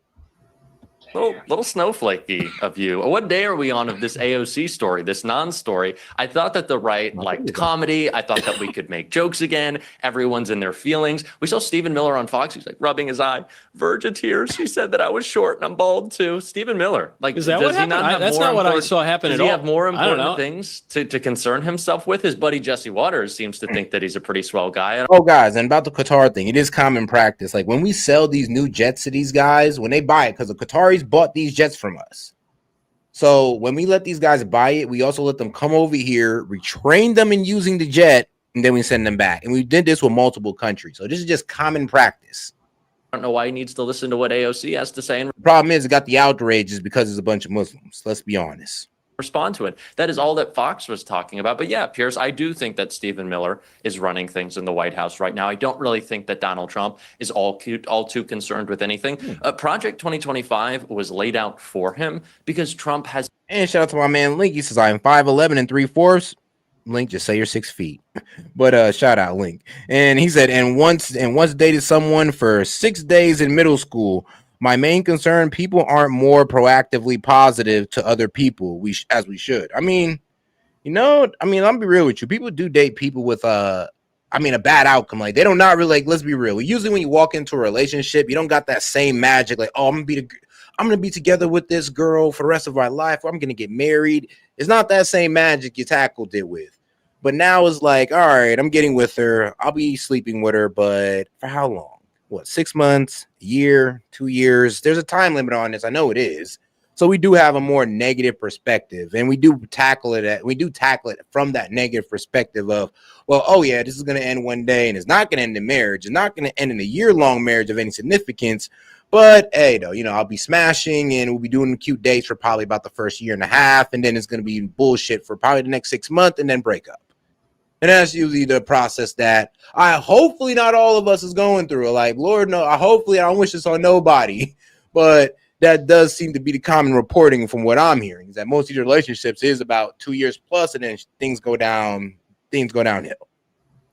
But hey, though, it is, people do not tackle these relationships these days from a positive perspective or from that fantasy. Now is a fantasy of, oh, I'm getting with this girl. She's my high school sweetheart. We'll be together forever. No, sir. Don't break your heart like that. Yeah, I grew up in my parents are still married and love each other, so I'm kind of a freak. Yeah, no, and that's where it comes from, though. It's like it comes from households like like yours and mine. Like, our parents are still married, or where some of us were, or some of them were married until we were adults. And we've seen that our whole life. So when we get with a girl, we're thinking, okay, well, that's how it's supposed to be, and that's how it's gonna be. But surprise, surprise, different generations. Yep. So that's what seems to F up people in my age group who grew up in that household. And it doesn't really translate over too well into this new generation of women. It is what it is.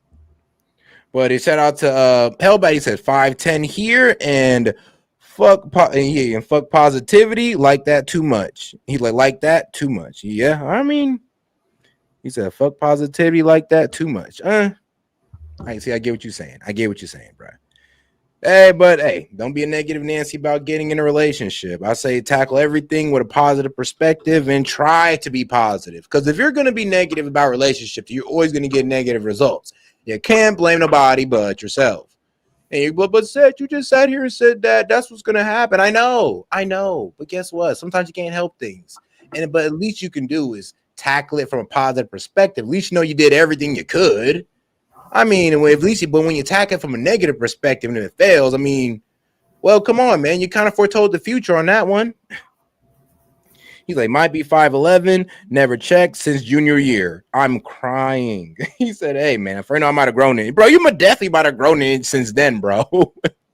Like, since junior year is crazy. God damn, bro, you might be 6 feet plus if that's the case since junior year. People do a lot of growing from their junior year. Bro. Like, I hit 6'2" when I was like 24, 25. Really? I hit 6 foot and 175 pounds when I was 16. I'm only 5 pounds more now. Oh, no, bro. I didn't hit my full height growth until like mid-20s. Like, actually, no, it was like 22. Like, after I got shot, I grew 1 inch. It was hilarious. The doctor said, well, all the sleep you were getting. I was like, what? Yeah, we're a half inch taller after we sleep. And man, don't I know it? But yeah, shout out.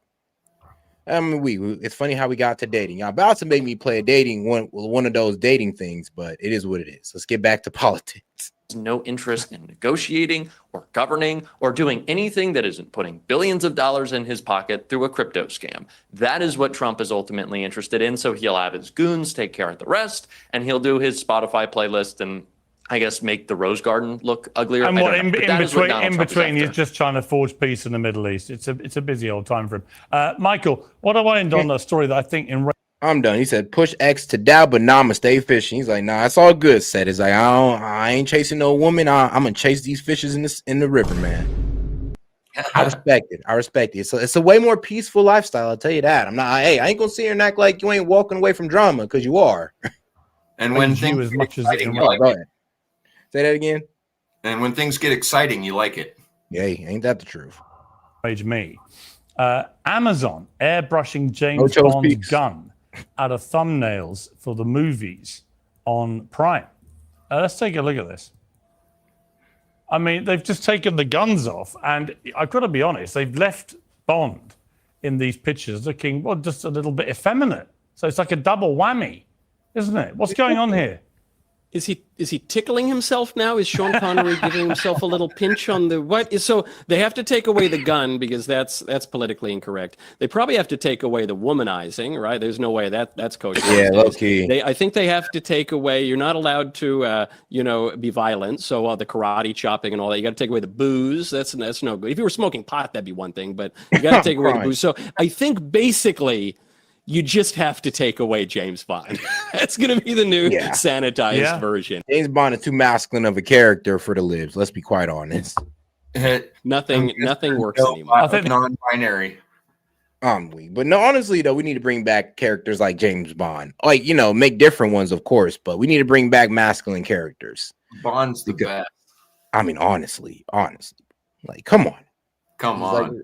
He's like one of the best. Like, let's be real. When you think about masculinity and being cool in a nice car with money, bro, you think of James Bond. Like, let's be real. When you wear the suit in a nice car, you're thinking about James Bond. Yep. Like, nice watches, nice women. Yep. And he always has a drink in his hand. Yep. The only answer, Congressman, is to bring Don Lemon in as the new Bond. Well, I'm getting all entertained. This is all very entertaining. But look, I'm concerned about the.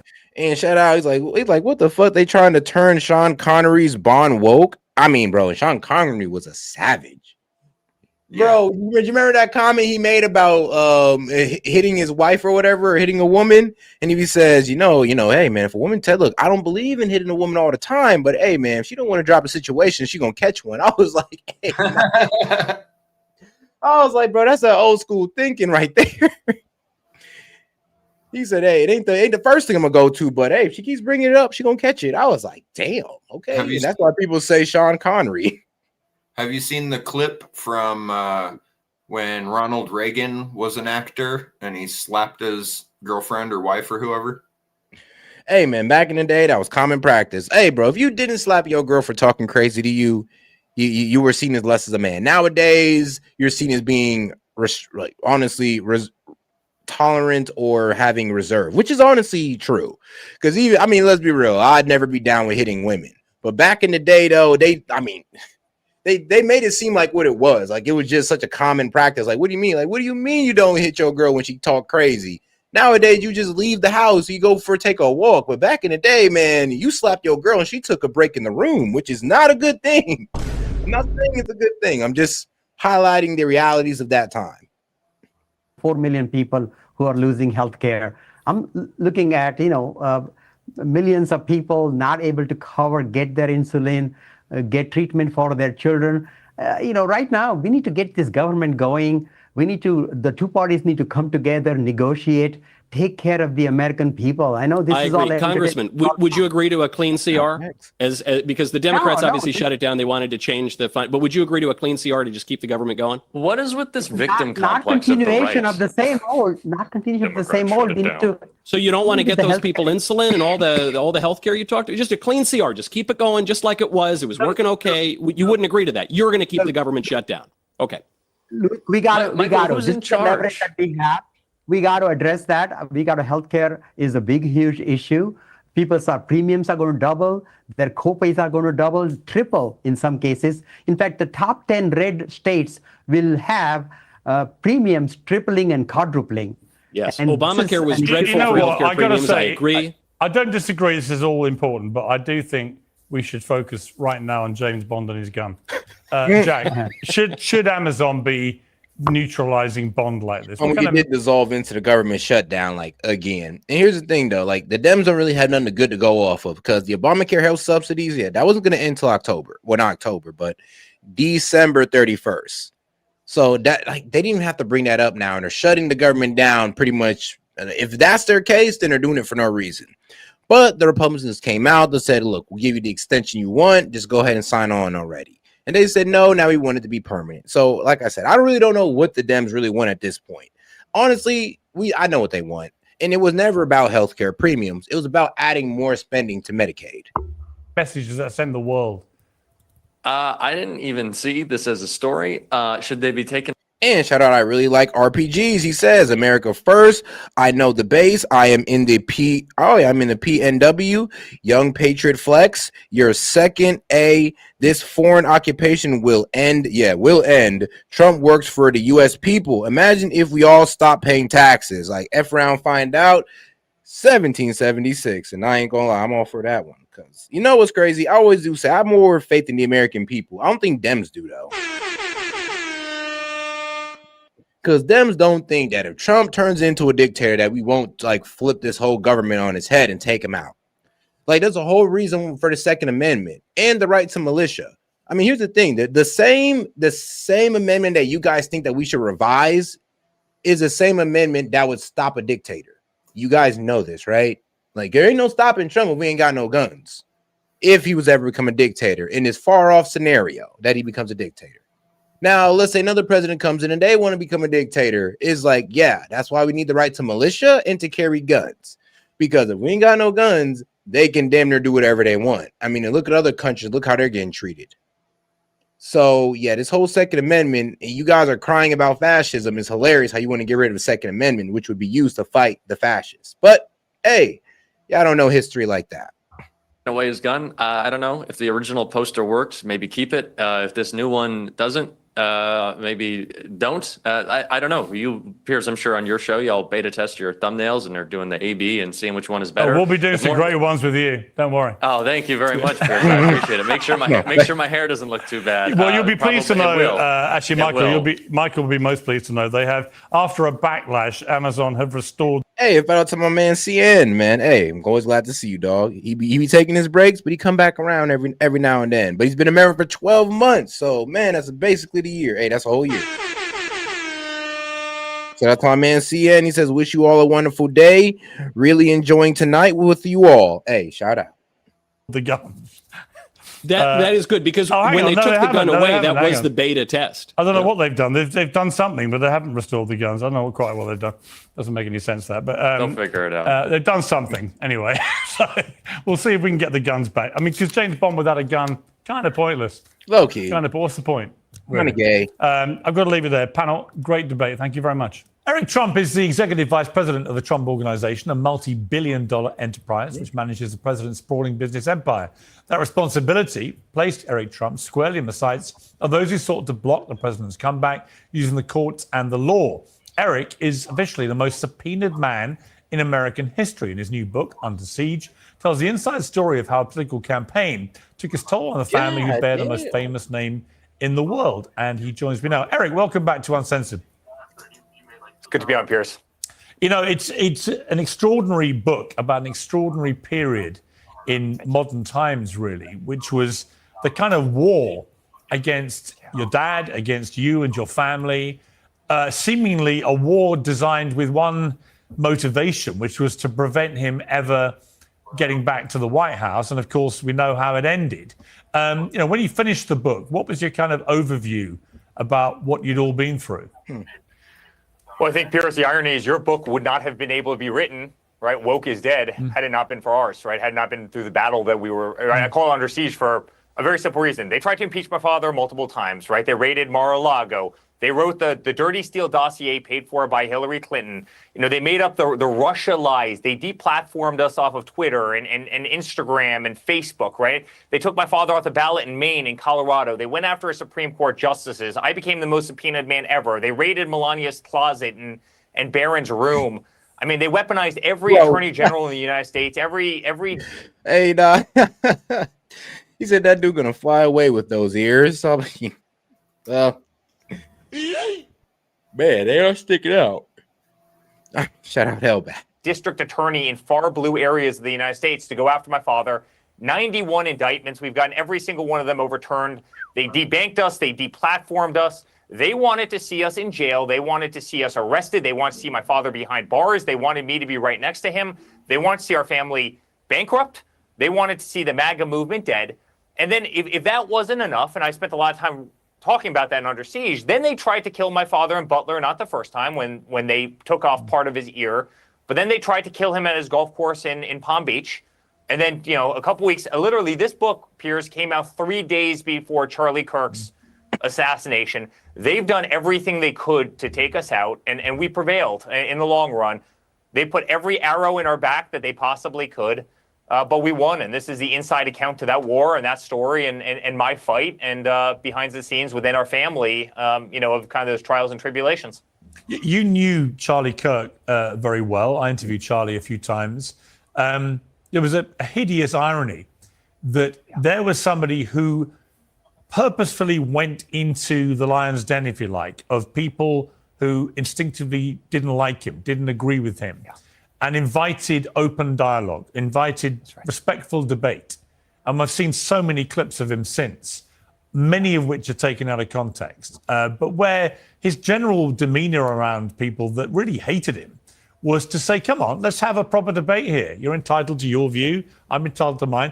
Prove me wrong was his mantra, which should have been the kind of bedrock of any civilized democratic society. And yet for doing that, he gets a bullet in the neck and is assassinated.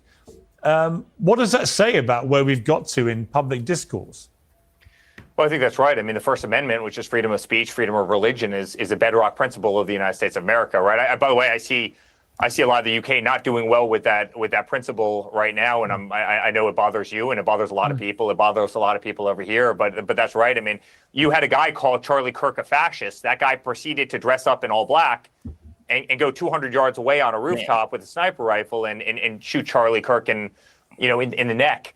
Yet they call us fascists, right? They call my father anti-Semitic, and yet my sister's Orthodox, as I think you probably know very well because you know Ivanka and you know Jared. They call my father a sexist, yet they call him a Nazi, but let's be real though. Trump is really cool with the Jews, so that's kind of crazy to call him a Nazi. But shout out, I really like RPGs. He says the Dems are still our countrymen. This is true. They won't force me to hate lefties or trans people. Yeah, I feel sympathetic for them, but I don't hate these guys. We'll always come to an even ground on some things. Like Link. Like Link is cool. He's a cool lefty. Like we can meet we have a middle ground somewhere. Now, of course, we disagree probably like 80% of the time, but we can meet a middle ground somewhere and be like, all right, yeah, we can agree this is BS. Especially when it comes, huh? Is Link trans? No, Link is not trans. He's a lefty. I'm just messing around. Now, trans, I don't know. The trans, they're never gonna agree with us. They're too far left, but we pity them. We don't hate them, and we'll always listen to them and hear them out. Even though it may go through one ear and out the other, we'll still listen. We try, goddammit, but come on, man. The whole, I'm a girl who's really a boy, so call me he. Come on, man. We can't get down with that. It's like you kind of, we'll let you do it, but you can't force it on us. And if y'all didn't force it on us, then this really wouldn't have been a thing. If you didn't try to force it on children, we really wouldn't have been saying anything. That's really the main problem. It's the children. It's the children. You can try to force it on adults, and because adults can make their own decisions. When you force it on children, we're always going to stand against that. But yeah, he's like, yeah, but they are even trying to make people hate people. Yes, they are trying to make people hate people, aka make Americans hate other Americans. And America first. Stay vigilant and love thy neighbor on my granny. Hey, you always gotta love thy neighbor. Even if thy neighbor thinks you're an idiot for over political differences. So it is what it is. Oh man, I can't be mad at him. Isn't it ironic how his first campaign manager, Kellyanne Conway, I can't hate him. I can't hate the guys. What can I say? Who you know very well was a woman, and his second winning campaign manager, Susie Wiles, who you know very well, is also female. So it's kind of they've used identity politics every single day, and And shout out to Hellbat. He says, disagree with their view, hate their attitudes. Yeah, I disagree with their view and hate their attitudes because it's the condescending attitude. Like, it's like when they're extremely wrong and they come with it condescendingly, it's like, bro, those are literally the worst type of people. When you come with the condescending attitude while being wrong, or especially the condescending attitude with the trans ideology, that's even crazier. But I've had people on here defend, I've had people on here defend, kids on puberty blockers. So, man, it's crazy what you'll hear. And they defend it as if you should be going along with it too. In your book, Woke is Dead, is actually like, it's exactly this. We've killed, they can't use it against us anymore because no one in America actually believes them. But it is the great irony. I mean, Charlie was out there talking to college campuses, young kids who were engaged in a political process, who were having fun, the best of the next generation. And yet you have people with sniper rifles standing on rooftops, literally shooting over their heads. And yet, that's how they label us. And, the leftists in this country they're dangerous. They've turned violent. They've lost the narrative. They have lost the verbal war. And that's why they've tried to kill my father multiple times. That's why they would love to see me off of the stage, because our voice has been something that they can't repute, that they can't fight against. They've literally, hence the reason that obviously Kamala lost the popular vote, and hence the reason that Kamala lost every swing state. Every state in this country tacked to the right, Piers, right? I mean, every single sure did. But all right, now we're gonna go ahead and get to the dating, and then we're gonna do a bit of fun clip for tonight, and then we're gonna get a conspiracy hour. And I guess the conspiracy video, I'll give y'all guys a sneak peek. And if you do not like what you're hearing, go ahead and give me some suggestions. Like if you want me to go ahead and take it to Rumble, if you guys want to do the band documentary or the Tucker Carlson 9/11, let me know. Let me know, guys. I'll be happy to take it wherever y'all want to go. But the video that's coming up in the next two videos is Elon Musk's dad is a pedophile. Hey, Set. Yo. Does it go along with your programming to do protests? I mean, wait, protests to what? Like the ICE protests. Oh, I think I did cover that one. The ICE protests is what, the one in Chicago or the one where the the pastor got shot in the face? Well, with the little pepper ball. Well, I did see you do the one where I don't know what if you'd really call him a pastor because he lied, but I know a lot more about the Portland ICE facility protest, just being a YouTube junkie. But nah, what I didn't like about the pastors, I kind of gave him grace. I was like, you know what? Because when he got hit with the ice with the pellet, with the pepper pellet, he was kind of a bit dazed, and he said, "Oh, I didn't see no ICE car coming out." But when they dragged him away for medical attention, that's when the ICE car came out. But he said, "Oh, I didn't see no ICE car." But at the beginning of every time they drive one of those cars out, they give a announcement over a PA saying that we're coming out. We're going to have a car coming out. You're going to have to get out of the way of the car. If you are on federal land or in our way, we will arrest you. All right. Huh. I did not know that one. I mean, that's valuable information. I'll be real. But all right. I mean, they're covering their ass because they have to do it. It's a lawful order they're giving, and then the pastor guy or whatever just goes up and gets in their face anyway. I mean, if that's the case, then yeah, he pretty much knew, and then you're right, then he did lie. But I did not know that they announced it over the speaker, because then you're right, then he did lie, and he knew that the car was coming. He stood in front regardless, even though they were telling him to move. And if that's the case, you don't want to move, then you will get hit with a pepper pellet. And I'm pretty sure it hurt, because it knocked him on the ground. And most likely burned his eyes. So I did feel kind of bad about that, but I'm like, hey, man, look. If you guys want to do this every time, then this is what's going to happen. See, as you can see, the more you fuck around, the more you're going to find out. Everybody's going to feel sorry for you. I'm sorry, because Lord knows I don't. I want to, but I don't. And to everybody out there who's MAGA and wants to jump on the Tommy Boy train, I'd say talk to me first, because if you try and go out there, the rules aren't the same for you. The media is trying to frame you. The people, the protesters are going to try and frame you. And the police department doesn't give a fuck. I've even seen ICE release lefties where they detained righties. So just know what you're doing before you go. All right. I mean, shoot, shout out to Maine for the warning. Appreciate that, my friend. Now, all right, guys, let's go ahead and take the dating route, and then we're gonna get into a fun video, and then of course we're gonna get into conspiracy hour. I probably should do a poll. No, I'll probably, yeah, let me just go ahead and do a poll real quick so I know where you guys really want to go with this. Let's see here. Like I said, we can either go band documentary or, well, no, I'm gonna surprise y'all. Why not? Bad female behavior is like a fucking cancer. If you don't stop it in the early stages, it will fucking kill you. Because women aren't natural leaders. So if you put her in a position where she's gonna have authority over you and talk to you fucking crazy, and she takes that authority from you and becomes the leader, well, guess what? That's the end of the fucking relationship. A lot of modern women are fucking disobedient, and this is why everyone is too fucking scared to admit. These modern women are fucking disobedient, and they're out of fucking order, unruly, rude, disrespectful. Guys, this is the uncomfortable reality when it comes to women, right? You gotta be able to put your fucking foot down with these women. Okay? Look at me. All right? You have to be able to put your foot down with these fucking women, bro. All right? You don't gotta do it through violence, but you have to assert your dominance and your authority many times. Because these women are out of fucking order. All right? They're out of fucking order.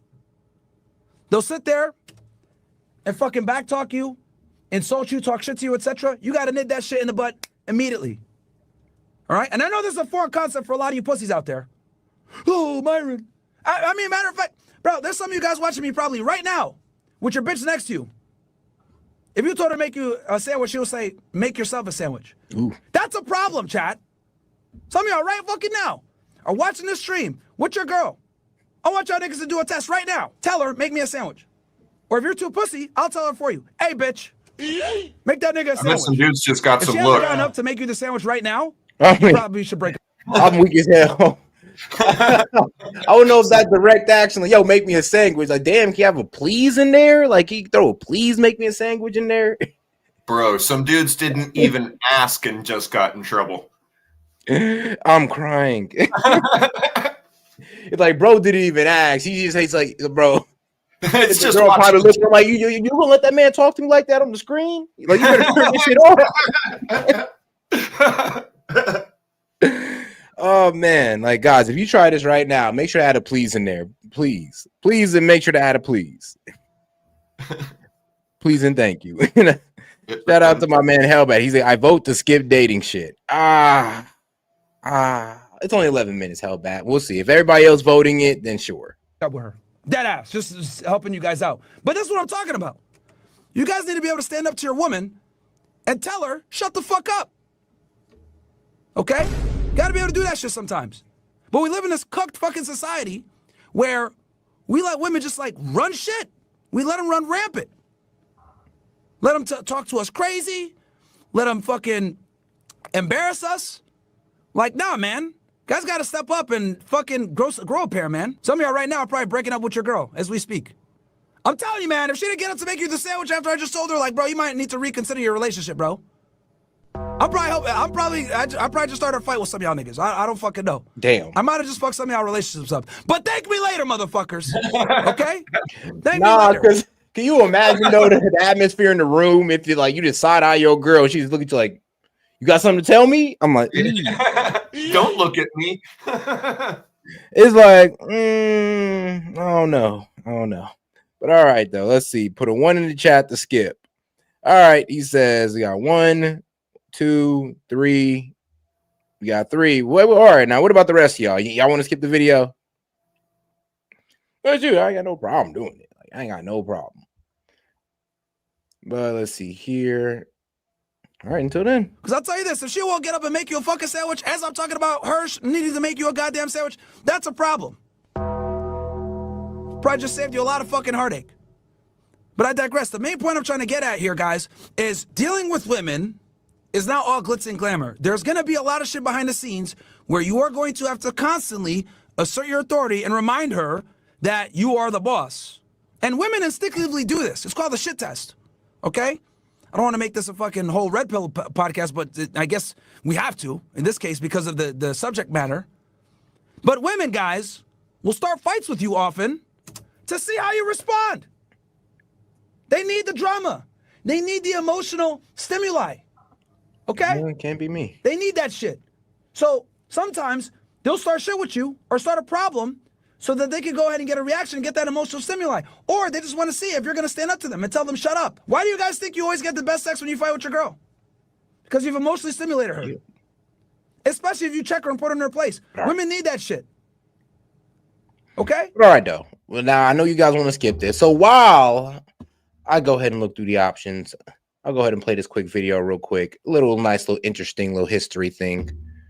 Well, what was it? Every president's first explained? Well, I'll be right back, but enjoy the video. Presidential assassination, to the first televised debate, to the first commander-in-chief dropping a nuclear bomb. This is every presidential first in U.S. history.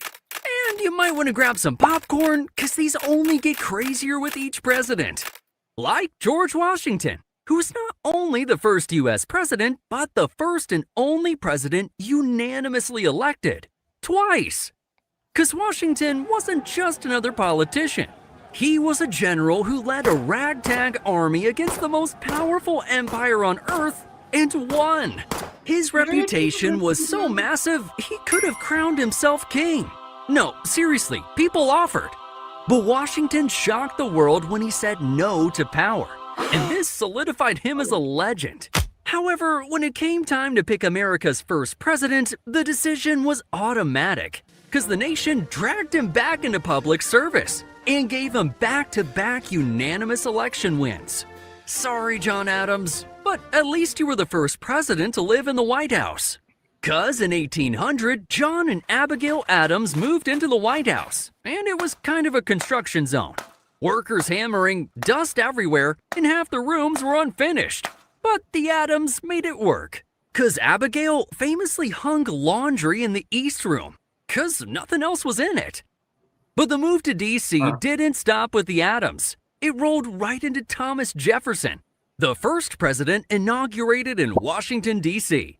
Before that, inaugurations bounced between New York and Philadelphia. But in 1801, Jefferson's ceremony cemented D.C. as the permanent home of the American government. A swampy little city still half under construction. Drain the swamp! Drain the swamp! And no, Jefferson didn't talk about draining the swamp. He just literally stood in one. But while the presidents got cozy in D.C., James Madison was gearing up for war. Because Madison was the first president to formally ask Congress for a declaration of war. The year was 1812, and American sailors were being bullied by British ships. And the Constitution was clear. The president couldn't just charge into battle. He needed Congress to sign off. So Madison marched into Congress and asked for it. And after a fiery debate, America was officially at war with the British Empire once again. Woohoo! Tough crowd. But the War of 1812 turned out messy, divisive, and even caused the U.S. Capitol to go up in flames. But at least Madison followed the rulebook. But speaking of legacies, what if I told you this dashing bald eagle in a suit has some royal feathers in his family tree? Thanks to MyHeritage, I uncovered ancestors that'll make your jaw drop. Because MyHeritage is the leading and learn you've got a presidential past. Your history is waiting, so go claim it. Meanwhile, all right, now, and shout out to my man. I really like RPGs. He says I'm in Portland. The Portland Police Department, PD, are 100% corrupt. Damn, I believe you on that one. I went to an illegal all-black moto gang or motorcycle gang, and they were 100% working with the police department. Blind eye trafficking. I can believe that. AR-15, yeah, he said AR-15 guards all over the perimeter. So many doors. Illegal gambling. All I have, oh damn, he said I had to have a homie give me a password to even enter. Dude. Man, yeah, that makes sense. Yeah, you know it's high crime. You need that password. Man, I mean, that's how it is in the New York projects as well. But all right.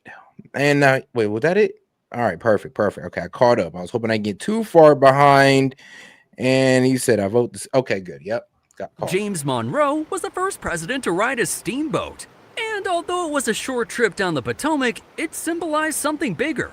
America chugging into the Industrial Revolution. Cause Monroe's presidency was literally called the era of good feelings. A time of optimism, growth, and national pride. And hey, who wouldn't be happy cruising on a steamboat?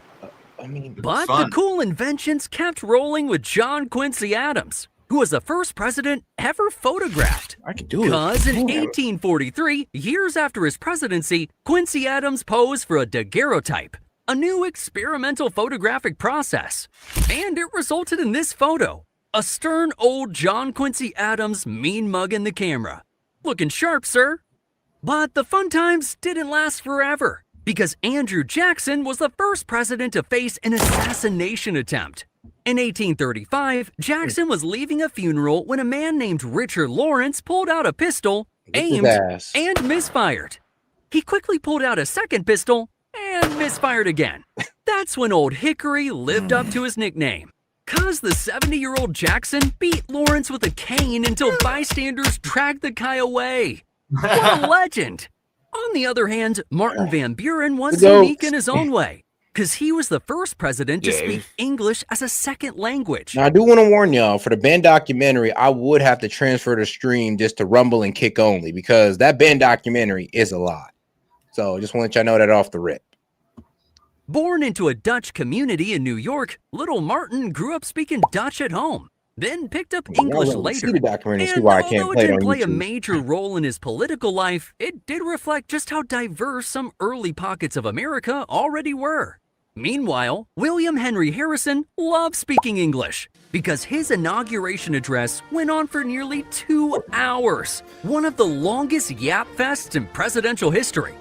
But after drinking contaminated drinking water at the White House, Harrison became the first president to die in office. And that created a full-blown constitutional crisis. Because nobody knew if the vice president simply acted as president or actually became the president. But John Tyler settled things pretty fast when he boldly declared, "I'm the president now." And everyone just kind of went along with it, making Tyler the first vice president to assume the presidency after a president's death. But it wasn't just VPs who found their way into the Oval Office, because James Polk was the first and only Speaker of the House to become president. But funny enough, that wasn't really why he got elected. Polk also happened to be the first dark horse candidate, a guy nobody expected to win. He was up against the frontrunner Martin Van Buren, and it looked like a long shot. But Polk had one thing working for him: manifest destiny, because he promised to annex Texas, claim Oregon, and stretch America's borders farther than ever. A bold vision that fired up voters and let him pull off the upset, paving the way for this next president, who was about as unconventional as they come, because Zachary Taylor was the first president with no prior elected office, no time in Congress, no stint as governor, not even a town council seat. He was a and people hop on Trump's ass. Career general, famous for his victories in the Mexican-American War. And voters love the idea of a straight-shooting general who can march the nation forward. Until he died in the office from a bad batch of cherries washed in contaminated DC water. I'll be sticking with apples from now on. But this made Millard Fillmore the president, and the first to initiate trade with Japan. Cause in 1852, he dispatched Commodore Matthew Perry across the Pacific to talk trade. No, not that Matthew Perry. And even though Japan lived in isolation from the world for nearly 220 years, Perry's mission worked, because they agreed to open their ports to American ships. Nice to meet you, fellas. Want to try some apple pie? But this next president is the first guy that just had to be different, because Franklin Pierce was the first president to affirm the oath of office instead of swearing it. Oh, no, he had a sad dude? life. Well, as a devout Episcopalian, Pierce felt uncomfortable swearing, so he went with, "I do solemnly affirm." And then he doubled down on being one of a kind, because Pierce also became the first president to deliver his entire inaugural address from memory. No notes, no script, just staring straight into the crowd like, yeah, I got this. Bro, cook. And then there's good old James Buchanan, the first and only president to be a lifelong bachelor. He never married, never had a first lady, and is the only guy to do it solo. And normally, voters like their presidents to be family men. But in the 1850s, the country was tearing apart over slavery, and the people just wanted stability. Unfortunately, Buchanan whiffed at that too, setting the stage for Abraham Lincoln, the first president with a full beard. Cause during his 1860 campaign, an 11-year-old girl encouraged him to grow one, believing it would improve his appearance and help him get more votes. And she was right. Sure did. Because the beard filled out Abe's long, scrawny face with a wise, statesman-like look. Just in time for the Civil War, when America needed a leader who looked like he could carry the weight of the nation. But suddenly, tragedy struck. Cause while watching a play at Ford's Theater, Lincoln was shot and killed by John Wilkes Booth, making him the first president ever assassinated. All right. Rest in peace, sir. But this opened the door to Andrew Johnson, the first president ever impeached, which is basically Congress saying, hey buddy, you broke the rules big time. Cause after clashing with radical Republicans over how to rebuild the South, Johnson said, screw this, I'm gonna do what I want, and violated the Tenure of Office Act. So Republicans slapped him with high crimes and misdemeanors and hauled him into an impeachment trial. Still, Johnson narrowly escaped conviction by 1 vote. Man, you're one lucky dude. But after the craziness of Johnson, America elected a man with stability, Ulysses S. Grant, the first president to graduate from West Point, the United States Military Academy. And it paid off, cause it turned this quiet, unassuming guy into the bulldog who crushed the Confederacy. But Grant wasn't just a war hero. He had a soft spot for nature too, cause he was also the first president to create a national park, Yellowstone. At a time when America was laying railroad tracks and chopping down forests, Grant protected millions of acres. Thanks for looking out for us, big guy. And hey, since Grant was the first to save Yellowstone, you can be the first to save this channel by hitting that subscribe button. Cause I don't want you to disappear, like this next president, who started his presidency in the shadows. Cause Rutherford B. Hayes was the first commander-in-chief to take the oath in private. The election of 1876 was razor thin, and Hayes actually lost the popular vote, but squeaked out an electoral college win by just 1 elector. The country was furious, and people worried that violence might erupt at his inauguration. So the night before the ceremony, Hayes quietly slipped into the Red Room of the White House and took the oath with just a handful of witnesses. But speaking of a handful, James Garfield was the first ambidextrous president. He could write Latin with one hand and Greek with the other at the same time. Imagine trying to copy homework off of that kid. But this was just a glimpse into Garfield's absurd brain power, because he was likely the smartest president in U.S. history. Meanwhile, Chester A. Arthur was the first president to enact federal immigration restrictions. In 1882, he signed the Chinese... All right, and shout out to my man RPGs. He said, all right, hey, they sent in a video request. He pretty much said, let's see, can we watch the video titled Bitcoin and the Hidden Forces Shaping the World We Live In by Professor Zhang Explains. Actually, I already got it pulled up right when you texted in. I was like, all right, just in case. And he says, let's see here. Yep. Let's see, look at the voting though, because why is it okay? The tie was finally broken by Elon Musk's dad's crime, and I'm pretty sure that's just lefties coming in here for that one. So, all right. Well, since you paid for it, I will go ahead and I'll respect that one. Since the guy paid for it, I gotta respect it. Right here, and here it is. Let's see what my man got to say. Apparently, Elon Musk's dad. I guess they want to know if Elon Musk's dad is really a pedo or not.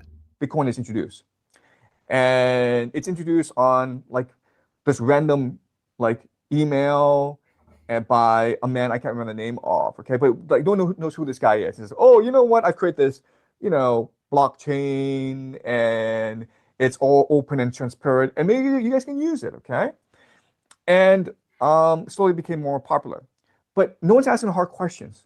Okay, the hard questions are, who spent the resources and the time to build a blockchain? Who is financing the servers? Who has expertise in technology? Well, if you just do some basic research, you will know it's usually DARPA, okay, the research arm of the Pentagon. They're the ones who came up with GPS. They're the ones who came up with the internet. Okay, they're always coming up with this new technology.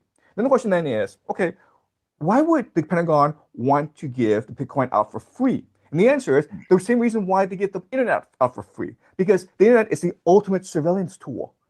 Whatever you run on the internet is complete, it's captured, it's stored, and all this data is being analyzed to create a profile on you. You are freely giving up all your privacy to the US government, to the Pentagon, and you think it's free. And that's why it was important, really important, for Steve Jobs, Bill Gates, Mark Zuckerberg, these guys become the face of the internet, because you trust these guys, right? In the 1970s, the Pentagon says, listen, hey, we've created something called the internet. It's all free. Do you guys want to go use it? Everyone would be like, screw you. You are the Pentagon. You're responsible for the Vietnam War. You're evil. I'm never going to touch this thing, okay? That's why Steve Jobs, Bill Gates were important. Without them, the internet could not have been popular as it is today. Same thing with Bitcoin, okay?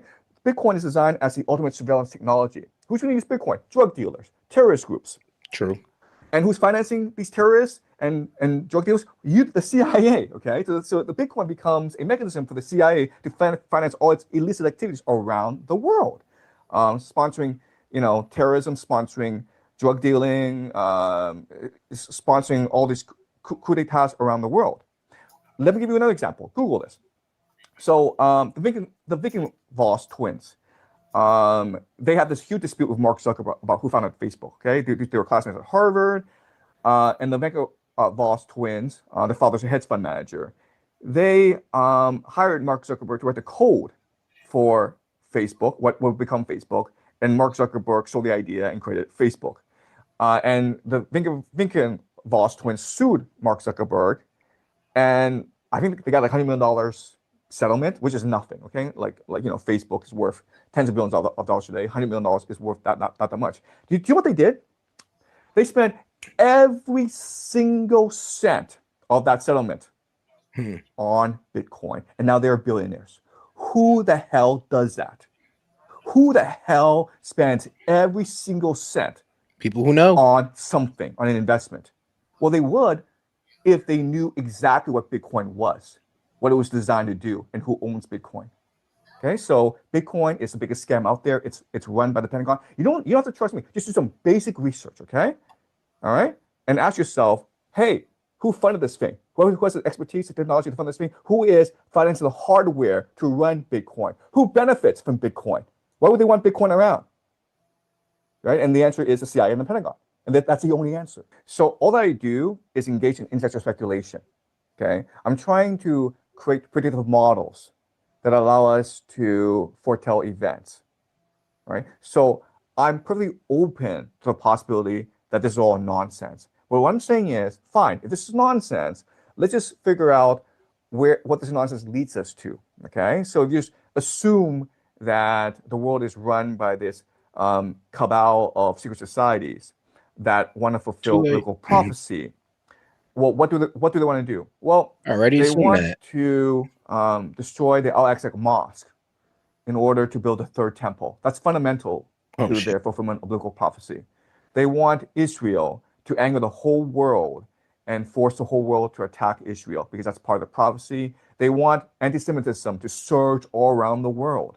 They want Jews to be hated, despised, spat on the streets of Paris, the streets of New York, Toronto, to force them to go back to Jerusalem and build the Pax Judaica, the great empire of the Jews, the Davidic kingdom. They want the war of Gog and Magog for the Islamic world to attack Israel and usher in Armageddon, right? So now the question then is, are these things happening? If you look at the news, okay, they are happening. All right, they are happening.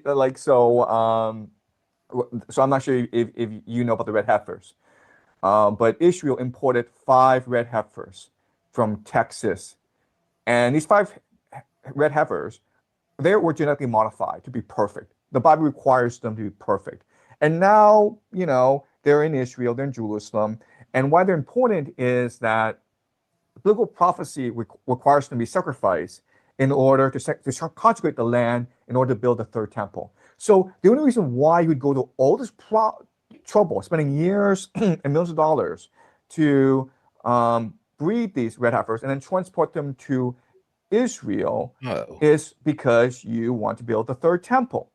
The problem with building a third temple, of course, is that the Temple Mount is where the Al-Aqsa Mosque is. So you need to first destroy the Al-Aqsa. And they already did the sacrifice. They already did it. I mean, I think Adam King came on Tim Pool and literally proved that, yeah, here's the ashes of the red heifer that we burned.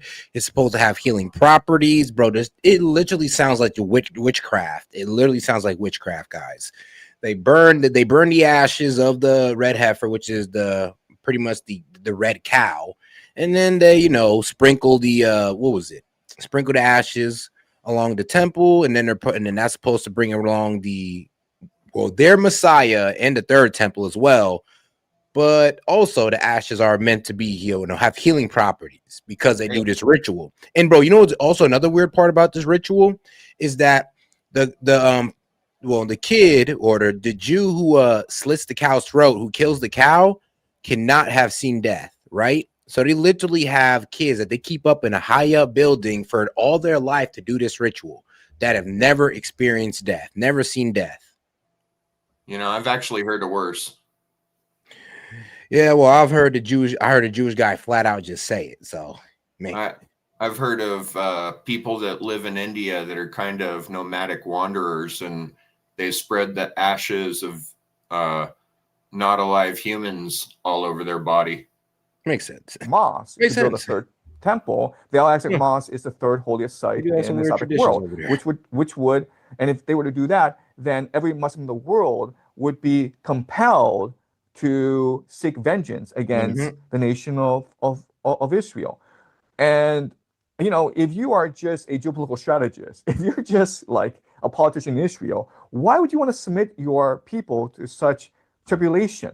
Why do you want like 1 billion Muslims all around the world united against you? So that to me is like really weird. And then you go back and you look at things like the JFK assassination, 9/11, the recent Charlie Kirk assassination.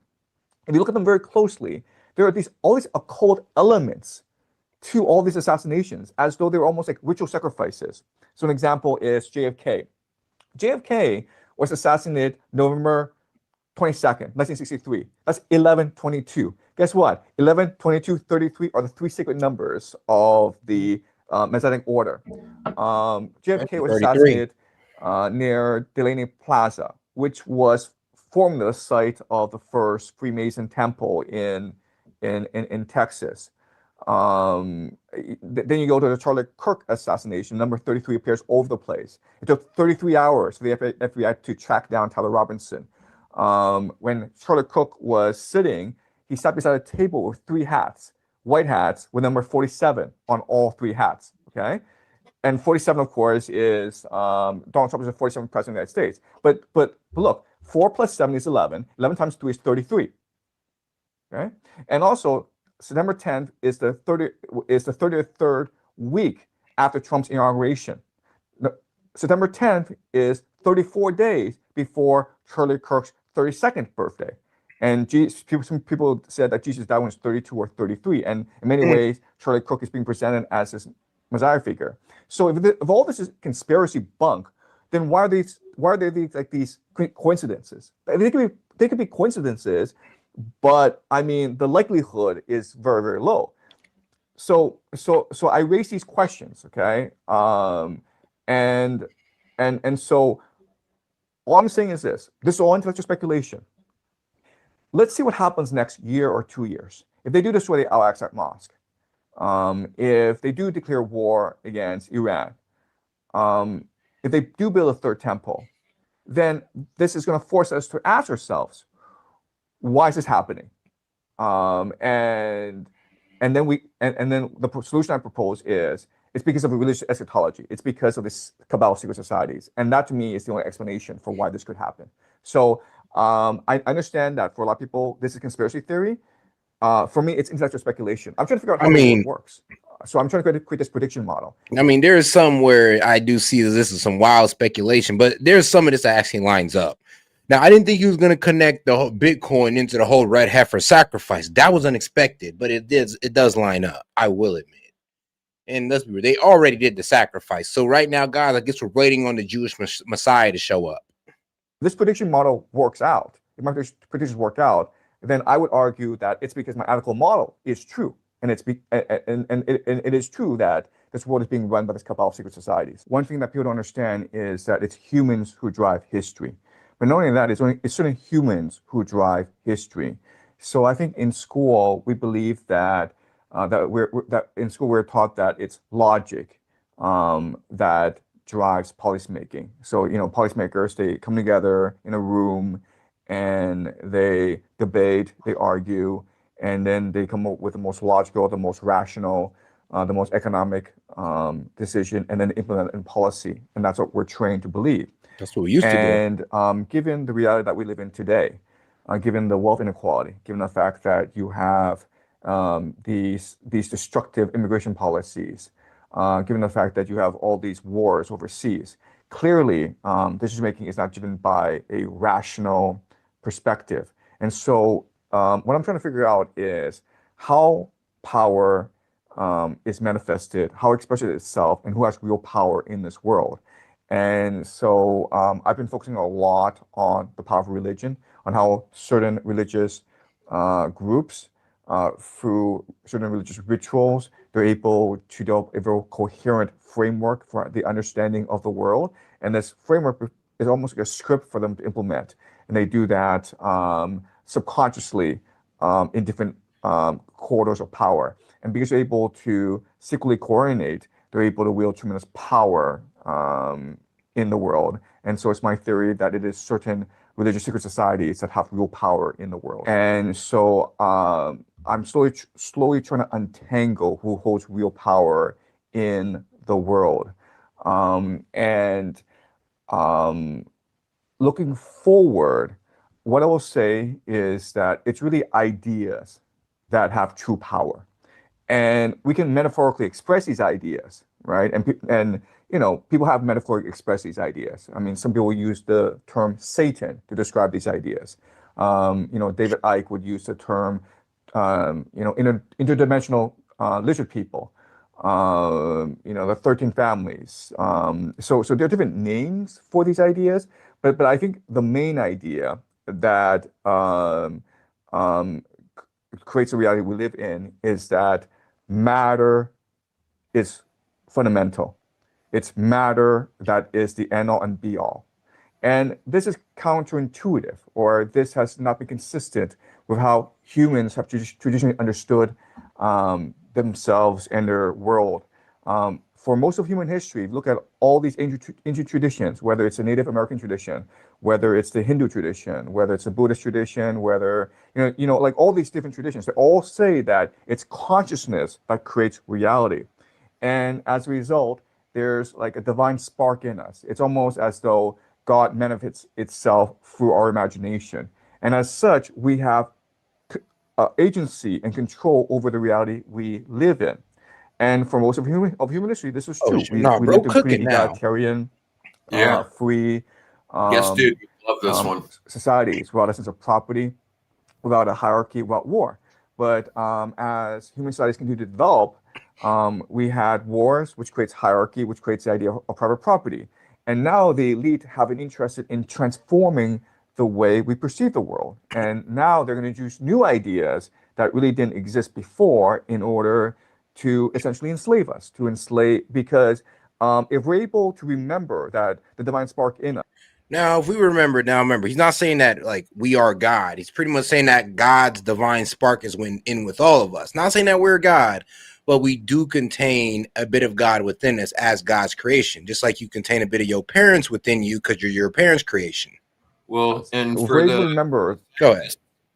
For the scientists out there, think of it like this, and psychologists, without perceiving something happened, did it happen? Like if a tree falls in the woods and nobody's around to hear it, Did it make any sound? Oh yeah, I get what you're saying on that note. Forgot what the law was called. What was it called? But damn it, I forgot what that was called. But yeah, what he's pretty much trying to get at is that the divine spark, not saying that we are God, but saying that God is within us, or we have, you know what, the way I've seen it was explained was that, you know, we have that divine spark is because, you know, man creates, just like how God created us, man creates all type of different things. I mean, shoot, we even create our own simulations of little human beings that run around. I mean, it's called Sims. You ever played it? So yeah. Like the world we live in is only transitory, and our soul is eternal. So who cares what happens in our world? Then it's hard for the elite to justify the hierarchy. It's hard for the elite to justify private property. So they need to brainwash us to believe that matter is the end all and be all. When we die, there's nothing. So be afraid, obey us, and maybe you'll live a good life. And that very much explains the world we live in. Because if all you believe in is this earthly world, and let's be real, then you see rich people as your God, and because they control the world, they control everything about you. And if you don't believe in a higher power and you believe in this earthly power, then yeah, you do believe that these elites, these corporate elites, are your God, and that's how they want you to think. I mean, shoot, if I was a corporate elite trying to control the world, that's how I'd want you to think. Yeah, you notice how they started calling themselves leaders instead of servants? Supposed to be servants to the peoples, now they're the leader of the people. Yeah, now they're leaders. Watch out for the terminology. Next thing, they'll be calling themselves lords. And it is funny though. Things are, I mean, the way society works today, it does try to drag you more towards earthly desires than to try to push you towards spiritual enlightenment. So trust me, I see it every day. Today. So that's how I perceive power. Power is really about trying to change our perceptions of the world and trying to make us believe that we are powerless, that we're only a collection of matter, of atoms, of synapses, and once we dissipate, then we're gone. And it's this fear of death that allows the elite to control our behavior. There are other control mechanisms as well, but I would say that's the main strand that explains the development of human history. And who these elites are, of course, change over time. But really, I mean, they're all worshiping this one power, and you can call this power Satan. You can call this power, interdimensional lizard people. You can call these people. You can call this power Zeus. Whatever name you have for it, different elites will have different names, but it's the same concept. Whichever elites are the most loyal to this concept will find themselves in power. The families or the secret societies, the religions that are most dedicated to creating a material world and who are the most diabolical, the most nefarious in trying to create a material world will triumph in the end. And so another way of saying this is that, maybe NASA shooting up rockets up into space. It's not really about space exploration. Maybe it's trying to create a framework of the universe that defies our intuitive understanding of the universe. We previously understood the universe as conscious and as spiritual, but NASA shooting up rockets into space, having people land on the moon, having people walk on the moon, demonstrates to us that the material is not conscious, it's material. And as such, we as humans, through our science technology, can manipulate this material world, and thus you have the atomic bomb. So another way of saying this is the 20th century, the atomic bomb, the space landing, NASA, including 9/11, including these wars. It's all to create a perception of reality that only the material world exists, and that is the true God. Materialism is the true God, and as such, you must pursue money. Have you heard of the two slits experiment? Yeah, I have heard the two slits experiment where they, separating particles and how one particle acts different when it's monitored and the other one doesn't, and the other one acts crazy when it's not. Well, it started out as them trying to figure out whether light was a particle or a wave. And what they found out is it acts in the way that you're observing it. Yeah, pretty much. If you're not observing it, it stays like a particle. But then when you, what was it? Then when you don't observe it, it will turn into a wave. if you observe it like it's a particle, it acts Yeah. like a particle. But if you observe it like it's a wave, it'll act like a wave. And then it has own characteristics when it's by itself. Well, how do you know if you're not observing it? They said recordings, but then again, though, that's also observation. Exactly. It's still an observation. So that, I mean, that's where this whole, if a human isn't there, if a tree falls in the forest and you're not around to hear it, does it make a sound? In the sense that, well, I mean, is sound something that our brain is manufacturing for us to navigate a three-dimensional world? And if so, then if we don't exist, what's the point of anything else existing at all? I get it. I hear what you're saying. No, I hear what you're saying. All right. You must pursue materialism.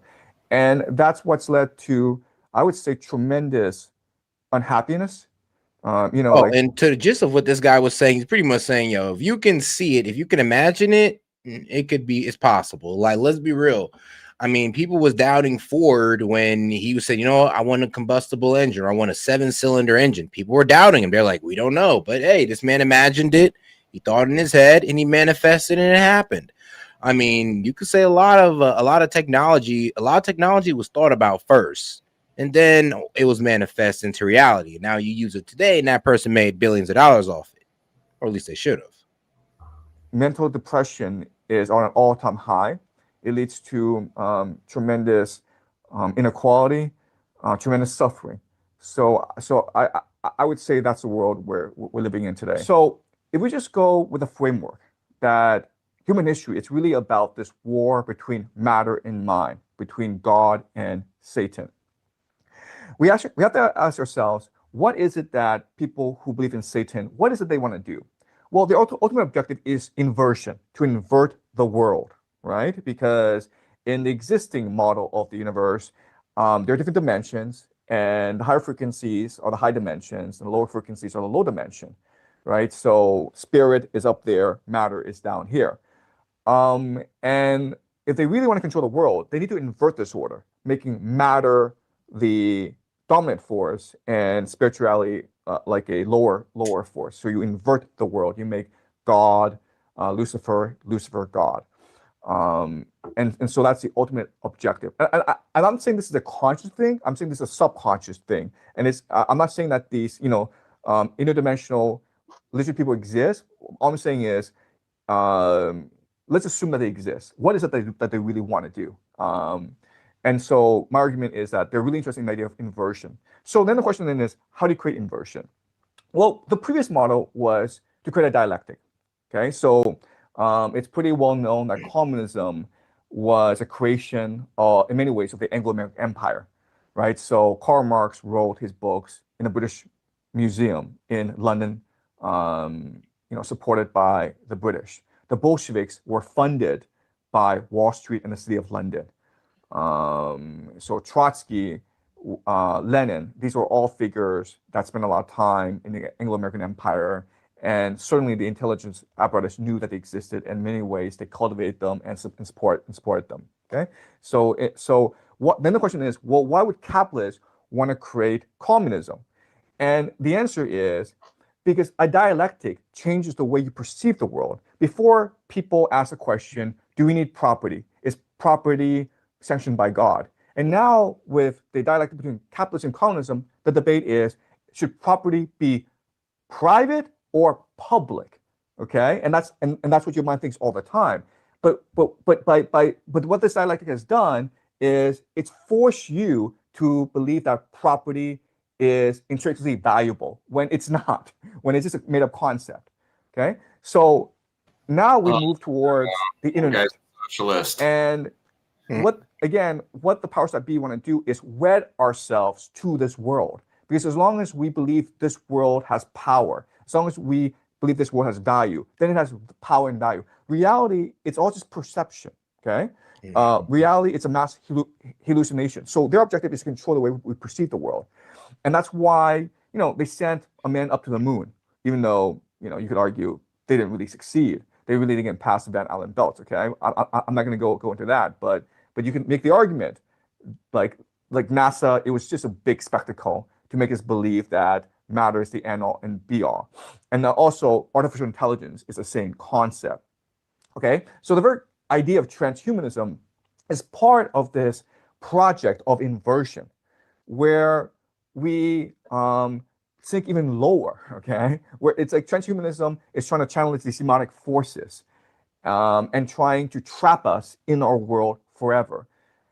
So the idea of transhumanism and immortality, it's a demonic concept, because if you think about it, if you look at these ancient religious traditions, death is a release.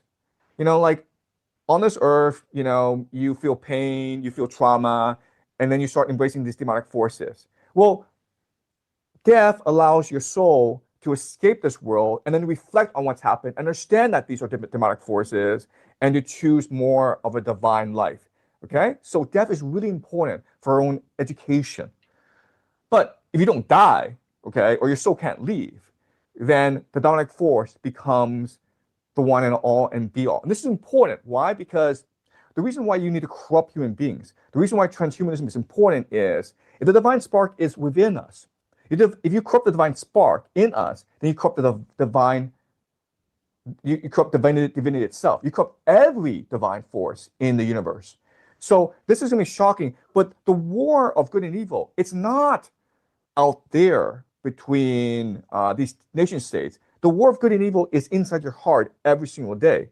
And transhumanism, artificial intelligence, all this is to make you slide further into the material world and embrace these demonic forces. So I think what's really important to understand is that there's a fundamental weakness to power. Why is it that power cannot sustain itself over the centuries? These empires rise, but they also fall.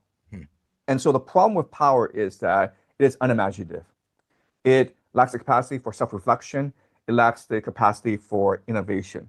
So all that we're seeing is the further bureaucratization of society, okay? Because that's how they maintain control, by bureaucratizing society.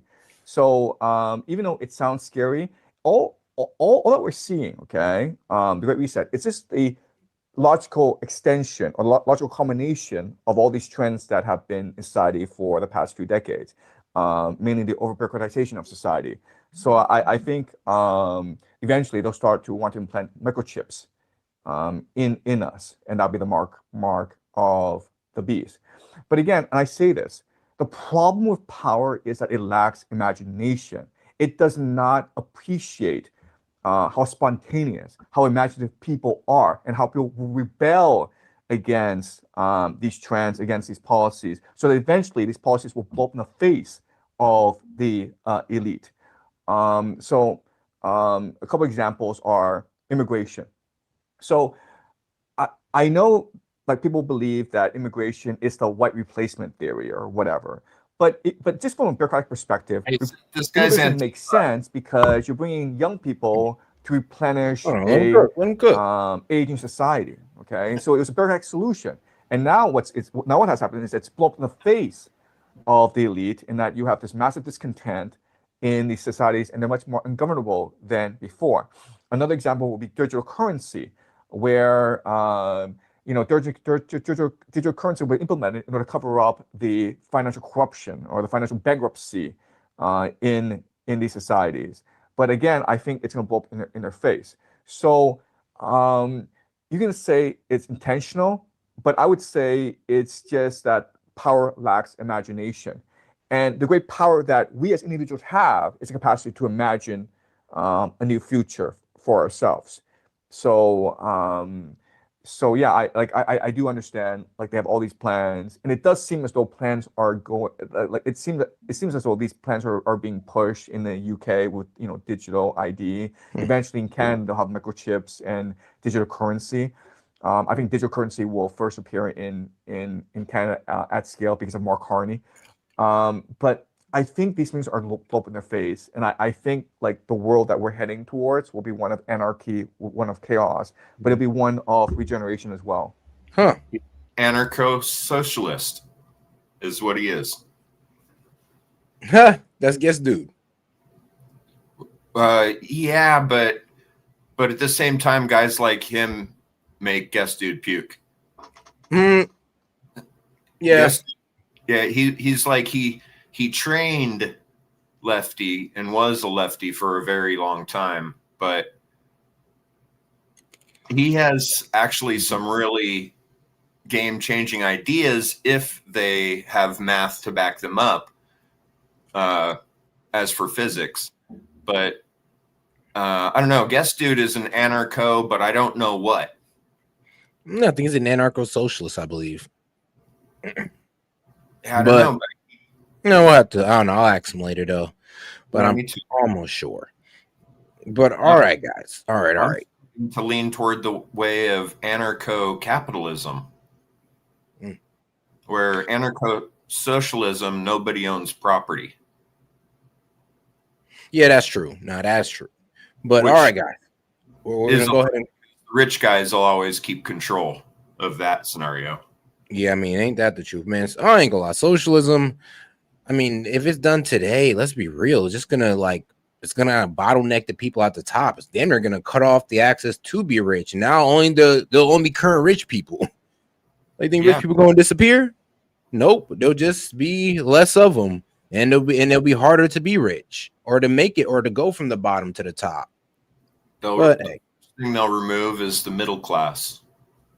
Facts. But all right, guys, we're gonna go ahead and close it down on this one. We're going 5 hours strong. I will catch you guys later on, man. Hopefully, I'm gonna try to hop back on later on in the day if I get that good. If I get that type of stuff.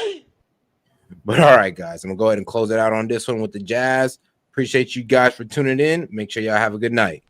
Later, everybody. Hey, man. Peace out, guys. So